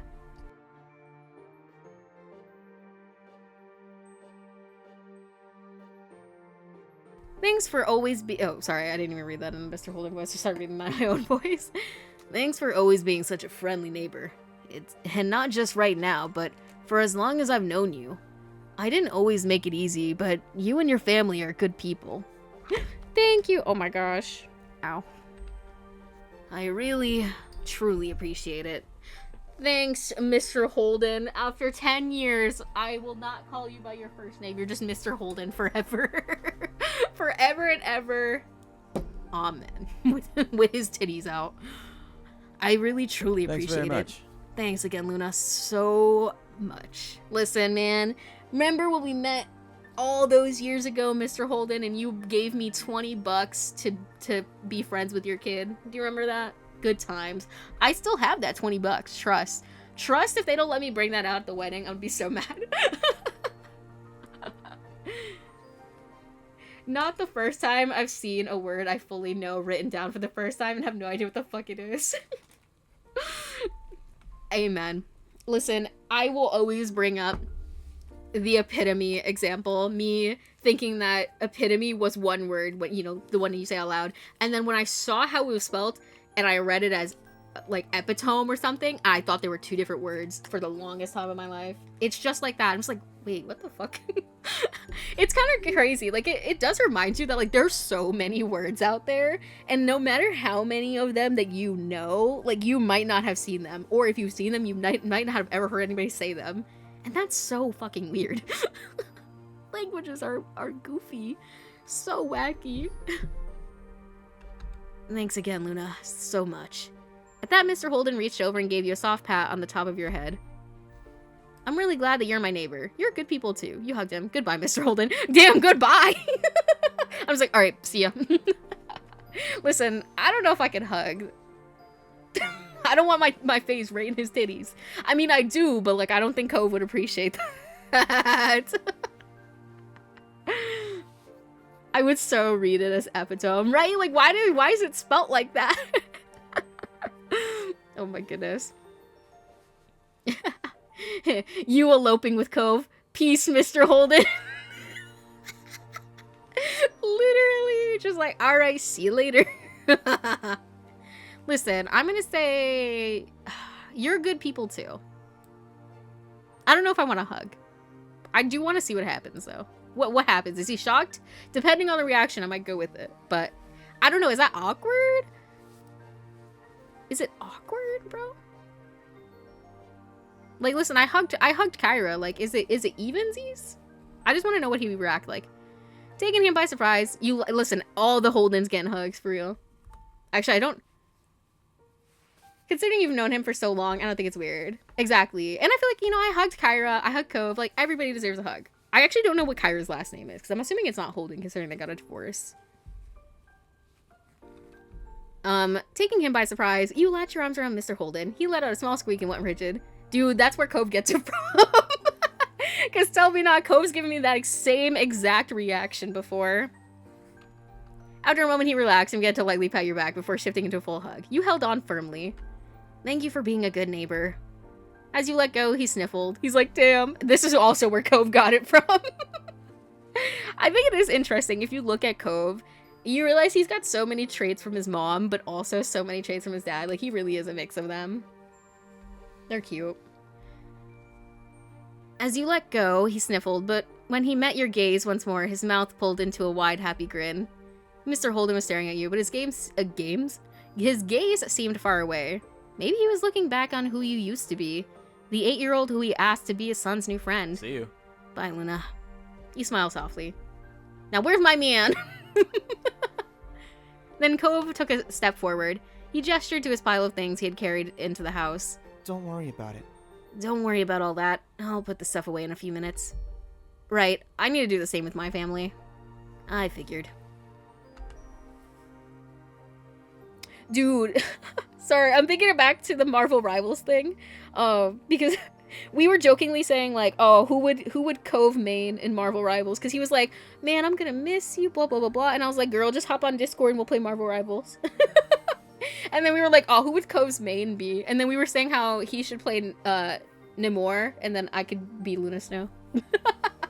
and I remember joking about, like, him in this hairstyle is the same as Namor's hairstyle. So I just thought about that. I was like, wait, he has the same hairstyle in this. Well, I gave him this, but, you know, he has the same hairstyle as Namor, so it even fits further. Wait for the cosplay, for real. Wait, Mr. Holden paid you to be Cove's friend, and you two eventually get married. Does that count as an arranged marriage? Good question. Good question. I mean, in a way, kind of low-key it is. Please, I hope that's a joke we can make. Cove walked you to the door and held it open. Taking one last check around to make sure you had all your things to bring home, you went to the road. He leaned his body against the doorframe, not following you out. So, this is it, huh? Actually, that's not what I mean. Chill out, babes, chill out. His expression twisted and he shook his head a bit, like he was trying to banish the pensive thoughts. Bye. I'll just say bye. Bye, I'll see you soon. Your mouth pulls into a soft smile, and you weren't sure who you were trying to reassure more. Cove reached forward and gently cupped your face with one hand. His thumb trailed across your cheek for several heartbeats. Mesmerized by his blue eyes, you stepped forward, delighted to oblige the request he was silently asking.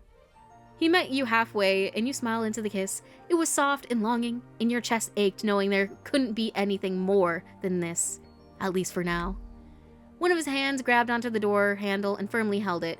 He was stopping himself from coming along with you. He's like literally gotta hold himself back. He's like, hold me back! Hold me back!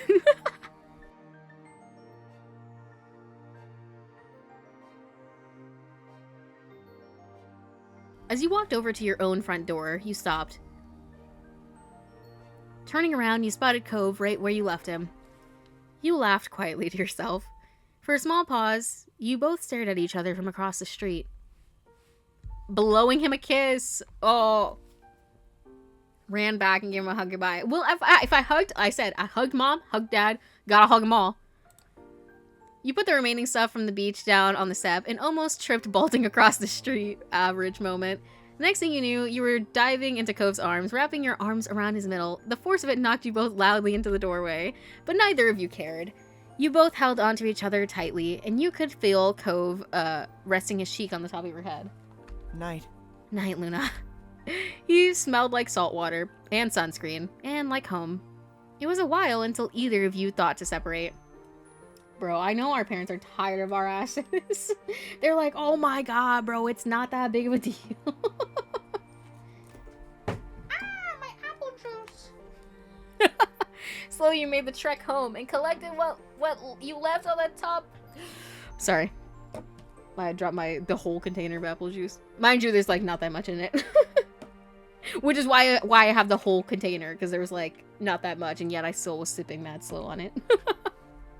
Slowly you made the trek home and collected what you left on the step into your arms again. Oh my god, I'm having a heat stroke. Things couldn't be dragged out any longer. After one more shared smile, you opened the door and went inside, shutting it behind you. Sorry guys, they're like, girl, you spent 20 minutes over there. What was happening? You know, this and that, this and that. A few steps in, you saw your family gathered in the living room. They were still busy unpacking and cleaning.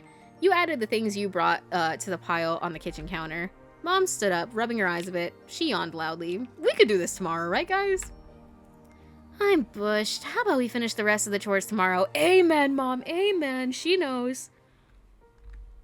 Yes, honestly, it's too late for this. Thanks. Please and thank you. Ma put her hands on her hips and turned to assess the room.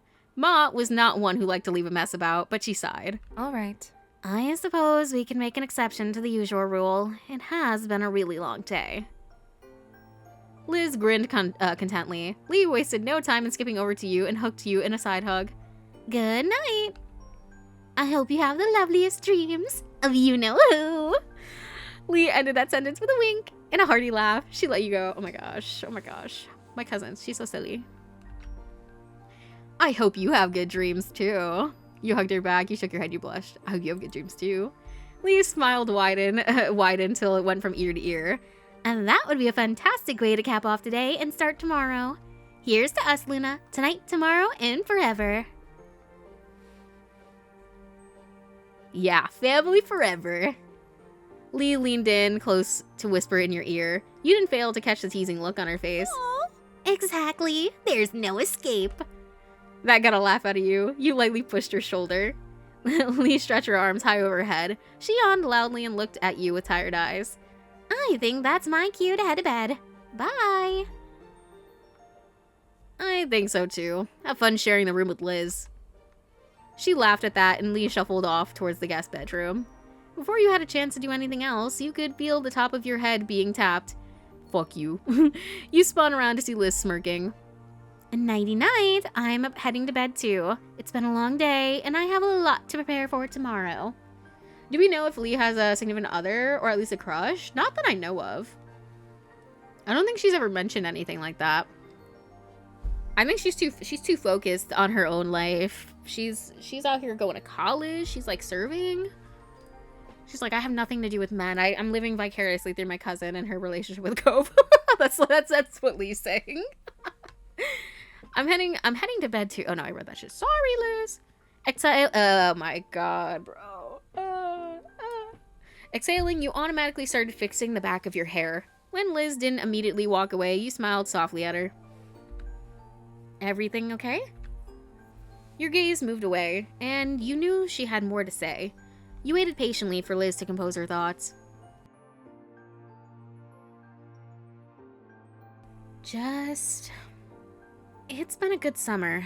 It was nice to come back home. You nodded, and Liz gave you a teasing nudge as she went by. Amused, you turned and watched her go. I love you, baby sister. Good night, Liz. I love you too. Bye, older sister. You gave her a hug goodnight. Dude, everyone's getting hugs tonight. Fuck off. I know I didn't do it with Lee, but like the other response was too funny. We're all getting hugs tonight. You wrapped your arms around her back to hug her from behind. She laughed and patted your hands. Eventually, you let Liz go from your grasp. Everyone's getting a hug tonight, bitch. You get a hug, and you get a hug. Chat, you're getting a hug. When Liz was out of sight, Mom started up the next conversation over her shoulder. Aren't you heading up to bed too? I want to relax first. Girl, I'm not cleaning this shit, sorry. Desperately, you needed some time to decompress and clear your mind. You worried if you went off to bed now that you would end up staring at the ceiling all night. Okay. Ma came over too, smiling understandingly. She pulled you into a big hug. Yeah! Love you. Alright, do what you need to do. I love you. When you were done hugging Ma, Mom pulled you into another hug. Their actions basically handing you off to one another had you laughing jovially. I love you. I love you so much. I love you. I love you too. Aww. They both couldn't resist taking turns hugging you again. Your smile widened. It felt so good to be loved. Good night, kiddo. Sleep tight. Good night, sweetie. Night. After that, your moms headed off towards their bedroom down the hall. You were about to turn the other direction when you heard Mom's voice. And don't let the bed bugs bite. Is this them being like, if you sneak out again, I'm gonna beat your ass? You heard Ma chuckling as you watched them go with a smile. Time had passed, but you weren't entirely sure how much. Sighing, you sat up on the couch. It was a good plan. It was a good rest, and all your tired muscles felt quite relaxed. You got up, planning on going to bed, when something out the window caught your eye. Your feet brought you right in front of the large window spanning the length of the back wall. You stared into the hills behind your house. As if on cue, your phone came on, alerting you of a new notification. It was COVE. Want to hang out on the hill tonight? Something inside you said, something inside told you that this was the kind of night to take a trip out there. You sent him back a very quick message. Yeah. Heart. You went over to the front door, and stepping over the threshold, you gave the living room one last glance over your shoulder. Then you shut the door behind you. Silently, you made your way to the poppy hill. With light steps in the dark, you walked across the hills behind your house. Up ahead at the very top, silhouetted beneath the night sky, was a familiar figure already waiting there. Smiling, you wondered just how he always got there first. You even had the advantage of living closer. Girl, because by the time he already asked you if you wanted to come here, he was already here, trust. Then again, maybe it was only in your mind, but somehow COVE was intrinsically linked with this place. After all these years, it would be weird to scan this horizon and not find him there, as surreal as the shore without the sea. The distance between you was growing shorter by the second. Hearing the grass and earth crunch under your feet, COVE turned. A grin spread over his face as he saw you. You took your place standing behind him on the crest of the poppy hill, looking out over the ocean. Same as you'd done on countless times since he'd first arrived, when you found him on the very same spot. Luna. Yeah, girl? And before you sleep over his place again, or out on the hill? Real. He had officially broken the silence, the spell that had you both in place. You looked at him expectantly. There's something I've always kind of wondered about. He cocked his head, giving you a sidelong glance. What did you think about when we met? I was just a kid you'd never seen before, bawling his eyes out on the hill next to your house. He chuckled, his eyes drifting towards the sea beyond, before flicking back to you. The way his gaze pulled back to you made it clear that he was genuinely invested in the topic. Luckily, you remembered what initially struck you in that moment. It was as if it only had happened yesterday. I'm sorry, girl. I'm sorry. I'm sorry, I don't even remember saying that, but I definitely remember when they ask you, and they're like, his hair, his eyes, his cast, his eyebrows. I'm sorry, I picked the eyebrows. Listen, in my defense, I didn't like him then. Well, I remember noticing those wavy eyebrows of yours. Cove shook his head, smiling wryly. I'm sorry. Seriously? Seriously? They're that noticeable? You homed in on them as soon as you saw me? Unbelievable. Listen, in my defense, the hairstyle you had as a kid was very much showing off your forehead. How could I not notice your eyebrows? I'm sorry. You got the Phoenix right brows. I just realized. I honestly had forgotten that Phoenix had like the squiggly eyebrows as well until I was watching a video.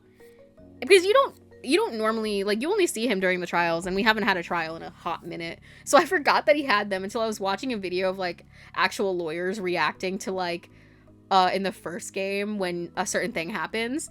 And he's got wiggly little eyebrows. Yeah, he does. If you look up Phoenix right, he's the OG wiggle eyebrow. Actually, that might be a lie. Don't listen to me. I don't know who the first person to have wiggly eyebrows in like games or anime was, but yeah, if you look up Phoenix, he got them brows. Sorry, I'm sorry. I've never seen eyebrows like them before, or since, actually.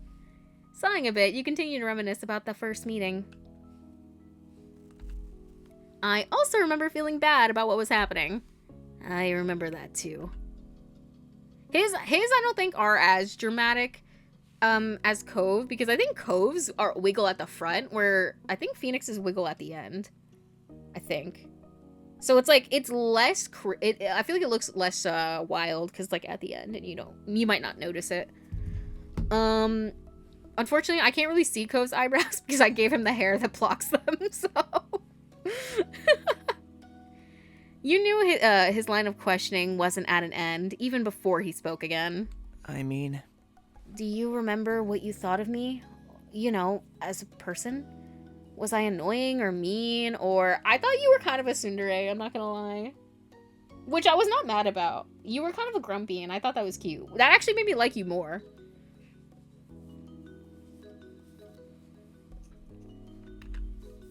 I wanted to get to know you. I didn't know what the feelings were at the time, but I thought you were cute right away. I thought you were special somehow. I just worried about you because you were so sad. I don't really remember anymore. Oh shit, he does. I never noticed. Yeah, it's because like I said, you really only see Phoenix during the trials, and like most of the time it's only when he's actively like saying shit. So I'm not surprised you haven't noticed. And again, I haven't played that shit in like since October or whatever. I don't even remember. For a long time. So I wouldn't be surprised. I just, I'm trying to think what I thought in that moment. I don't know. I feel like if it's my character, probably I've been like, I don't know what they were, but like I thought she was cute as fuck. Even with your weird eyebrows. Listen, when he was a little grumpy guy, I just thought he was really cute. Cove brought a hand to his mouth, half hiding his self-conscious smile. His wavy eyebrows were raised in open amazement. Thank you for feeling that way. Also, you can't really notice the wiggle in his eyebrows when the pixel art style. Yeah, that's true. I would say I was looking at I think I was looking at the anime. And then I was like, oh yeah, dude, I forgot about that. I would say they're most notable. Hold on, I'm about to look up Phoenix. Hold on. Yeah, and his main sprite where he's like doing his little objection pose, I feel like it's the most noticeable. I feel like they get less crazy as he gets older, is what I'll say. Phoenix, not Cove. Cove's eyebrows look exactly the same. He scrunched his eyes closed, regretting his phrasing. That sounded weird. I'm sorry, but yeah, I'm glad. Cove's hand drifted to the scar on his arm, his fingers unconsciously gliding over the mark. It was much less noticeable than it had been when the neon pink cast had first come off, shrunken gradually over the years as his body healed, then dwarfed in comparison to his growing body. Still, his fingers came back to it without thinking. He gave a half smile, not meeting your eyes. I feel bad now. The thoughts I had were, well, considering what you were thinking, I came across as a lot worse of a kid. You didn't like me? No. No, it definitely wasn't that. I like my character's just like, bro, you thought you hated me, bro? You wanted me to die? Real? It's like, no, that's not what I meant. Well, I'm taking a sip of my drink.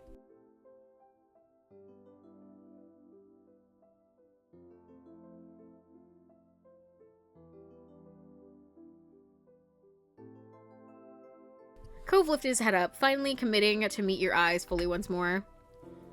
I remember you that day. I remember it really well. I don't think I'll ever be able to forget. I can picture the way you looked back then when I first saw you standing right here. I still know the expression on your face when you chose to sit with me in the grass. He chuckled self-derisively, interrupting his own monologue. You scared me at first. I figured I'd be alone out here until I had to face my dad again. And then suddenly another kid appeared out of nowhere. It was startling, but I got over that fast.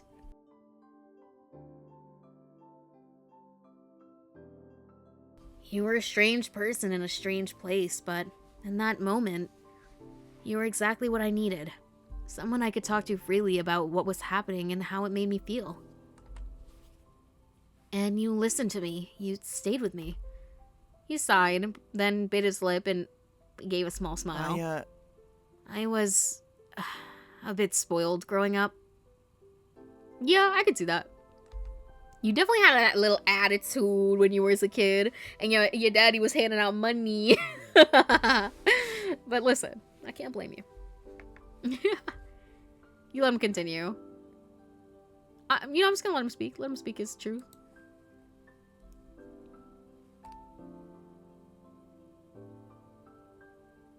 I don't know. What should I say? I'm not gonna say a little or yeah you were. Like, that feels mean. I don't feel like he was like spoiled, but I mean, MC spent more time with him than I have technically in canon. Wasn't bad. You were dealing with a lot.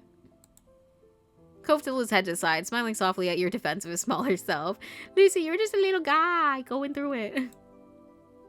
He looked off again, seeking clarity for his thoughts in the expanse of the night sky. What I'm trying to say is, when I was younger, I viewed myself basically as the center of the universe. I didn't even imagine it wasn't like that. I mean... Things didn't simply happen. That would be weird, according to my little kid brain. It made far more sense than that everything in my life had a specific connection to me somehow, right? He sought affirmation in you, wavy brows raised as he tried to explain his childlike logic. Is it because we first noticed his eyebrows and now that we can't unnotice his eyebrows? Like, would it have been different if we picked something else?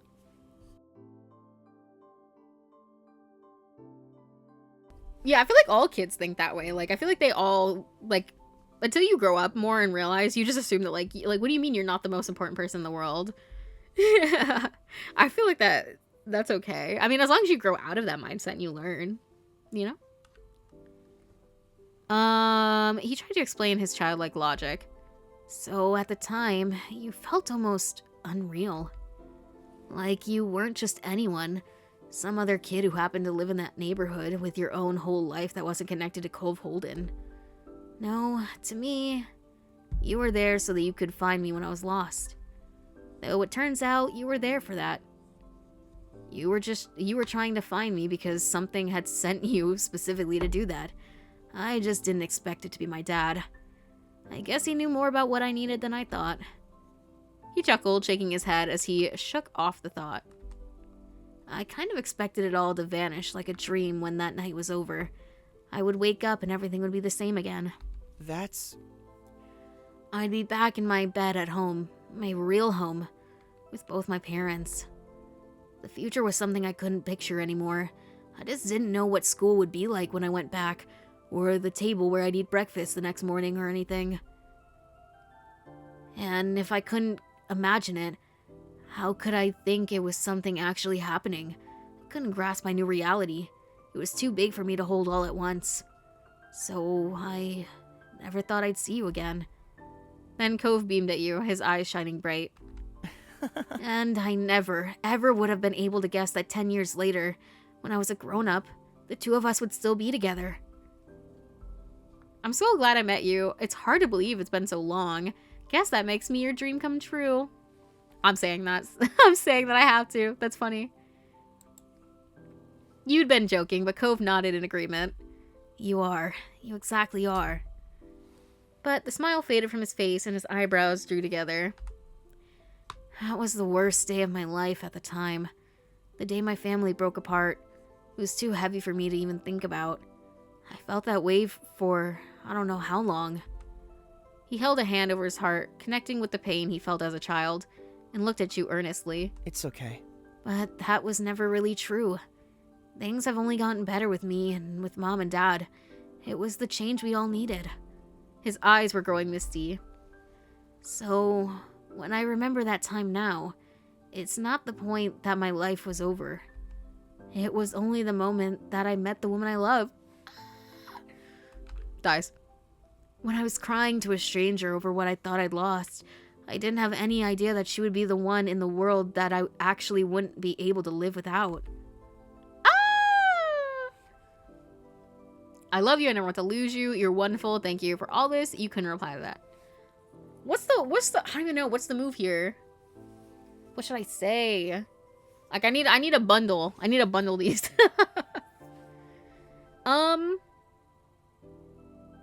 I never want to lose you, I think. You won't. Then you hugged him, and then you gripped his shoulders. And did what? You ruffled his hair, you kissed, you teared up, you grinned. We're having a little schmarch. He leaned into the kiss, his lips soft against yours. Cove sighed contently. His voice was as delicate as the petals on the poppies which crowned this hill. Hey, Luna. I'm so grateful you always took care of me. You didn't even know what to say back to that. His heartfelt appreciation left you speechless. He tilted his head up, thoughts lost in the sparse clouds above. I wonder how late it is. Guess it doesn't really matter. My dad is fine with me being out whenever. You could just use your phone to check the time. You can still text your dad about what you're doing. You can still text your dad about what you're doing. I'm gonna message my moms. My moms might care, but I don't feel like telling them. You want to make sure you message your mom about what was going on. You nodded quietly. Listen, I think we should be responsible. So they trust us. Yeah. You could still text your dad about what you're doing. I'm gonna message my moms. Listen, I'm not trying to get my aw whooped. He might appreciate it. I guess. Probably. You were pleased to see, Cove. I almost mixed Cove and Slip together, so I almost said Sove. To see Cove slip his phone out of his pocket and type away at it. You also brought your phone out long enough to shoot off a text. They wouldn't see it anytime soon, but they'd be in the loop once they were up. Are you gonna lay in the grass now? Wow, how'd you know? It's almost like I fucking know you or something. Lucky guess, Cove. With a chuckle, Cove plopped down onto the ground and laid on his back, his usual way of spending time there. You stayed standing, you sat down, you sat on Cove's chest. I'm not gonna do that. You also lay on your back, you laid down and snuggled. We're snuggling. You lowered yourself against Cove's side in the grass. Listen, it's just an expanded version of what I normally do, because I normally would just, like, lay in the grass. That's what I normally do in the other parts. So I'm like, you know, we just gotta upgrade it a little. So we're laying down with a snuggle on the side. Literally. You lowered yourself against Cove's side in the grass and wrapped an arm over his chest. Cove smiled at you and used his free hand to cradle your face. Dude, we stayed out here all night? The both of you fully settled in to relax on the hill. It felt like just the beginning of one of your nightly outings, but then you realized the sun was peeking out over the horizon. We didn't even fall asleep, though. That's the worst part. But you did call it. You did. Cove spoke up with a disbelieving tone. It really was late. Your neighbor wasn't a stranger to being awake at dawn. However, not like this. He was normally an early sleeper, early riser. This unexpected sunrise particularly awed him. The two of you watched on silently as the sun began to light the world. Cove then propped himself up on the backs of his arms and looked at you with a soft expression on his face. Do you want to go back home? I could carry you if you're too tired. I'd rather stay a little longer. You couldn't resist a yawn, but you were serious. It couldn't be time to go already. Cove chuckled affectionately and gripped you a little more. I get it. Okay, but it's been a long day. We've done a lot of things. Like, really a lot. It has to end sometime. Does it really have to end? Yeah, I don't think there's anything either of us can do about that one. But you can stay if you want to. Cove smiled brightly at you, as warm as the new rays of sun that were tickling your skin. In that moment, you couldn't have appreciated him more, being there more. You situated yourself to be comfortable, you leaned into Cove, you kissed. We're always kissing. All we do is kiss. Sorry. That's just the kind of person I am. You moved your face forward and gave Cove a small kiss. He tilted his head against yours. Good night, Cove. Good morning, Cove. Thanks, Space Cadet. You're my favorite neighbor. I just love you so much. You didn't say anything more. What do I want to say? Good night, good morning. Thanks, Space Cadet. I'm torn between being funny and being sentimental. Do we be funny or do we be sentimental? I don't know. I feel like I've called him this before, though. Thanks, Space Cadet. He gave you a bent smile and gave his own sentiment. Good night. Good night. Like it's morning. The sun is out. Look at it. Listen. Hey, man. Good morning or good night? I don't know. Do I want to say this? I'm always like, it doesn't matter, but it matters to me. What do I want to actually say? I'm like I said, I need to bundle things. I need to be able to pick and choose multiple choice style. Let's just both. We're good night to each of us. Good night. Good night. The two of you remained together on that familiar poppy hill where you first met until the world began to fade and blur. You were falling asleep. A few more gentle words drifted into your consciousness. Bro, my back is gonna be destroyed. I'll see you tomorrow. Your eyelids dipped, but you felt good. You felt safe and relaxed. Everything that had come before this had reassured you of that. Bro, that, and I'm gonna get a mean sunburn, probably. You were confident that when you opened them again, things would be okay. Woo! You opened your eyes. Instead of the walls of your room, you were surrounded by open sky. It was not soft pillows and sheets underneath you, but the bed of earth and grass that you'd taken last night. The day welcomed you with a shining sun, a refreshing breeze, and the chirping song of birds.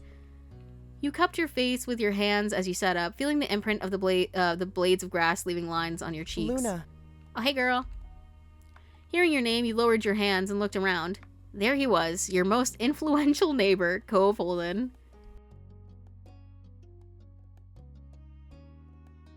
Damn, why is he posing like one of my French girls? Dang it, now I'm gonna have to choose between which thumbnail I want. Him having a little lay, or him in the car with the whip. I think whatever fits a title, probably this one. Whatever fits a title better. I swear, if I didn't know this game any better, I would think all of this is foreshadowing something bad going to happen. This is actually when it turns into a yandere game. and everything goes crazy. No, I'm kidding. Wouldn't that be insane, though? He had made himself comfortable, laying on his stomach with jewelry and shoes taken off and a flower in his hand. Bro, he got the dogs out. Good morning. Good morning to you, too. It's like fucking probably 3 p.m. Cove laughed, tickled with the overall situation and simply being able to spend time like this. Told you I'd see you tomorrow. What you smirking at for? It's the exact same day, Cove. Pretty safe bet. We see each other nearly every day. Alright, good for you. I'm glad you were right. You smiled. It's just, there's so many of these I want to say. It's like, it's the exact same day, Cove, you little shit. Pretty safe bet. We see each other nearly every day. And I'm glad you were right. Listen, I'd definitely be cracking a joke. I think I want to say this, but I also want to say, like, I'm glad you were right. Even though I know he's going to be right. But I also kind of want to say this. So I'm like, damn, bro. Is he gonna be upset if I say this? I don't want to ruin the vibes. We were up until dawn. It doesn't make it a new day now just because we went to sleep later than normal. Listen, I actually do disagree because if I go to bed at 5 in the morning, and I wake up and it's like 12 noon, those are 2 different days. Those are 2 different days because I can't be like, oh yeah, I went to sleep today at 5 a.m. That's embarrassing. I'm glad you were right. I'll just say that. Cove's face lit up in a broad grin. Me too, but there wasn't really any doubt. Cove turned his head up to the sky, his expression content. Looks like it's gonna be a nice day. We'll have to come up with something to do to make the most of it. He trailed off, blinking slowly in the sunlight. Someday, when we're even older than we are now, I wonder what we'll end up remembering this moment for. What will we feel when we look back at it? Will it be the same as what we're feeling right now? It's nice. I can't see what the future is gonna look like again, but I think that's alright. You're way too sentimental. I'm pretty sure I'm gonna have forgotten about this. I think it'll mark another new start for me. I don't know, but I'm looking forward to finding out. I think it'll mark another new start for me. Cove's eyebrows lifted as he turned to look at you. That's a good one. I want to think about it like that, too. He eyed the hill sprawling out before you, and down below, there was the wild hill and nature gave way to civilization. Your home and coves lay down at the bottom, neatly filed among the other houses in the neighborhood. Hey, Luna. I bet I can beat you in getting back to the road. Oh, you're so fucking on, bitch. You laughed, amused by the wager that reminded you of so many moments in your youth. As much as I like it here, it's okay if we leave now. We can come back to see the poppies and the fireflies again, right? Cove met your eyes, waiting for what you were going to say in response. Right, I'd like that. Is it really gonna be it really is gonna be another nice day. You're amazing. Yeah, we better do that. You're not getting out of it. We'll always be together one way or another. I might be able to move that. Yeah, you're not getting out of it, baby. Cove blinked slowly, his eyes still locked on you, but you didn't need to see his face to know that he adored you. If there had been any room for doubt, the tender way he spoke would have filled it up. You're really irreplaceable, huh? Look, bro, he got his dogs out right in front of me. Damn, I wanted to see what he would say to that. Listen, I can't handle it. I can't handle it. Here, we can hold on. I'll save it real fast. Where's my cursor? Here, hold on. We'll go all the way back just so you can see. For you. It's the exact same day, Cove. He literally is kicking his feet, giggling. Then we disagree, because to me it's not really the next day until I've been to bed and woken up. But fine, I'll just have to make sure I see you tomorrow again. Probably the day after that, too. That way there's no argument. There you go. See, he literally was like, I don't know if I agree with that, but like, I'm gonna make it so we're agreeing anyways, so it's fine. He said, la la la la la la. Yes, load this, please. Look at him, literally kicking his feet, giggling, twirling his hair. Cove beamed at you. His expression was so unlike the one he'd worn when you first found him here, swaddled in sadness and uncertainty, and baby angst. Yet, you couldn't help but glimpse that the boy once more underneath the bright expression and matured features. You couldn't help but glimpse that boy once more underneath his bright expression and matured features. Come on. Dude, roll down the hill, pussy. No, I'm kidding. He didn't get to when we were kids, so I don't know if we've ever actually gotten to do it. He offered you a hand. You accepted it, your palm fitting around his. Cove lifted himself up, pulling you along too. Our parents probably aren't gonna come running for us this time. We've got to make our own call. And I say that we can't hide away forever. Poppy Hill is just one part of things. There's more out there for us this time, in this place alone. Let's enjoy it. You couldn't say whether you were the one that broke into a run, if COVE had been the one who started, or if your feet had simultaneously made that choice for you both. The end result was the same, with the two of you dashing down the hill like children, but with the nostalgic revelry that could only come as an adult. As the wind whipped past you, you knew that family and friends were more waiting at the end of your spirit. Waiting at the end of your sprint, sorry. I was like, no, that was not. That silence was me just like putting my face in my hand. I can't lie. I was just like, that's a sprint, bro. What the fuck? I think my brain just autocorrects words. Like I see like my brain will like highlight certain letters and just assume and like fill in like, yes, it's gonna be this word.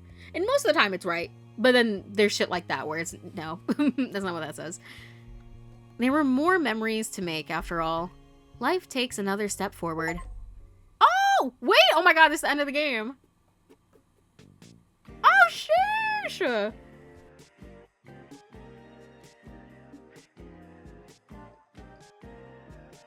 Dude, I'm gonna take this moment to take a fat sip of my drink because my throat dry as hell.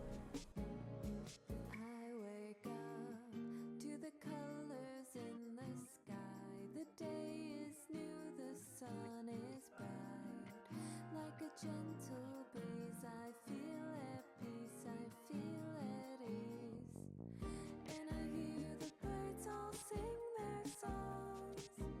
I wanna sing along, and like the ocean flows, I'll see where I can go. Winter, spring, summer, fall, I've seen them change, I felt them all. No matter how the seasons change, I love the sun, the snow, the rain. Our life will change. Our lives will change.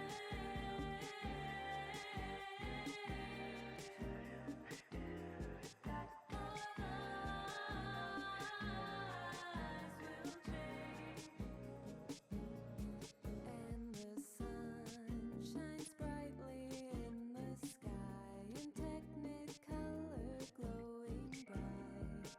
And I feel the heat, I feel the sand beneath my feet. And when leaves start falling from the trees, and ice begins to freeze, I'll keep the fire stoked and watch the falling snow. Winter, spring, summer, fall, I've seen them change, I felt them all. No matter how the seasons change, I love the sun, the snow, the rain. Our life will change. Our lives will change. Our life will change. Our lives will change.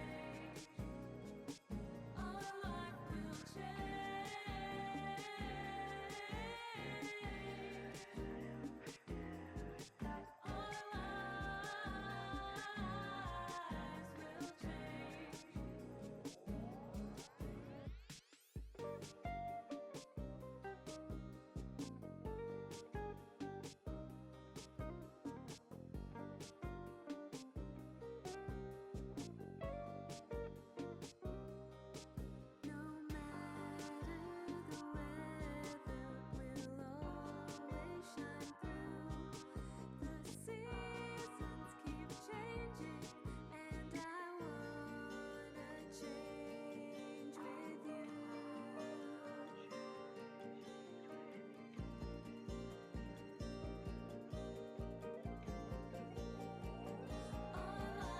change.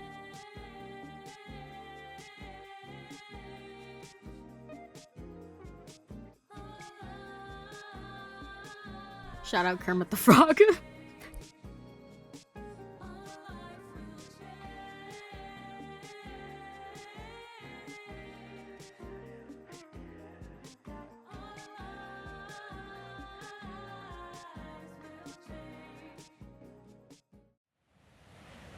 will Ooh, baby. But that's not it. That's the end, but it's not the end just yet. But what do we think? That's technically like the game, but we still have step 4, basically. But honestly, this game was a real turn for the unexpected. The story was deep and realistic, despite there not being any considering plot twist. Yeah, it was just real life. But I don't know. They just put crack in this game, because me when I started this is not the same person as I am right now. I started, I think, as the biggest hater ever, and I'm ready to glaze this game until the day I die, bro. This game's getting the Glock 9000. I just feel that way, truly. I do feel that way. I really liked it. And yes, we do still have the wedding DLC, so even if the game was over, we still have to get married, but that's not gonna happen today. I'm just gonna run through the character creator real fast, and then we're I'm about to save. As soon as I get saved, that's when we do it. I'm so glad that you guys can't see my Steam notifications today. That's good. Do we have anything that needs to change? Do we want to change our hair? What kind of hair do we want? Oh my goodness. I'm so lazy. I feel like these pinks don't even match. Like, this is like a totally different pink.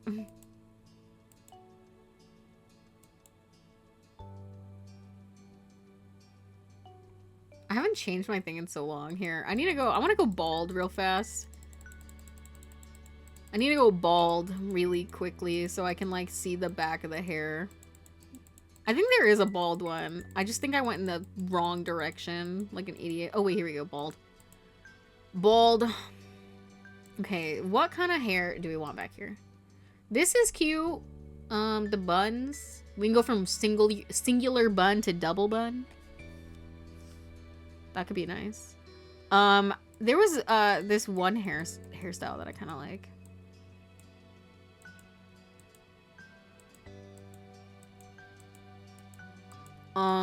Where is it? Oh, maybe I passed it actually. Oh, the braids front is kind of cute. It's a lot of pink though. This is cute. I really like this one, but it doesn't really match this. I kind of actually like this.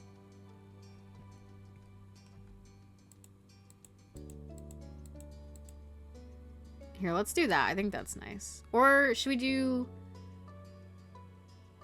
pink back, black front? No, because I feel like my eyebrow's gonna get lost.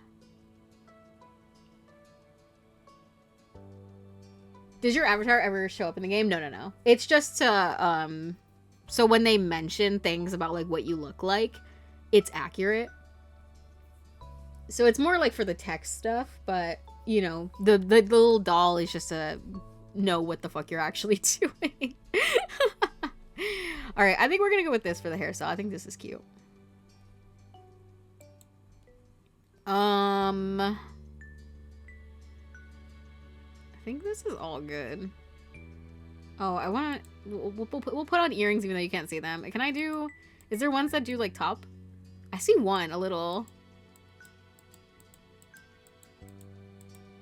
Listen, you can't tell, but I'm wearing the earrings. All this is pretty much the same. Ring, jewels, pattern, plain, none. Am I wearing a ring? I'm not really a ring person. Nail length, nail color. Oh wow, should we have gotten a nose piercing at some point? I think that'd be fun. Tattoo! I have tattoos. Arm. I'm arm tattoos. I really want to get tattooed again. But I'm poor. They should just be like that. Okay, yeah. I don't have a nose ring, but I don't even know if I would look cute with a nose ring, to be honest. I don't know if I want. I think I'm too much of a pussy to get a septum, to be honest with you. I'd be so psyched out. I'd be like, they'd have to do one of those things like, all right, on 3, ready, and then they do it on 1. Because I can't. And that's it. Okay. Done. Yeah, obviously we're in love. We're still relaxed. We're chilling. We're being chilling. Fucking this picture, sorry, it's making me laugh. Okay, I'm ready.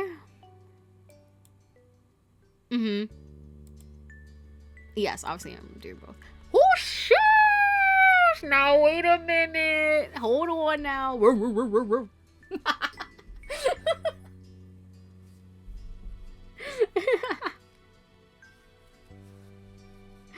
Now I'm barking disrespectfully. Okay, we've got a lot of hair choices. Okay, wait a minute. Okay, this is hair number 1. Y'all already know I like long hair, so don't even piss me off. We got 2. I'm really liking this. I can't even lie. I'm like clawing at the walls. But also the man bun? I don't know.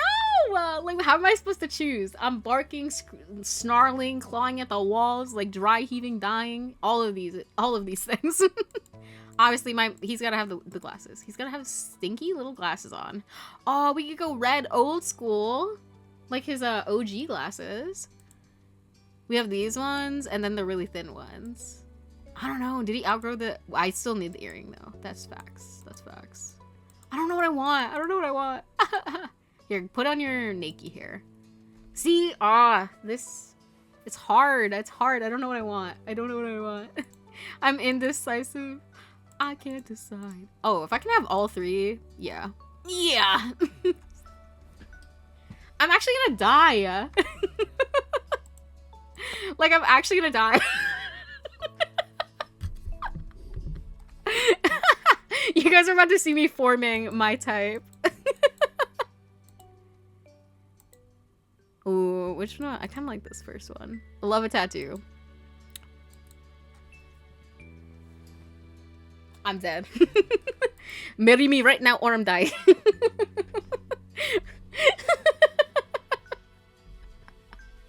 Hold on, my ankle hurts from sitting on it.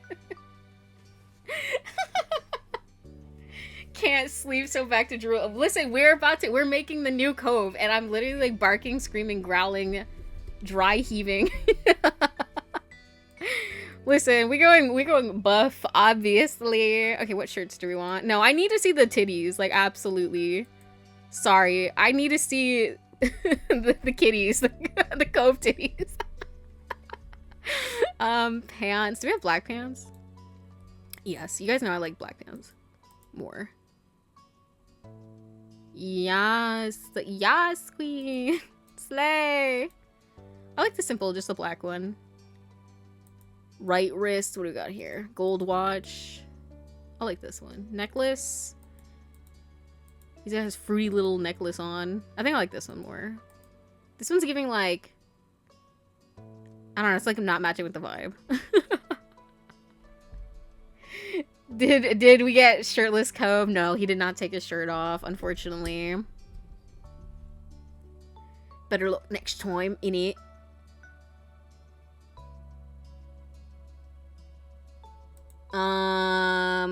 Sunglasses. Casual. It's like, do you want him to wear sunglasses or no?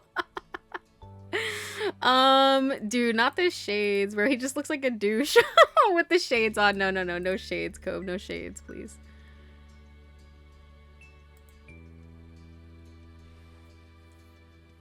How does one not go shirtless, go to the beach and not get shirtless? We didn't swim. We just played volleyball and did games. Why does he look like he's hiding the fact that he's hiding off in the shades? Because that's exactly what's happening. Sorry, I'm a bad influence. I think I want to go no glasses this time. Aga, but it's like been my whole thing. Is Cove with glasses, but I really like how he looks with his hair without glasses.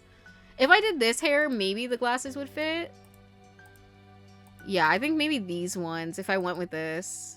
Because I don't really like the round ones. I kind of like more rectangular glasses, but that's just like, because that's my own preference. I feel like this hair matches more.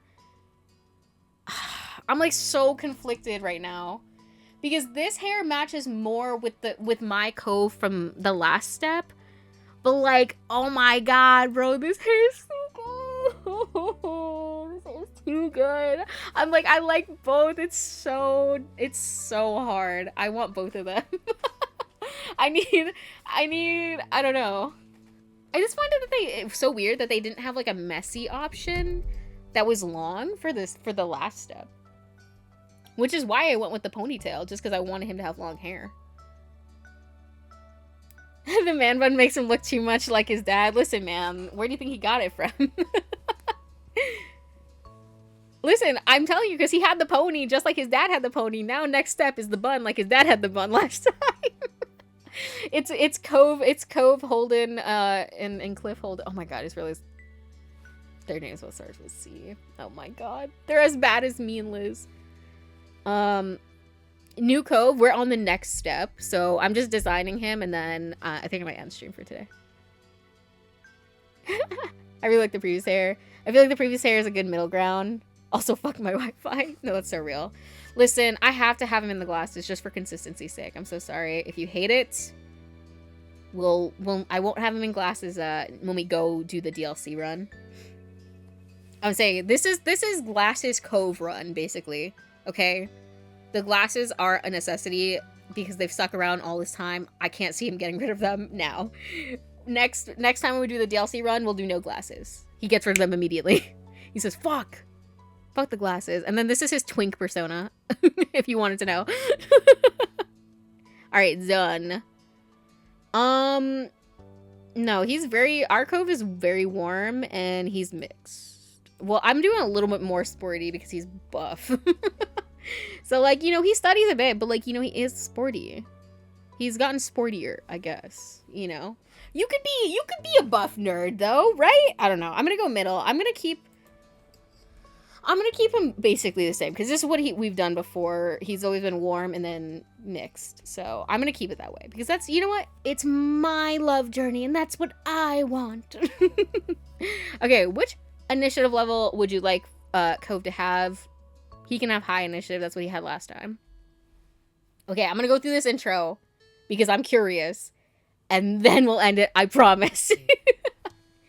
And so your days growing up in the loving cradle of Sunset Bird came to an end. In the year that passed since graduation, you'd moved out of your childhood home and made your own way into the world.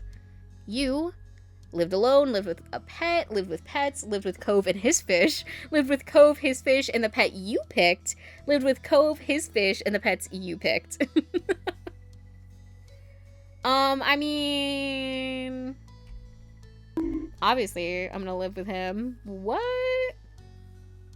Can we get buff shirtless COVE? Listen, the game's gotta give it to me. I don't have the choice. I got bonked. I just want to get them living together. I just want to get the proposal. I just want to get to the wedding. Real. Hydrate, stretch.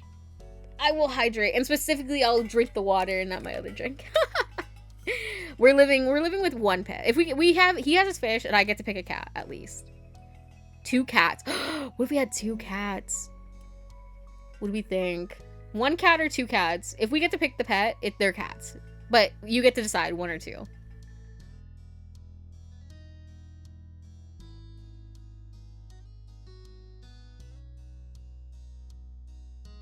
I love water, you guys. Drink water. I love his fish.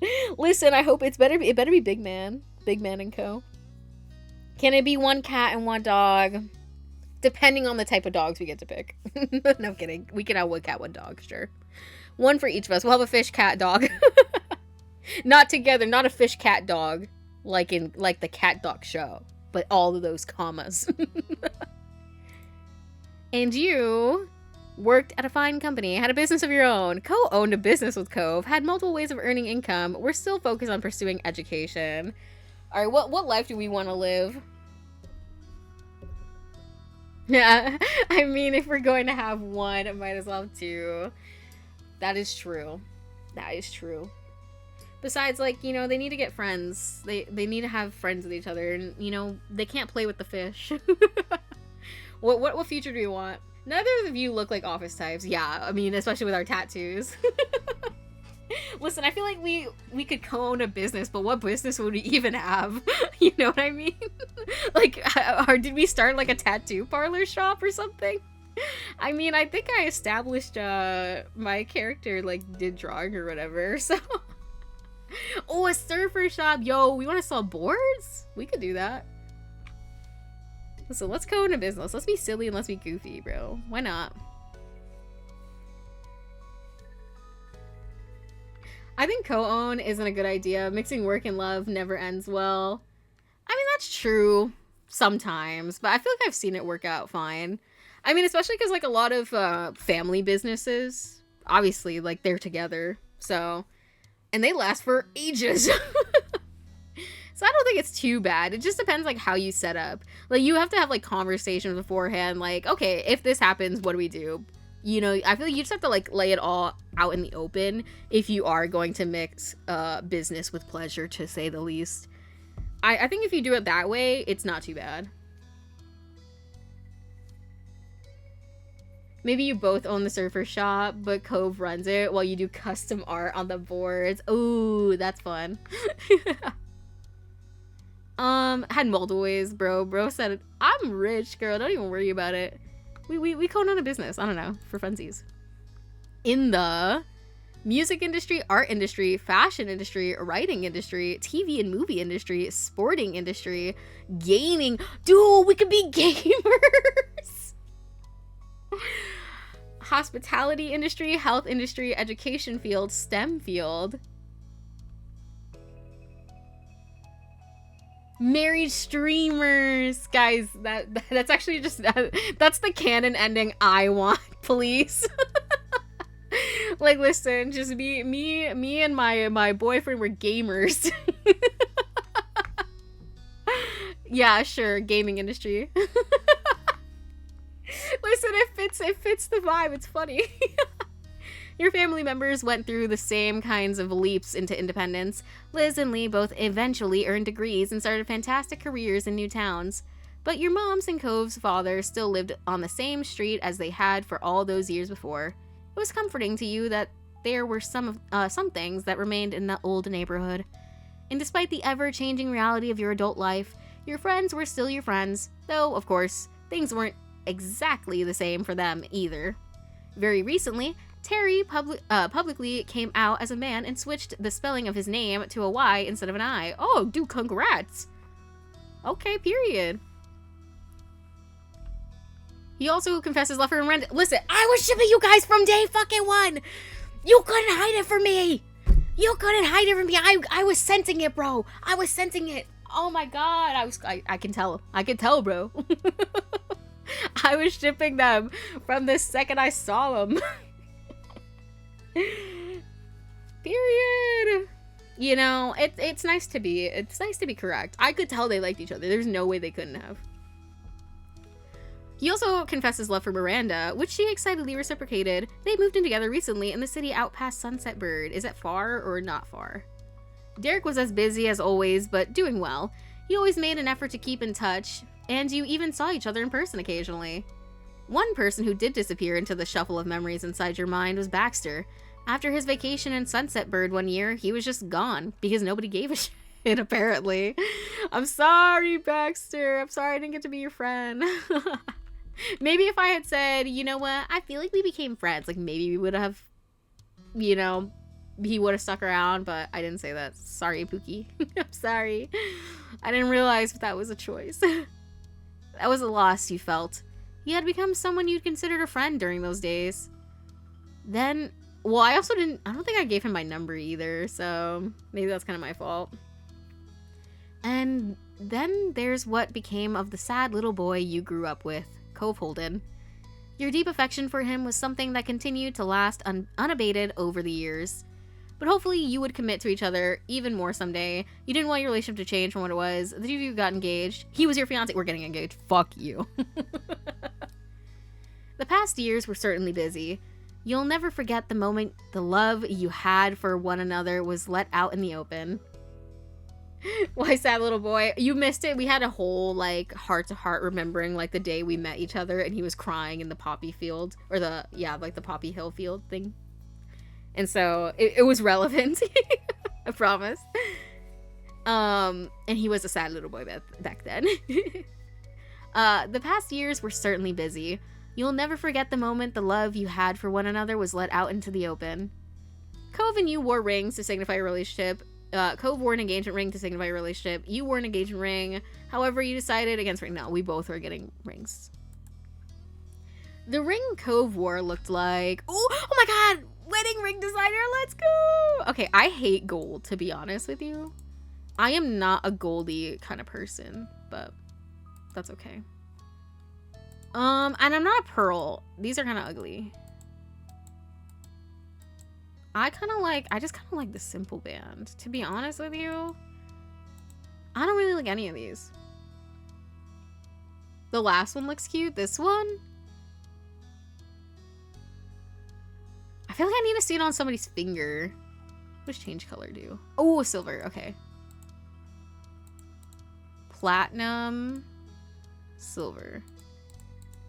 It looks the same. I don't know what the difference between silver and platinum is. But yeah, I'm not a gold person, so I think I'm gonna do silver. I think it's unique. True. Because I don't want to just do the plain band. I feel like this... Okay, yeah. This is Cove's one. Yeah, because I don't like the gold. Silver. We're silver girlies in this house.